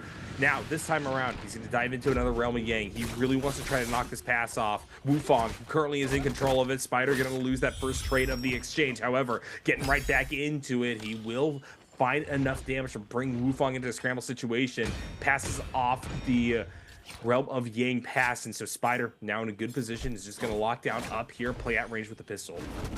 Now it's going to be a chance right now to just get whole omnidirectionals into purple focus. We love to see it, but Frostmas was also something to keep in motion. If he goes for that parry on the fist blades, then he can pick it up and then start doing shenanigans. We'll have to see. Spider though, up against A-Shot, 1 LMB, 1 RMB, nice crouch LMB. We're looking for the tep stick right now. 1, 2, making it happen. 1, 2, backing off. Okay, well he's still going to hold on to that Yang pass. Of course, going to be the objective here. He finds a tep stick. There it is. F1 comes out here for A-Shot to then back off, and it looks like Polaris is looking to try to find the weaker link here. He's thinking that A-Shot is a weak link, but problem is Alani, man, you don't even have ultimate. Polaris has to be very mindful about that as Liam, and then the Rummy Yang entries come through. Spider repairing everything he can beforehand. He's up against CDY, who is going to be playing out the Octos against Liam, so now it's going to be up between these two fellas. And then for CDY, he has an engraving and a Shaolin staff.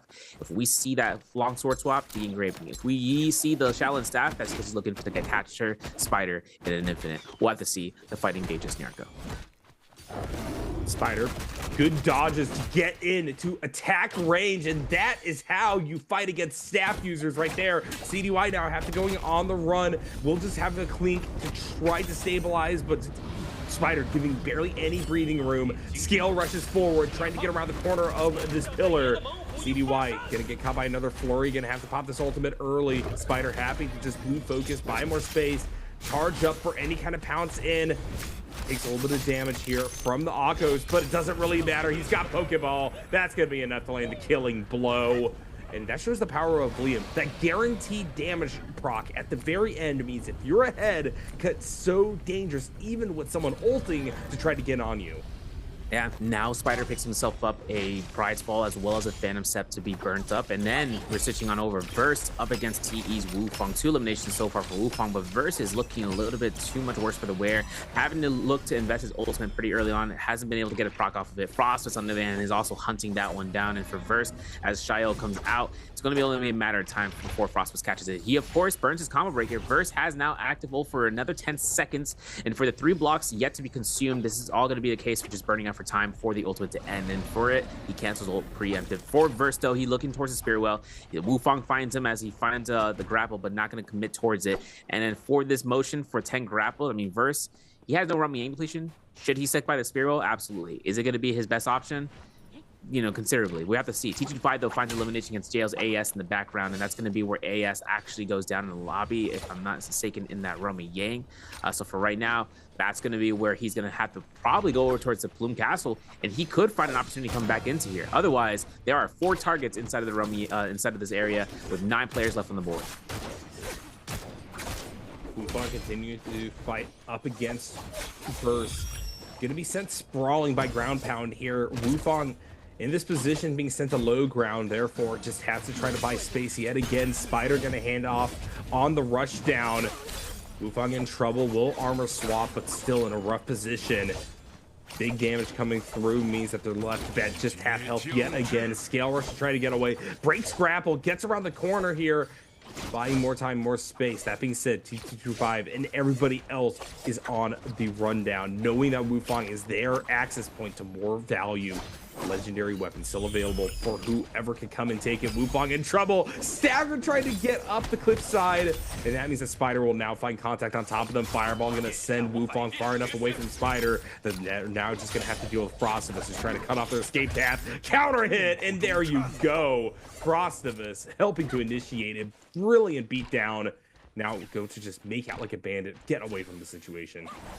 Yeah, and he's gone. He's got himself 21,000 Dark coins. He could be looking to save it up. Otherwise, AS taking a fight against A Shout, still with the Roman depletion. And for A Shout, double tap. No, A Shout been catching stat dodge, so I'm not gonna lie. But this is gonna be that grapple cancel we know the notion about with the plays. And of course, horizontal hold check comes out. It releases. AS takes all that damage to his face. And for A Shout, still having Alani ultimate, he is just waiting for the opportunity here. Block Extreme comes out, catches the LMB. F1 again this time from A Shout to make sure he can break away from potential TOD for the RMB with the grapple blue. Now for A Shout, he finds ultimate to be used preemptively, and now the Shio ult is up. So then it gives A Shout a chance to escape. For A Shout right now, looking to try to look. I'm not sure he wants to use the goalie stance, but he doesn't, and now it gives him a chance here to throw the ball again in the sky.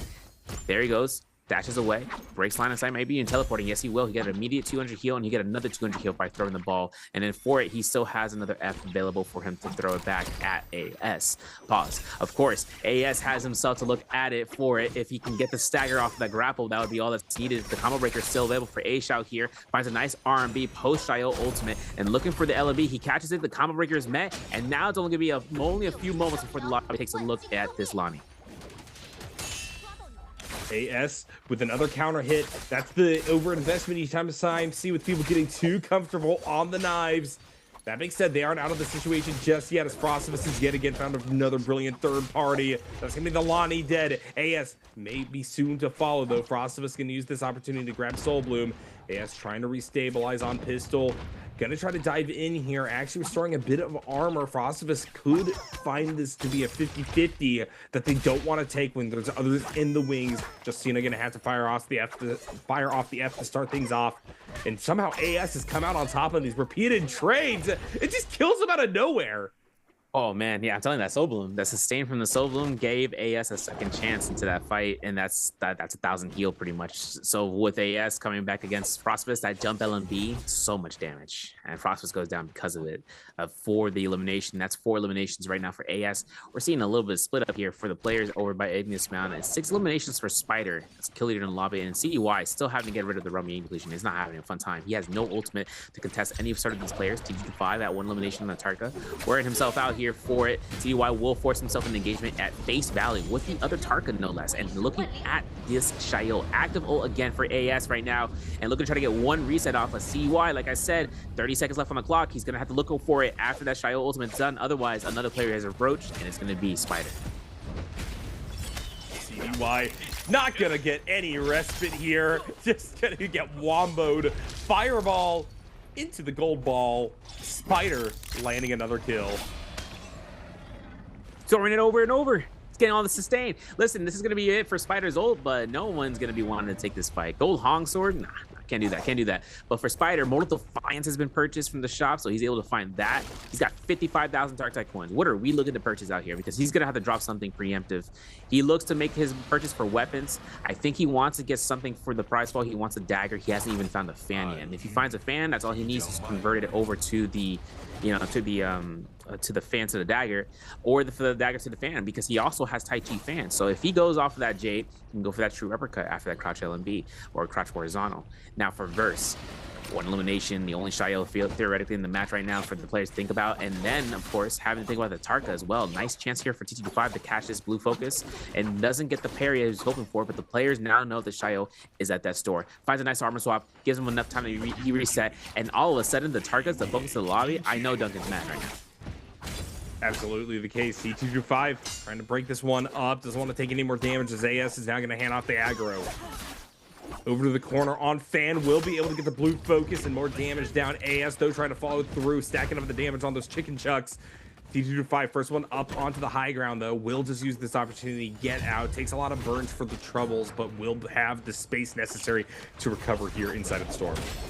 Now he's gonna find that Overlord knee kick, and then of course looking at that fireball. Oof, shield throw does take precedence over it. C225 might be looking for a parry, but he uses the blue focus. Oh, he's dead. He got Liam orbed, and that is it. My man is built out here for the 8th elimination. No more Tarka in the gameplay. And he actually might kill Verse because of it. Hold on a second. He actually throws him out to the zone with a damage. A musket shot. White Tiger's Prow is still stacking up 9 eliminations right now. We're at that point, right, where Spider is just going to be the most stacked person in the lobby, and he still has Mortal Defiance in his back pocket.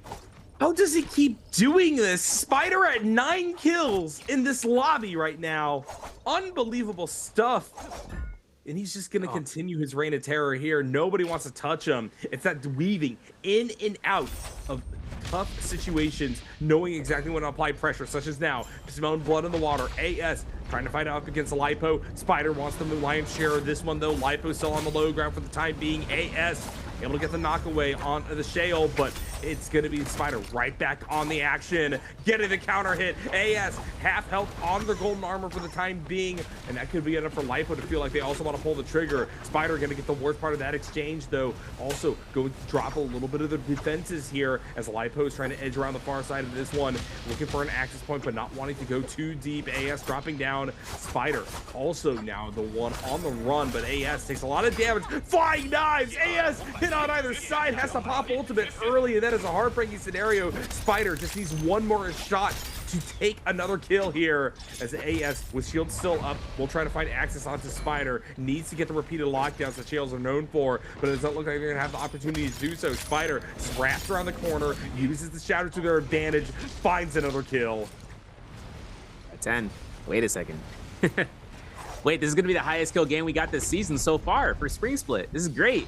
This is going to be a historic moment right now. And Spider, he's up against Polaris, and Polaris, I can't say anything. I mean, he's less geared. He's got no more to Defiance on back pocket. He isn't gonna have ultimate. And of course, if Polaris ends up going ahead against elimination, it's gonna be legendary, obviously. But Spider still has MVP in the back pocket right now. And this is gonna come down towards where Spider can just work off and kite around. He's got 53 percentage points. Polaris is gonna play this out like a ranked match. He's gonna make sure he can W key this. Playing it out here for the LMBs. Look at the combo breaker. He's the best to ever do this. Where's my Kachan? Obviously, there's a horizontal coming out here. We're looking for another one. We're looking for another horizontal throw. We're gonna be trying to get this back and forth. Look at this catches.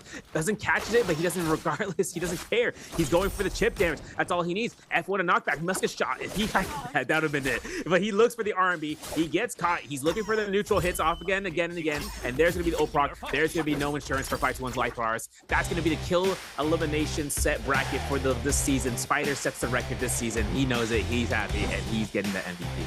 An unbelievable showing from Spider. Yet again, emerging victorious here. Day number 2 of week number 4 of our bi-weeklies. Unbelievable stuff coming from a player who started off the day with a big old goose egg on the scoreline. Yep. Tell you, man.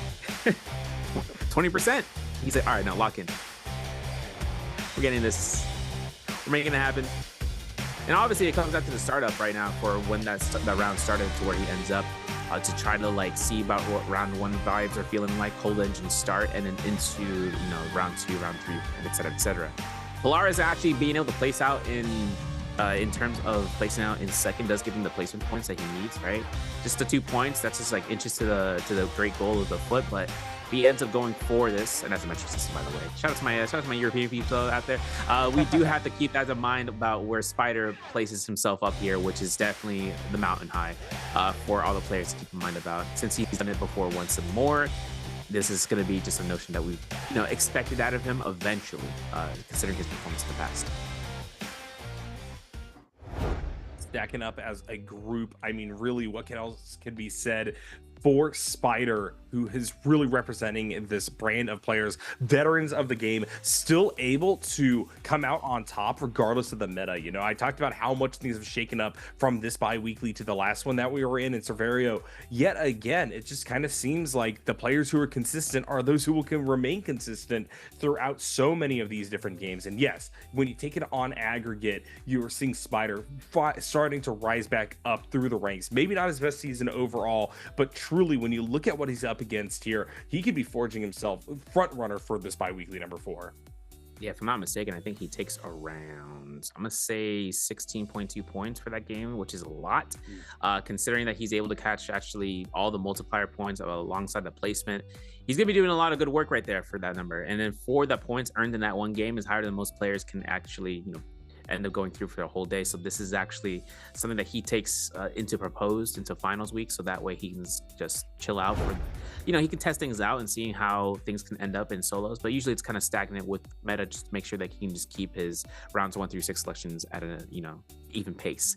We do have that question though: which player killed Bowditch Shang in game 5? Is it A, WBG's Verse, C, B, YZG's TT25, C, SR Spider, or DT's Wufong? Only in Twitch chat, folks of YouTube gamers. I see you guys out there, but it is inside of Twitch chat, so make sure you guys message that one out there, and we'll have you to get those rewards. Have your UID handy, please, so that way NARAKA BLADEPOINT can get that out to you ASAP. But yeah, like I mentioned, and it's also kind of a deficit of seeing about when a Liam can start snowballing out early on, that he'll have that early on, you know, crazy for the end game zone. And that's going to be our points right there. NARAKA 16.2 for Spider in first place. Hey, read it like a book. Spider 60.2 points on a single game. It's one of those scores that you just get staggered by. You look at it and you say, hey, some of these people aren't getting that in a whole day of competition. Heck, a whole 2 days of a bi-weekly, you know? So we're going to see what Spider is going to do from here. We got one more game on the day. I can see him going for the 3P. Oh, yeah. Oh, yeah. 100%. 100%. And I think one thing is making out to Spider right now, 14th MVP so far in the series for this season, and now coming out for this game. I mean, this is a lot. It's a lot of points. And now it comes into game 6, right? What's going to happen in more nighttime? He could choose out Tarka, and I will be like, cool, you know, we see that finally. I just want to see a variation change for Tarkas, because that's what everyone's looking for as well. I see you guys in chat. The thing is that V2 versus V1 is making this conversational point. We'll go back into it later.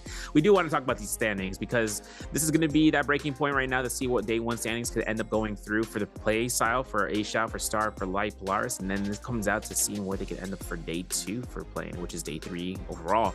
Just Shang, 16.5 so far first day, 1 to play in, doing phenomenal work. Gigi Shaw, though, day 2 is 18 points. Wufong's at 18 points for just a single day of playing as well. So that's that motion. We have to see where the waves can come through for Gigi Shaw, because right now 1 round is left and he hasn't made a bi-weekly final just yet. So while you see CDY 25.3, he's slowly creeping up that threshold I was mentioning, that 27 to 30 point threshold to make it for top 12. We'll have to see what the set point value is after the next game. Our top 6 though, hard determination if these guys can't make it, but Spider's at 32.2 already higher than YZG TT25 throughout his first day of playing, higher than Mike's first day of playing this week, still has his last game, and if he has fuel in the tank, if he surpasses that 41 plus point day, he could break 2 records in 1 sitting in this week. Absolutely. TT25 still at the very top of the podium here, but Spider jumping from below the cutoff point to number 5, hot on the trail of TT25 here. 1 game still left on the day, yet we have the highest score in a day established here, breaking past Mike's record from OUG that was set in day number 1 of competition. Man, I'm still surprised how heavy he got that. Like, in terms of the flow, right? This is going to be a match that has to be studied. I think for a lot of players who are looking to try to get some, you know, investment of time, just looking at what was the benefit. But we are going to get some clips and highlights brought to you by China Unicom. Gamers Unite. I wasn't going to bring it up here. Spider going for the triple double LBs against Gigi Shaw. Insult to injury, though, against CDY. Look at this. Even after he realized he couldn't get the R&B drop down, he decides with the Tarka, it is time, my friend. And we are going to get this to the Zakos out of the game. And that's exactly what happened with these orbs back and forth. White Tiger's prowess involved. And even against Verse, Verse was throwing the shield. I'm like, wait a second, brother, you still have to worry about the orb, and there's the zone. And that was a ticket to the Shadow Realm right then and there. Platform 9 3/4. It was closed off before he realized it. Now it's going to be AS waking his motion with the V1 and then looking to see about what the next motion is. And that's another orb. And this is the cycling of the soul blooms that Spider was able to get back and forth, 30% over the course of time. And he earned himself out that victory wholeheartedly. Seeing how the Liam and how to get that early game lead, that's what needs to be studied. That's what needs to be looked at. That's what needs to be reviewed for all the players, as this amount of performance is none whatsoever. It is at its peak so far. And Spider coming through yet again. I need to see the stats. How many MVPs is he on right now? 14. Well, there you go. 14 MVPs coming through on the Liam. And I really do think that this is the perfect character for Spider, given the situation. You know, he's popped off on others before, of course, but I think that Liam's ability to get that guaranteed damage at the end there, the fact that you're able to remove someone temporarily from a situation with Pokeball, means that someone like Spider, who's already just so skilled at navigating those dicey multi-man fights, gets that extra boost up the rankings, and it makes total sense that he gets MVP here in one of the most dominant games we've seen all season out of the solos. Yeah, he's on his rating arc right now, just making everything in his hands.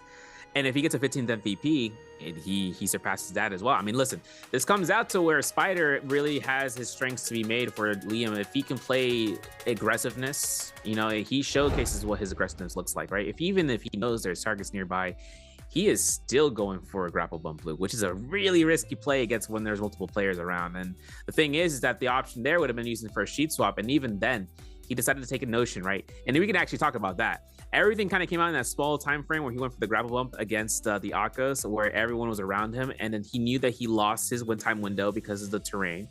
Closing that down, he decided to go for the extension of the RMB. Backs off, knowing that whether or not someone's going to be wanting to snag in there, he was making sure and seeing if that was happening. Fireball comes out. That's knock up, that's knock back. He procs over the knock up as well, and then into the immediate ball, which then concisely throws out the orb, fusion core aside, and then just got the elimination. Same thing with Shayo. He knows that Shayo is locked down by 2 animations, shield throw and shield bash, her F1 ability. If she throws a shield, she would be locked in animation, orb is free. She combo breaks, she's free as well. It's a lot tighter window, and he took that to his full advantage. We are going to see ourselves throwing ourselves to a break, though. We got round 6 to think about. We got Moore's Isle Night to go through. We'll be back after this few minutes, and then we're going to go make this one a big one.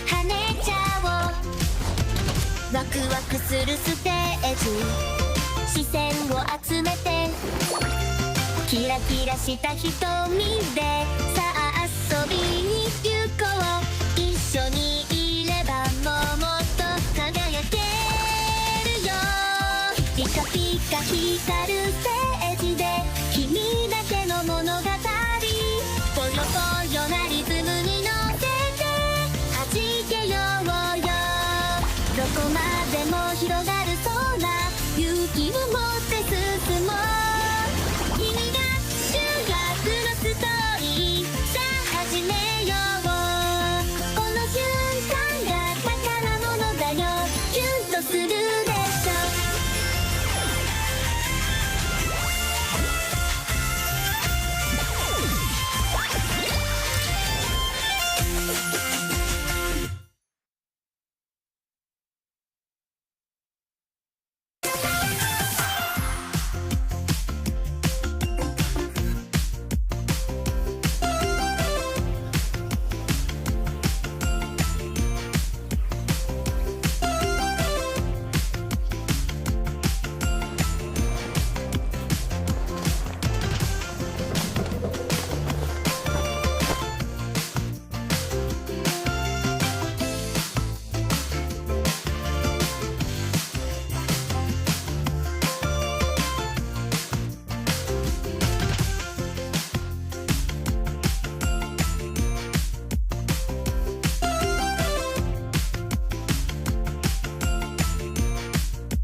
And ladies and gentlemen, we are back here from the minutes break. Make sure you got your drinks. Make sure you got your, any sort of supplies, popcorn, snacks, whatever you got. Mocha bars, maybe. Shout out to my YouTubers and round 2. But we had to mention, we are into round 6. We are at Morris Isle Night. We got ourselves to kind of keep emotion about emotion, and then having to think about where we stand with this last round. Some of these players, this could be the last round they have to play before last chance qualifiers.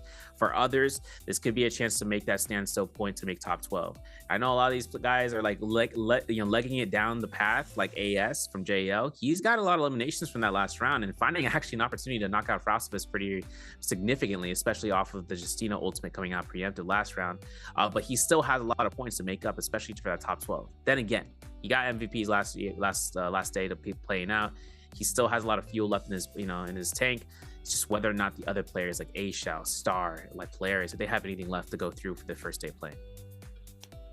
Absolutely. Game number 6, as you said, it's going to be a night map, so we're going to have the Fireflies available, I believe, Cerverio, and from there, we're going to have a bit more aggression on what has already been a wild day of games. So game number 6, a lot on the line in regards to the rankings as well. You really do want to just, especially for this day number 2, if you know this is your final shot at establishing yourself, if you've gone back to back on your days, to do your best to just make sure that you are well beyond the pale of getting eliminated or knocked down past that number 12, number 13 a rank bump. So with that in mind, gonna be very interested to see what happens as we dive on into this map.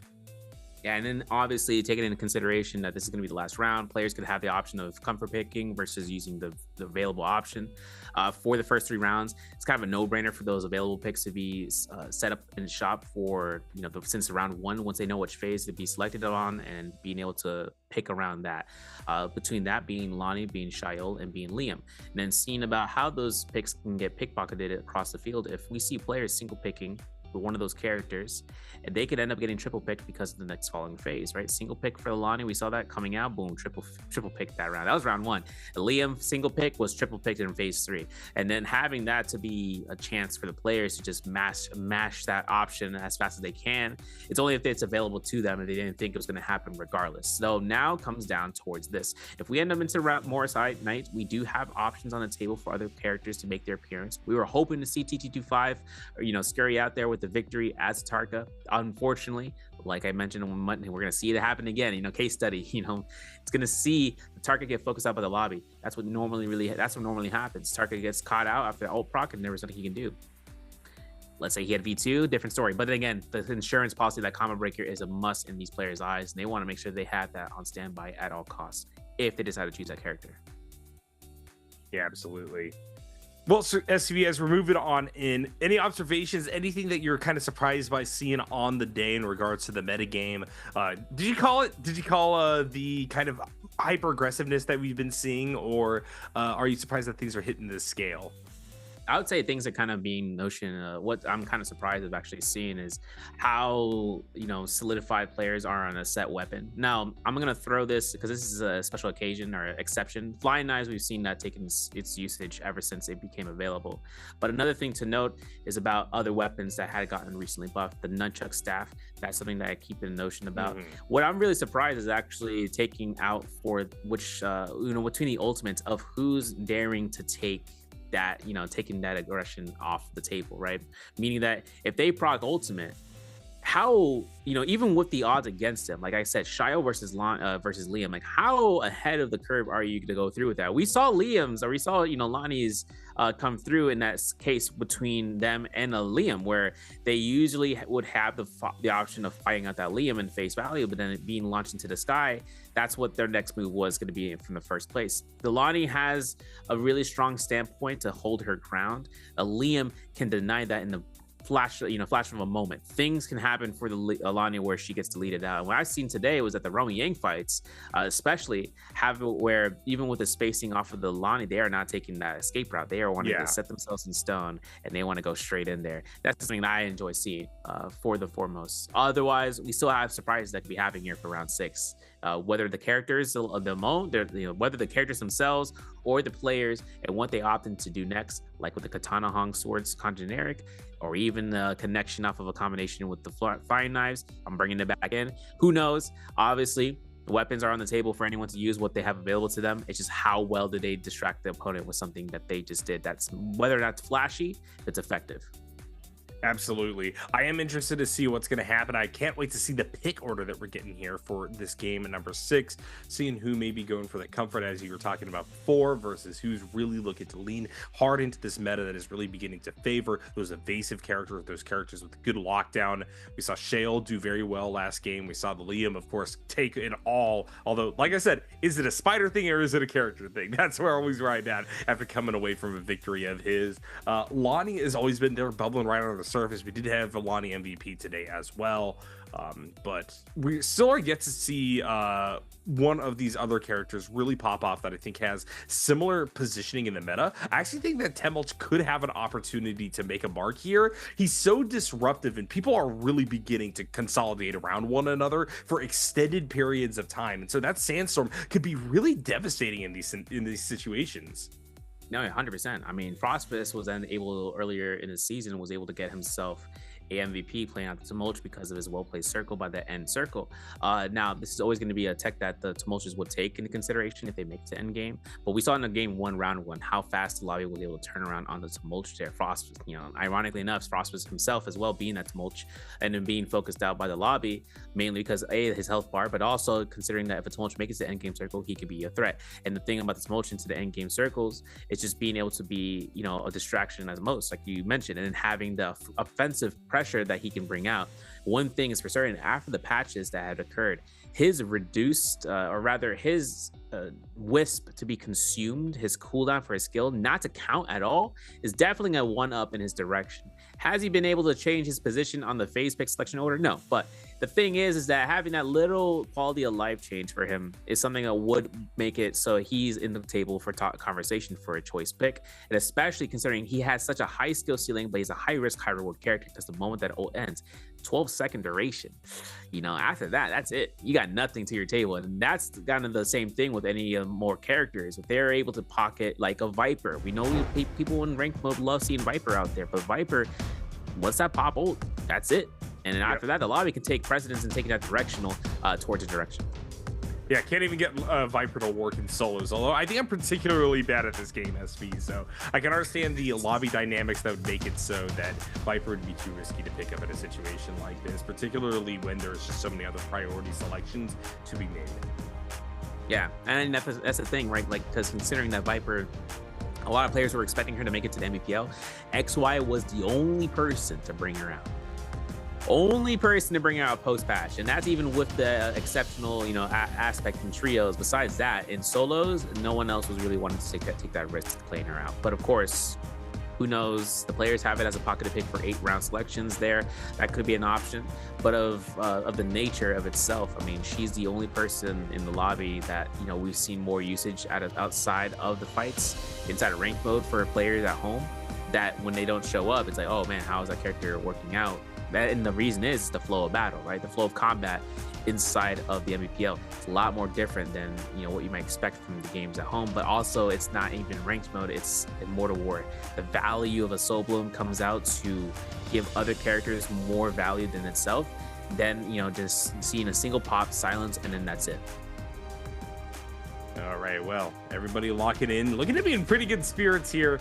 Diving into our final game of the day as well. You'll love to see it.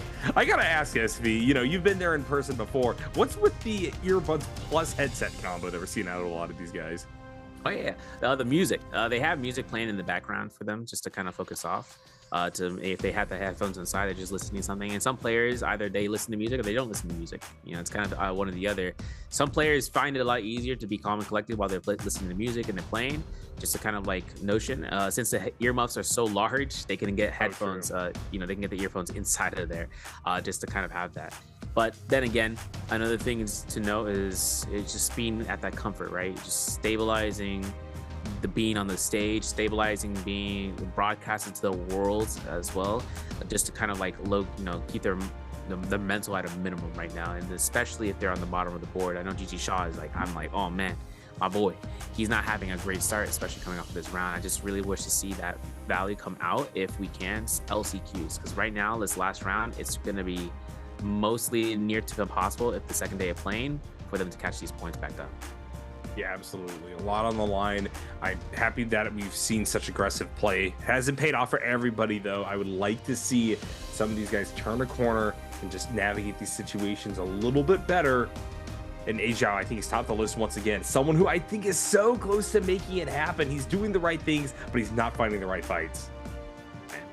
Yeah, the right fights only come to certain players if they have, you know, an upgrade in their arsenal of ability. Not just the ability and skill ultimate, but what they have on hand and how confident they can work with it. Like, we could talk numbers. I don't want us to. I'm not going over into it. You mentioned, like, you know, how analyzed I can go into it, and that's just part of the process. But at the same time, I'm like, but what if we break this down by a numerical value?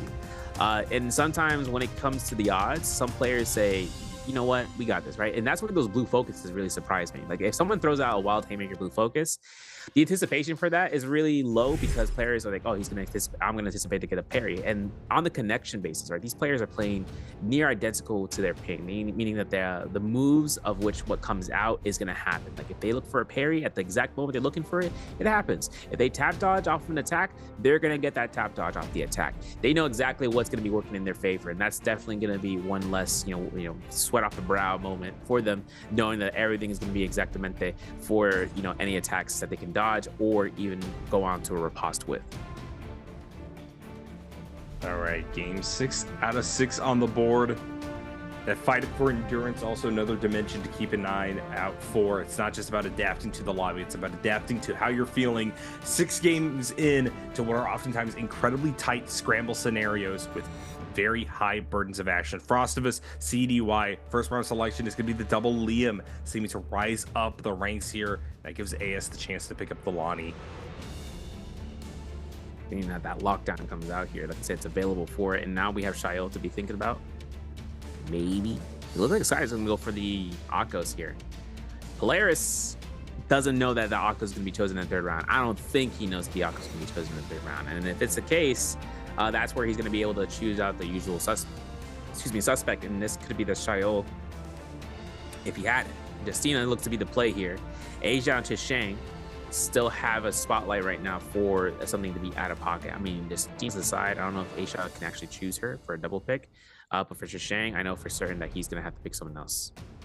Oh, I lied. Never mind. He triple picked it. I thought he was going to go for a target, you know what I'm saying? But he's not going to do that. He's going to be going off of that Justina. But Takeda makes his... Okay. Now that we're bringing out Takeda, now I got to talk about, you know, the potential for Takeda with the flying knives and then how strong it can end up going. Kylan actually is a surprise. We haven't seen Kylan a lot this past patch. It was actually kind of interesting. But then again, this is like, if T225 plays Takeda with flying knives, that's a detriment to the lobby. Tarka spitting out here for Wufong, GG shot for the Shail, Takeda for T225, and the Kylan for FPX Star. Very interesting last round phases, to be honest. Wasn't expecting that. That was not on my 2025 bingo card. Yeah, not at all. But a lot of unexpected things that happened today. We're going to see whether or not someone unexpected will be able to claim victory here, an MVP in game number 6.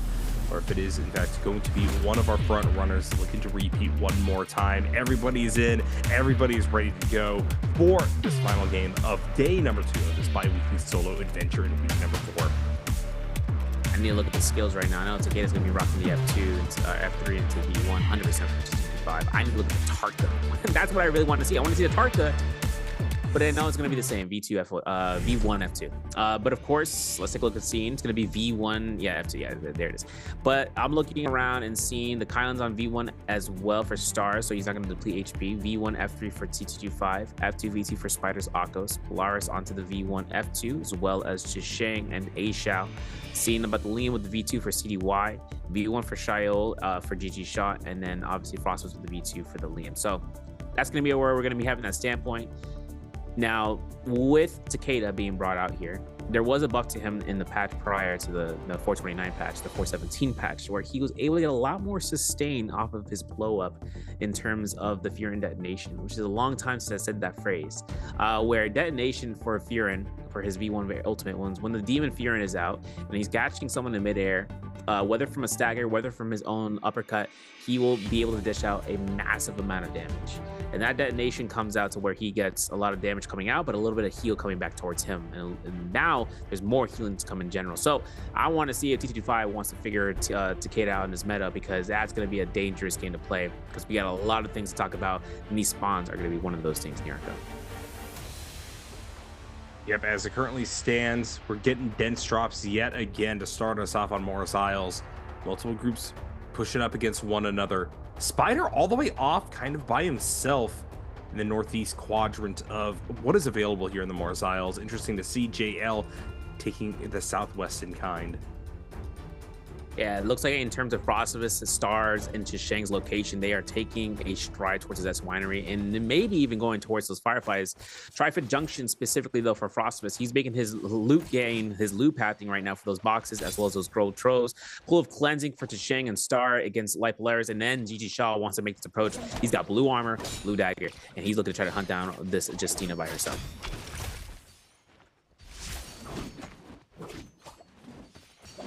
Obviously, though, with Chisheng having to loot up this one path here, he's going to find a nice common armor. One drop down blue focus would be enough to kind of deter him to try to stay here for much longer, but he is looking to get that kiting path done so. And if anything comes out for Chisheng, right, GG Shaw having the moniker of action, finds a nice parry post the combo breaker coming up for Chisheng. He finds it. The knockback might not be enough, and the elimination goes to GG Shaw. He finds it, but not the Soul Bloom, and that's going to be where we're going to see Frostbus. He also was able to pick up a pair, which means that attack bonus might work in his favor in the early game due to not having a lot of mitigation here in NARAKA. Oh yeah, absolutely. Shaw already losing out on that armor, needs to try to get to safety here, buys enough space with which to do so. CDY finds that rare armor, says, hey, time to immediately force some fights here. Sees first as the first victim is going to attempt to initiate upon. Space going to be bought by the Lonnie F. First sent down. Unable to get much in the way of distance between them and CDY. So that's going to be a quick one. Incredibly clean showing here from this Liam. Going to be looking for more out of him now that he's got the ball rolling, as Spider actually is in the worst position we've seen out of him so far in an early game since game number 1, losing that initial fight on the Akos here. Gonna have to try to stabilize, but Wufong is giving him a hard time with which to do so. Not a lot in the way of places to try to juke out this member of TE.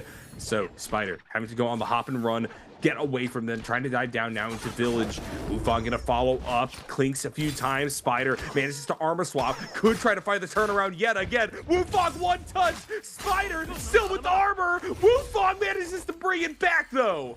I can't believe we just got all told not to use Fireball. Behave, as the great Lala Bambo says. Because Tarka Fireball off an uppercut is definitely a true option. And now it's going to be the case. We see another fight, though. T225, Takeda gameplay coming out with the V1. Finding CDY an active Liam ultimate and the Justina now. Obviously, F3 isn't going to come out in time. We get orbed, we get launched, we get hit back. T225 still has the F3. He wants to confirm it. And the blue focus hold would be a way to catch that. For T225, though, he's got himself to worry about the Justina. The Justina doesn't care about him. They wanted to lock down that low health Liam, and that's going to be that last orb that's still not going to be thrown out here. A-Shao, though, finds himself. The dash comes out. It is missed. We have one more dash left. The kill potential right now. Pistol shot. Can we land it? Oh, my goodness gracious. Oh, my. We got it. There we go. We find the scatter rush. LMB comes out here. The knockback coming out from that fireball. T225 looking for that blue focus. He gets caught. This actually might be a grapple bump R&B into jump LMB. Oh my goodness, he caught it. A-Shot find elimination in the back line. And Wufong's still working out that Tarka play. I'm still curious and seeing how it's going to end up going through. He's still at 1 elimination. Wufong on the dash through, has the speed to try to find chase down onto A-Shao, who currently is in armor advantage, but doesn't seem to want to take this fight to start things off. Dash over to the far side. A-Shao still managed to play avoidant for the time being. Wufong, therefore, going to use this opportunity to heal back on up. Going to have that interrupt there as a hookshot comes in. A-Shao on the chase. Blue focus rush in. Wufong actually going to win on this exchange to start things off. A-Shao staggered. Oh, God, it's happening again here, SV. Yeah, this is going to be tough right now. 1, 2. Oh, no. Oh, do it again. Ding. Oh, wait a second. Turn around. R&Bs. Oh, nice uppercut. Wait a second. R&B, 1, 2. Hold 3. Ah, we got caught. And the burn is actually going to take away from A-Shao's HP. He's not going to kill him. It just means that he can't heal 100% for any armor powder and vitality. He attempts to, he goes for a sheath swap. Crazy Wufong. We're going to get caught to the drop on the R&B, and that's going to be where we see the target go down for the first life. A-Shao, second elimination. I don't think either of them deserve to win that fight. I'm not going to lie here, SV. They should have just handshook it, but nope. Wu Feng wanted more, gets punished massively for 3 weeks. So good on A Zhao to find the better of that scramble situation. Speaking of scramble situation, we are several miles into the shadow right now with Spider prowling, looking for TT25. This is tough. This was on a reset too for both ends. So for the Mohism Haven, at least, or not Mohism Haven, towards Woodfall Haven, this is going to be Spider catching it. F2 negates the F3 from Takeda. R&B attempt from Spider means that this is going to be a chance right now. TT5 was the one who didn't have ultimate at the higher regiment, so he knows that the Akos will be more of a threat with it. Now it forces this zone fight. We have a lot of meters to gain back into the zone, but if TT5 catches this, he could find it. LMB's hold check. Oh, the F2 catches it, and TT5 is dead because of this. One jump LMB to the next jump LMB. And then the Takeda Fury catches it, gets a little bit of sustain, but one bow shot, he lands it. Clean with it. Spider's on his first elimination so far. Wait a second. Uh-oh. Wait, this is old school Mike. This is blonde. This is platinum hair Mike from 2022. Crazy. Looking at him like that, but my man was first one to go through the highest. Okay, so actually this is a great stat line. Let's talk about this. So this is the history for the eliminations in the past for the top kill leader in the lobby. Now Mike used to be when there used to be 16 players in the lobby, so 12 eliminations there is one thing, but then we switch on over to a 12-player lobby, and 11 eliminations becomes a lot more rare because of it. Yeah. Mike takes that second spot to the history, and Spider takes it now. He's now one of the few players to make it through. If Spider catches himself out for 12 eliminations, then he's the second slot to go through. If we get a future moment where there's 13 eliminations, unheard of, by the way. But if it happens in this lower bracket of the number of players, that would be just insane action coming up from the players. Spider on the trade here. Good swap to try to continue the combo. Frostivus down his armor, but still trying to hold on doggedly to that Realm of Yang pass. It is going to fade out as he has to get past the border. Spider actually not even going to be the one to initiate upon Realm of Yang. Instead just wants to get this kill. Air blast. Frostivus down to barely any health now. Dropping down to the ground. Spider going to follow through. Tries to go for the pounce on the Akos. Gets the kill and blow and will find himself into the Realm of Yang on top of it. And that's actually going to knock out Frostivus for this round. And you look at the overall, because last round of playing, second day of playing, we do have our chance of seeing this engraving for Spider with the long sword. So that's going to be what he's having in his back pockets. Or not engraving, a jabbing, I should say. Star, though, on the other side, blue armor, Liam, or Highland, B1, F1. Spider goes for the Skybound, looking for the bow shot, and looking for the R&B drop down. If he can catch it, that would be huge. But he gets caught into the reciprocating end. Nice F1 coming out here for the combo breaker for Star, looking for the lethal jab. Nice uppercut attempt coming through here. He's guaranteed damage, and this might be a Kylan as well, and it definitely will be NARAKA.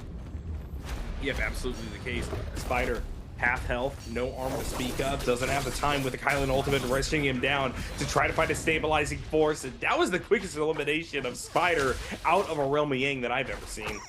Yeah, actually went down crazy, and the scaling might be made towards it, but we have another fight. Justina, Aisha, both Justinas. Oh, you get a freeze midair right now. Might be catching for the stagger right here, and Justina on the other end. A-Shot, he still has himself a soul bloom picked up from Frostivus' body, though. Spider was able to cleanse that Realm depletion like a blink of an eye, and now it's going to be a chance here for the nunchuck. A-Shot finds a combo breaker usage from Jashang, still finding uppercuts, still trying to attempt for a TOD. He finds one R&B. He goes for a meter jump, actually, and confirms the uppercut, goes for your R&B. The new uppercut from the Nunnies is nasty work. A-Shell capitalizing on it. Frame one the moment they came out, and I'm glad because he's at 3 eliminations, and he's able to pick up a gold dagger, getting himself an assassin's lunge as well, mind you. So he really just found the combination that he needed in order to snowball out, just like how we saw Velocity earlier on in earlier rounds, in round 5 specifically. Oh, absolutely. Asia, decent shape to start things off here. Purple armor already available. Now inside the loot room. This could be an opportunity. 3 kills on the board, most in the lobby, to try to make a mark here. I said that this was his burden on the day. It looks like he could finally get there. That being said, you can see he's definitely in a struggle position right now. Low on the overarching rankings. Needs to be able to accelerate himself a little bit further forward. A victory would do a lot for him here. As I'm going to fight over Spirit Well, CDY, trying to just clink with AS.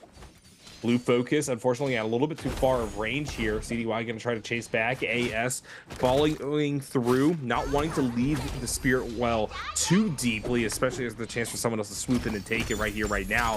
CDY in a lot of trouble, going to lose armor for this trade. Manages to get to ball out of Lonnie. But now AS is deciding, hey, we're abandoning this. We're going all in on getting this elimination here and now, as Spider also wants a piece of the action. Rushing down CDY. Tech chase up against the polearm. This is a tough position to be in. CDY trying to do the best they can to ring around. Unfortunately, they're just going to die to ball explosion. And now Spider wants to access AS.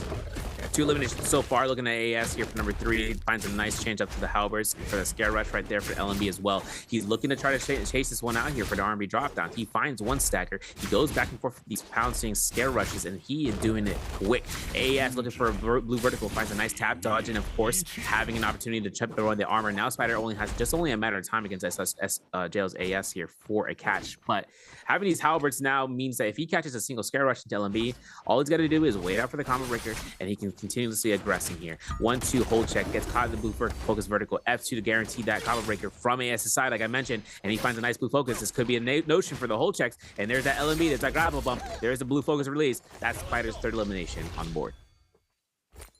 Yeah, Spider, all of a sudden, bringing it back, lost that Roma Gang and going to be able to cleanse himself of depletion. As that was Asia just getting melted there as we're moving in onto another one of these big group fights I've been seeing all day. Chuzheng still on rare armor, but sees an opportunity to try to knock down Shaw Peg from here. With multiple people coalescing upon that location, they're going to decide, hey, get it back off around the corner. I know that I'm not in the best and most healthy position right now. I'm just going to look to loot the battlefield and see what kind of marks I can make afterwards. That's now we focus upon Star, picking up legendary weapons here in the form of these dual halberds. Chuzheng's continuing to go on the run, and now Star wants to find them. Here we go, back inside of Roma Yang. This is what we saw before. AS versus CDY. Already AS sent sprawling down to about half their armor, was able to get a good trade on Rise versus CDY. CDY just going to charge up with blue focus, that RMB blue focus. Now double cling. AS in a little bit of trouble as they're going to drop out of their armor here and therefore pull ultimate first. Looking for a bit more damage as now CDY goes on the run. Nice job deflecting the approach, wants to take to the air. And here we go deeper into the fight now. It's CDY in a lot of trouble. AS going to be repelled for the time being. Still with a decent chance of making it happen here. Just needs one more shot with which to do so.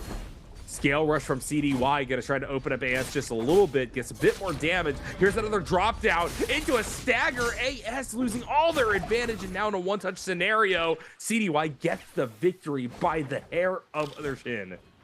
That was great. That was great. Even with blue rarity and after the HP, it was really a determination of the secondary R&B to come out. Luckily, CDY valued it so heavily and earned it out now for Chuzheng. Nice armor swap, my friend. But Zocco's looking for you, bro. Nice ultimate, okay, for the knockback. Imprint guaranteed. LMB, oh, can't do it. Can't do it, bro. That's going to be where he can get the V2 for free. And now Spider looking for the bow shot as well. As the Yang pass has been agreed towards his Versus direction. But this pushback forces the combo breaker from Verse. He has ultimate, and he actually might lose all his HP here. Not to death, but the ultimate from the Lania was up just in time, and now it's just only about spacing out. The Yang pass still going to be available in about 5 seconds to enter the Roma Yang. When it hits, and that might be it. He finds it, dodges it. Can he get back in? He loses Yang pass. No, he doesn't. He F1's into it. My man's out there, la vida loca. He's good to go. He's free from any harm, and he's going to be getting that Roma Yang for free. Yeah, Verse very happy with the situation. Spider using this time to recover a little bit of armor. And you can see Chuzheng all the way over there on the other side of the meadow in a rough position. Definitely plays bow shot from Spider. It's going to make this position even worse for the Bow representative. Spider able to leap forward. Chuzheng armors up, but doesn't have a whole lot to work with here. Will need to make the most of the situation. Notably, Spider doesn't have F nor V available. Chuzheng, though, just going to have to burn freeze early in this one. Uppercuts crew. Then there's going to be the R&B. Oh, wow. She's okay, my friend. We got the swap into Howard. He didn't really want to use the staff there for it, which I guess is understandable considering that he would just get it for immediate. Now we have A Shao, Skybound, Gold Halberds. winning out the first Romy Yang, the only kill in his stead. He's looking up against A Xiao here, who A Xiao is looking to try to go for the 1-2s and release the missile attack, obviously, for A Xiao. One horizontal is kind of what the case. He has Assassin's Lens, we mentioned that. He's looking to try to release his horizontal if he can. Being very cautious about it, throws it, makes it happen where he baits out, and then that's Star's combo breaker. That's huge. That means that we have an Assassin's Lens should be revealed and then thrown in the other direction because Star was anticipating it for a 1.0 release. Now Star, he's got an ultimate here. He's got to be very emotional, motion sickness, the scare rushes, but he's keeping it, calm and collected. And for one LMP, that's near theoretically all he needs for a grapple on blue, and which comes out. And A Xiao is in a position of not using ultimate, but Star definitely will be. All right, Star continuing to keep their advantage going. A Xiao in a lot of trouble. Caught out mid-air, gets frozen up, but it isn't enough. Sorry, this just blows my mind how he was able to get that off of the single dash. Oh, yeah. Big damage, too, man. That was a big scaling anywhere. Yeah, hyper-efficient. A Xiao didn't know what was coming.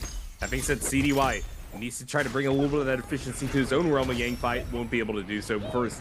Easily winning that one. Let's see what he gets. I mean, what day we get? What day we get? We got a thunderstorm. Okay. Gold Longsword though is impeccable, and the Starfall as well. We never seen a Starfall. Well, we actually we did see Starfall. I wasn't casting that day, but I saw it. I would have lost my mind. Seeing no one use Starfall is kind of the notion. Trios, some teams are trying to use it, but in solos especially. Mortal Defiance still picked up for Spider, has a jabbing, has a Palm Lightning, has Cyan Fang, as well as a Overlord, as well as looking at the quick charge Thunder Call that he's able to stack up nicely to a Thunder Call.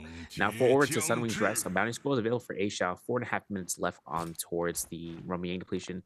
Verse and Star next to one another at the shop because they want to make the purchases. A Xiao sees that. He's like, I'm out of there. I'm not going to take any chances. CDY at Islet Crater could be looting this up, but for Spider, this is only going to be a matter of time situation because considering that CDY has, the Romy Yang depletion, this is going to be a problem right now if he doesn't get this kill as soon as possible, even with Spider at 5 eliminations. What we're currently seeing here is Spider just trying to get up to the high ground, use that opportunity to gaze out, see what they can find here as an access point for a ensuing fight. Currently, as it stands, Spider at 5 kills has yet again racked up a massive advantage inside of this lobby. Kind of coming from nowhere on this one as well. Put into that tough situation where they weren't able to access value out of the first Realm of Yang.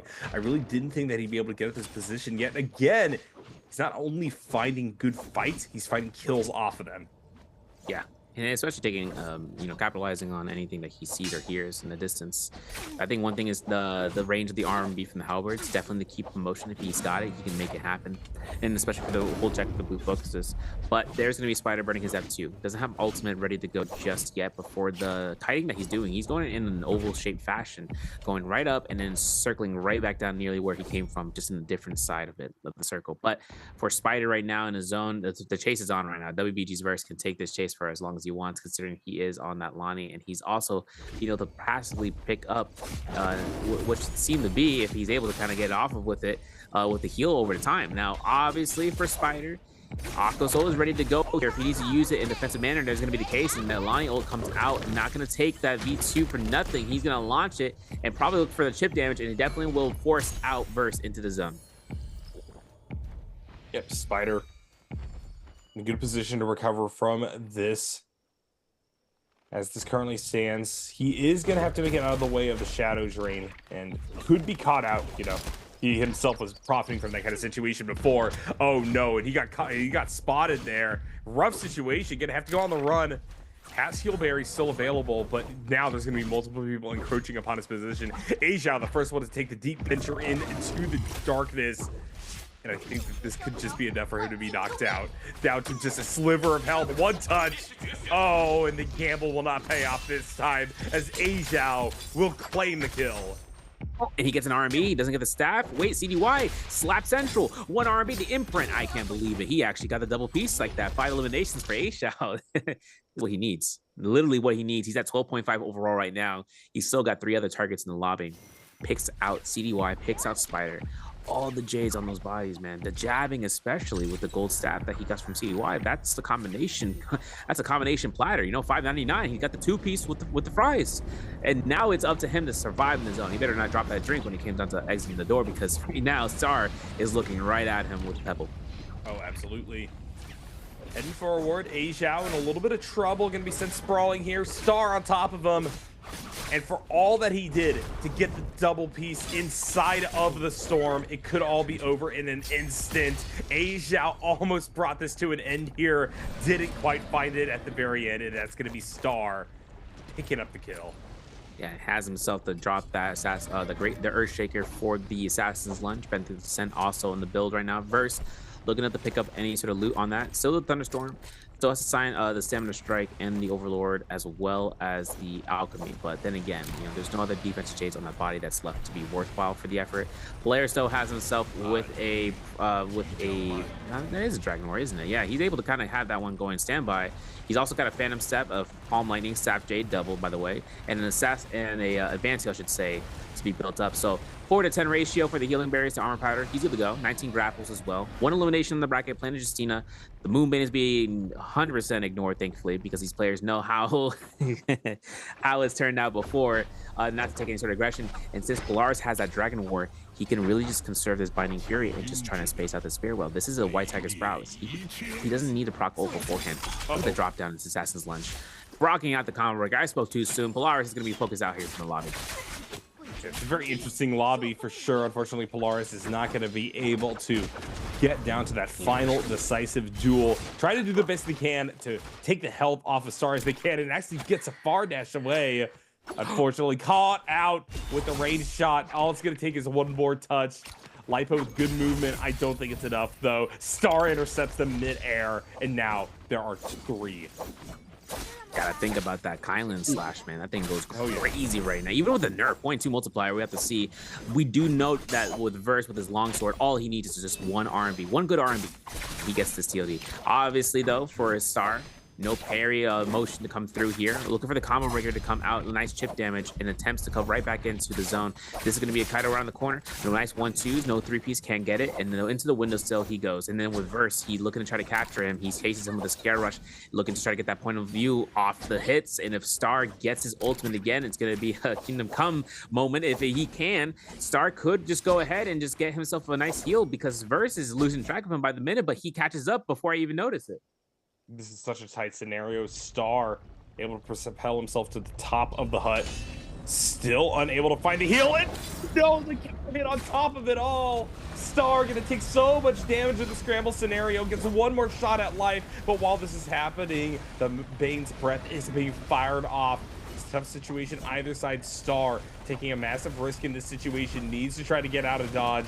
May not have the opportunity to do so. Swaps over the dagger, get as fast scale rushes, get as much maneuverability as possible. Trying to scale up the side of this tree. First to follow through. Star keeping it viable for as long as they possibly can, but without anybody else in the lobby, and these two being the last ones left, I don't think the Star's going to have much in the way of ability to heal back up. He's got to play with the cards he's being dealt. First, trying to come on in. Going to lose that initial trade. Star still on dagger, trying to stabilize. Back down to the ground. First, going to try to follow through with the tech chase. Dual blades activated. Gonna lose their armor for their efforts. Star may try to find the reversal here. Ultimate still available for the Lonnie alongside the F. Same thing for this member of FPX as Bruce tries to dive on in. Ball thrown from below. We see Star dodge out of the way. Staying alive will use this opportunity to restore health. Verse will do the same and handshake away. We're back in stalemate. Oh, we are so back. We have the Kylan ult to still be on standby for Star, getting a full reset for the white health, and he gets that last slash for it, but he's V1, right? He doesn't burn any type of health, so that means he can infinite slash. The Keelan guard is now burned out, and this is going to be now the hand-to-hand combat Verse. Ooh, almost getting caught by that Scare Rush off the blue focus. Gets caught to the pitter-patter. We're looking for the double tap dodge, and that's exactly what we're anticipating from Star to look for. He gets a nice grapple bump. Not going to be the case. He goes for the slashes. He looks for the LMB. The upset right now is going to be impeccable, and the extensions off the F1 to get right back into the zone. Gets caught by the 1-2s. The tech was nice for the RMBs. The F1 to try to push back was ambitious. I'll be honest, the whole check those are necessary. Let's take a look and see if he can get this jump LMB into the LMBs. Of course, the scale rushing isn't going to be had from Verse. Too close for comfort like that parry, and that's going to be Star getting the elimination, getting 5 points to be earned out. What a chase at the end there. Thought the reversal would come through, and Star manages to live through it all. A lot of pressure on all sides, but yet again, another accelerated game where we didn't get a true final circle. That aggression being answered perfectly. Star was able to come out on top and deservedly claims MVP. Yes, Star's gonna have this chance right now to have that catch up. Obviously, as I mentioned, you know, look how locked in. My man used to smile day in, day out. He's not smiling, bro. He's locked in. He's locked away, which is necessary, of course, because now it comes down in terms of this. For his first day of playing, still has to make the day 3, makes the second day of playing worthwhile for the effort. The case is he brought the Kylan out and he wasn't messing around. The Kylan value that round kind of made it happen. I mean, look, he went up against Spider, he went up against Alani, he went up specifically Spider with an Octos, as an Octos. He was able to catch out those slashes off of some target that was trying to space away, and he gets the immediate slash. He notices it. He notices that it comes down towards, you know, where the lineup is, of noticing that J curve from the tap dodge from one side down to the C side of the triangle, and then all of a sudden he just slashes in that direction. He knew that was going to be the anticipation for it. And then for Verse, later down the road, in terms of getting the bow shot, he almost cut the elimination that we, were hoping to see against Polaris. It didn't happen, but then that 1v1 situation came out, and noticing he had time to reset, and they took that, right? That handshake agreement. The handshake agreement really comes down to both sides. If we saw Star go in there with his V1 Kylan without going to an armor reset, then we notice that it's going to be a case where he's going to be investing all the dashes, and by the time that he goes all 5 dashes with the blue bar, then he goes into Keelan guard, and for 4 seconds, yeah, he's unlimited dashes mode, but we still have Alani ultimate to worry about. Then they come right back in, and it's just a testament of the will. I want to see from the point of view, though, that swap off the uppercut that Star was able to get. I want to see that, because that uppercut in that area, what he did, I need to see what he had accomplished with the halberd swap into R&B and into blue focus, because that was just way too clean. Yeah, absolutely. So many small decisions and little technical plays had to be made there at the very end. And that's really the beauty of the NBPL SV. And that's what I've been really enjoying throughout my time casting this season. All 4 of our bi-weeklies have led to so many fantastic plays across both solos and trios. And so I'm going to take this time and say, hey, if you guys enjoy what you saw here today, this overwhelming aggression, well, we got more of that coming down the pipeline for sure. So we've got multiple days of broadcasts still coming this week. We're following it on up with some incredible progress within Biweekly 4 come the next one. Yeah, exactly. And this is also to be included not only to CN, but also the global. They announced it.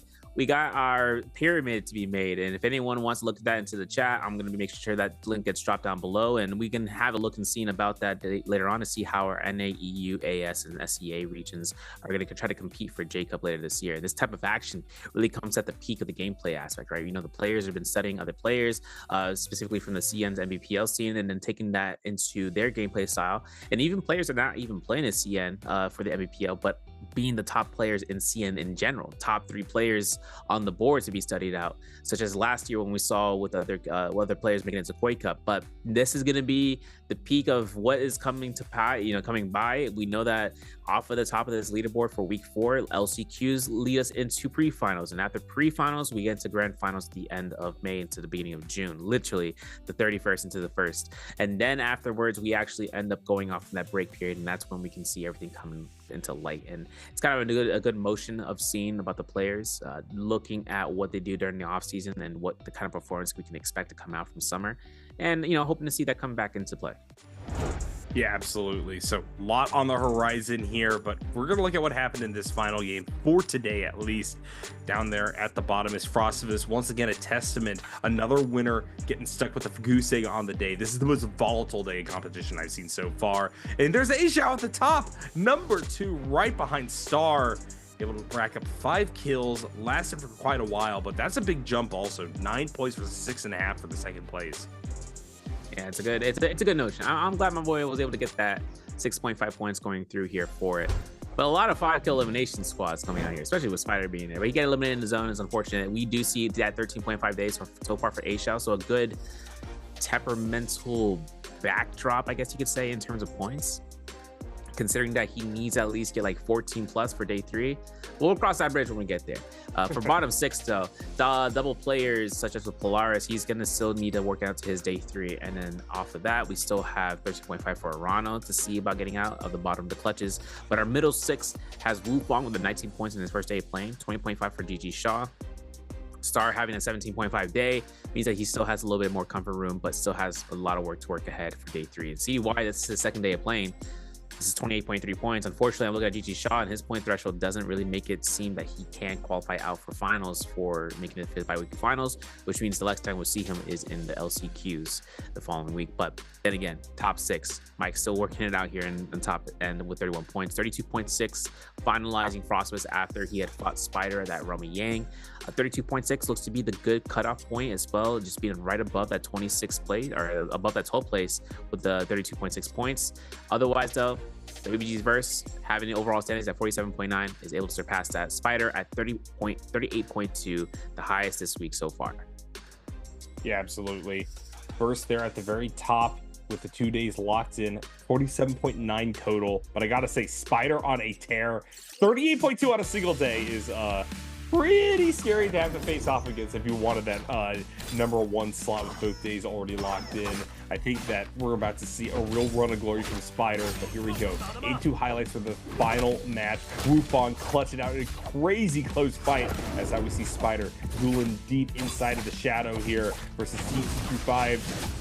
Getting the relentless rush down. Spider taking a little bit of damage here, and I think that that's enough for then him to die on the reapproach back away from the storm, if I remember properly. Yeah. And the storm kind of worked through. And the black? No, bro. That's crazy. That's unfortunate, really. This is going to be the other fight, though. A-Shot finding out Spider in the zone, and then CDY wanted to take a piece of the cake. Forgot the cake's been out there for 4 days, bro. It's over. And that's going to be where CDY gets himself caught out. RMB to the imprint, the knockback, and then obviously just the 1-2s to confirm it. Yeah, I felt that. I felt that into the core in my soul. But this is that play I want to see. Look at that. Oh my God. He had enough terrain to go right back into the blue focus. I can't believe it. And then it just came into the mind game. He tried using the F1 offensively to catch the RMBs. Later on, they'll find the parry after the haymaker blue focus from first. And Star comes out, MVP Kylan coming out for this round 6 into the NBPL. Yeah, not something you see every day. The Kylan, though, is going to be taking this one home. Like to see that, some of these picks that are on that aggressive side that aren't necessarily the most popular are still able to walk away with not only full pickups for victories, but also first MVP for Star. So congratulations to him for the season. Yeah, exactly. And I think one thing is for certain is that into this MVP, just to kind of come through with this, still this means that he gets more points to be earned his way, considering he was at the top of his leaderboard in that round, and that's really what it comes down to for him right now. But we do still have a chance here looking at one of the players later on once we have our interview going into play. We do have to take a notion of seeing what they have to say, maybe in terms of the gameplay. I, for one, would like to see whether or not we can get Star onto the interview, because we got a Verse last time, and I was talking to you about it before, how I really would like to see what Verse was kind of up to, and we got him. So I'm kind of like throwing it in the universe and hoping that it comes back to me for Star to take it through. But obviously, in this case scenario, a lot of players have been making that mention about Tarka. Haven't seen him as much often prevailing into these fights. With the fireball in the first fight, that was cool. No, I'm not gonna lie, that was pretty sick. Then again, we still have F1 to be considered, and no one's using it at all whatsoever. But in solos, that things could change. If someone finds a usage off of the V1 with the F1, then they'll use it. If they want to continue using the F2 to extend out, we'll have to see about it. But we do want to look at this interview, and we'll be right back afterwards to conclude. And then our show, guys, be right back. Ladies and gentlemen, welcome to the post-game interview. This is Jaeger, and I'm standing here with AS and our old friend, long time no see, and let him say hello to our audience. 来吧 ，AS 也是老朋友，好久不见了，先跟我们的观众朋友们打招呼吧。大家好，我是 AS。欢迎 AS 来到我们的赛后采访。哇，你知道吗？距离上一次，我印象当中，距离上一次我采访 AS 已经是印象之中很久以前的事情。不过再次见到你也是非常的高兴。Welcome to the post-game interview again. Welcome. And first, I would like to know, so for this season, because it's the first time to our interview, and I would like to know how you comment on yourself so far. 那先问一下，那也是我们其实这个赛季终于也是在我们的赛后采访见到了 AS， 特别想问一下，那 AS 目前对于自己的这个状态怎么评价呢？一般吧。这么简单 I think just so. And I would like to know, because like in a lot of matches we don't have like too much view about you, and like we can see you in the beginning of the game, but it's hard to see you in the final circle, and I would like to know what is this strategy? Why is this strategy? 我这边也想问一下，其实这个赛季很有意思的是，我们从数据上看，其实 AS 的数据还算可以，但是呢，我们在前期啊，就是可以说前期基本上还能看到你。但但决赛圈真的很少见到 AS。我特别想问一下，这是一个怎么样的打游戏的这个方针策略呢？就是疯狗模式，见到人就打。我觉得我很喜欢你的这个取名字。I think I would like to this strategy I would like to give him a name is that Crazy Dog. It's like when I'm in the just beginning of the game and when I just met one player and I just want to fight with him. If I can win and then I can continue, and if doesn't, so just whatever. Okay, let's move on to next part. Answer for treasure. 好，我们来看一下今天我们要给大家的题目是什么。The question is, which hero did JLAS use in Game 6? 这道题目呢是在刚才这把比赛当中 AS 用到的是哪个英雄 ？Okay, and because I just told everyone that you give your strategy a name, and I also you have another like nickname for our new soldier, which is the Flamer Thunder. You give him the name is Wheelchair Soldier. I would like to know why. Can explain with us for us. 那这边我们也刚才讲到了，我说 AS 我觉得你是个取名天才啊。说完了刚才这个疯狗模式，其实自己也有刚才我们聊到，就是说给我们的新魂域掌心雷取了一个叫做轮椅魂域，能不能具体展开给我们讲讲这个轮椅魂域到底是什么意思？就是不需要怎么操作，就续好了就放就好了。I think why I just give him this name is because I think this soldiers, if you have it, you just use the blue charge and everything. You don't need to like think too much. And I would like to know because if you use too much blue charge, you will be parried. So how to deal with this problem? 那毕竟你这个是猛续猛出，还是有被震的风险。如果被震了该怎么办？被震了就掉手机啊，没有手机下一把。你就是典型的打得过就行，打不过就散是吧 ？Okay, I think just if I can win and then like I continue, just like what I said, Crazy Dog. Okay, that's very funny, and I think our players prepare and let's start counting. 那 AS 应该准备就绪了，那接下来就让我们一起进入倒计时，英文的3, 2, 1。3, 2, 1. Screenshot. Okay, let's find out the correct answer. 也有请 AS 给我们公布一下正确答案到底是哪个 B. Yes, the correct answer is B, and congratulations. And also, at last, I would like to know because we said at the beginning of the interview, we long time no see, and we know that you had an honor, which is the championship for the grand final. It seems like really a long time, and we have a lot of like grand final championship or biweekly final championship. So I would like to know for you. So, how you think that championship meaning for you, and what's your plan? For the NBPL， 那我这边想问一下，就其实我们也说过 ，AS 其实也是曾经在我们的 NBPL 当中拿下过至高的荣誉的。当然，在这个荣誉之后，我们又诞生了很多的，春决冠军啊，这个节杯冠军啊，然后包括现在有很多的周冠。对于这条路上来说，我特别想知道 AS 目前你在回忆自己曾经的这个荣耀的时候，这个荣耀会不会在比赛当中给你带来什么帮助，对你意味着什么，以及接下来自己在 NBPL 的一个打算是怎么样的？没有意义，都直接拿，就是怎么说呢，运气好拿的嘛，没有意义。但是我觉得你这心态真的非常好，拿过了就拿过了，没拿到也没拿到，反正生活就是面对当下，对不对？我很喜欢你的心态。I really like his strategy, like his like psychology, and he told me just no meaning for him. It's like it's just one in the like past time and just a championship, honor for the past himself, but now it's now. Okay, enjoy yourself. 那我这边只要说，其实每个时候都是在专注在自己的当下就好，我觉得这心态非常的好。那也希望 AS 接下来也可以发挥更好的一个状态和表现。Thank you， 再次感谢来到我们赛后采访。Thank you for today's interview, and we will get back to our casters. Well, guys, thank you so much for tuning on in for a fantastic interview, getting us some insight there. But we are bringing it to a close on the day. SV, it's been an honor as always casting with you, my man. Oh yeah, man. I think it's hype train, bro. It's hype train, 100%. And the thing that makes it a lot more of a notion is just getting an introduction to the league for you. You mentioned how the NBPL and just being able to take time into the season, especially coming into nearly to its close, and especially considering that we have a lot to showcase, considering that we still have next week to look at. We still have the further weeks with last chance qualifiers with the pre-finals to get into Notion and grand finals. So how the players can operate on the final stage, the final moments, the risk at its highest point. Now, for these players, though, it comes down to what AES was saying, crazy dog tech. I don't know, what it came down in the interview, but he said anything happens at the end of the game circle. He's like, the wins are wins, but, the championship is the championship. Our standings, though, just give you guys a quick refresher course out here. 4th to 18th place, Edward with 12 points, 12.5 for DRG Fong. Polaris with 13, Rhinos with 13.5, as well as with A Shao at 14th. Battle Shang at 13th place with 17 points. Switching on over here to 12th place.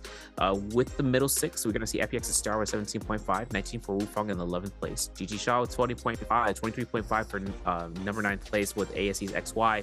Number 8 with Wolves PXT at 24.5, 28.3 for SS1 CDY at 7th. Now our top 6 has OUG's Mike here at 31 points, 5th place for VE's Frostmas, 32.6. JL's AS, 4th place at 36 points, 38.2. 3rd place so far for SR Spider for his day 1 playing, TT5 second day of playing, 47.3, and then 47.9 for WBG's first second day of playing.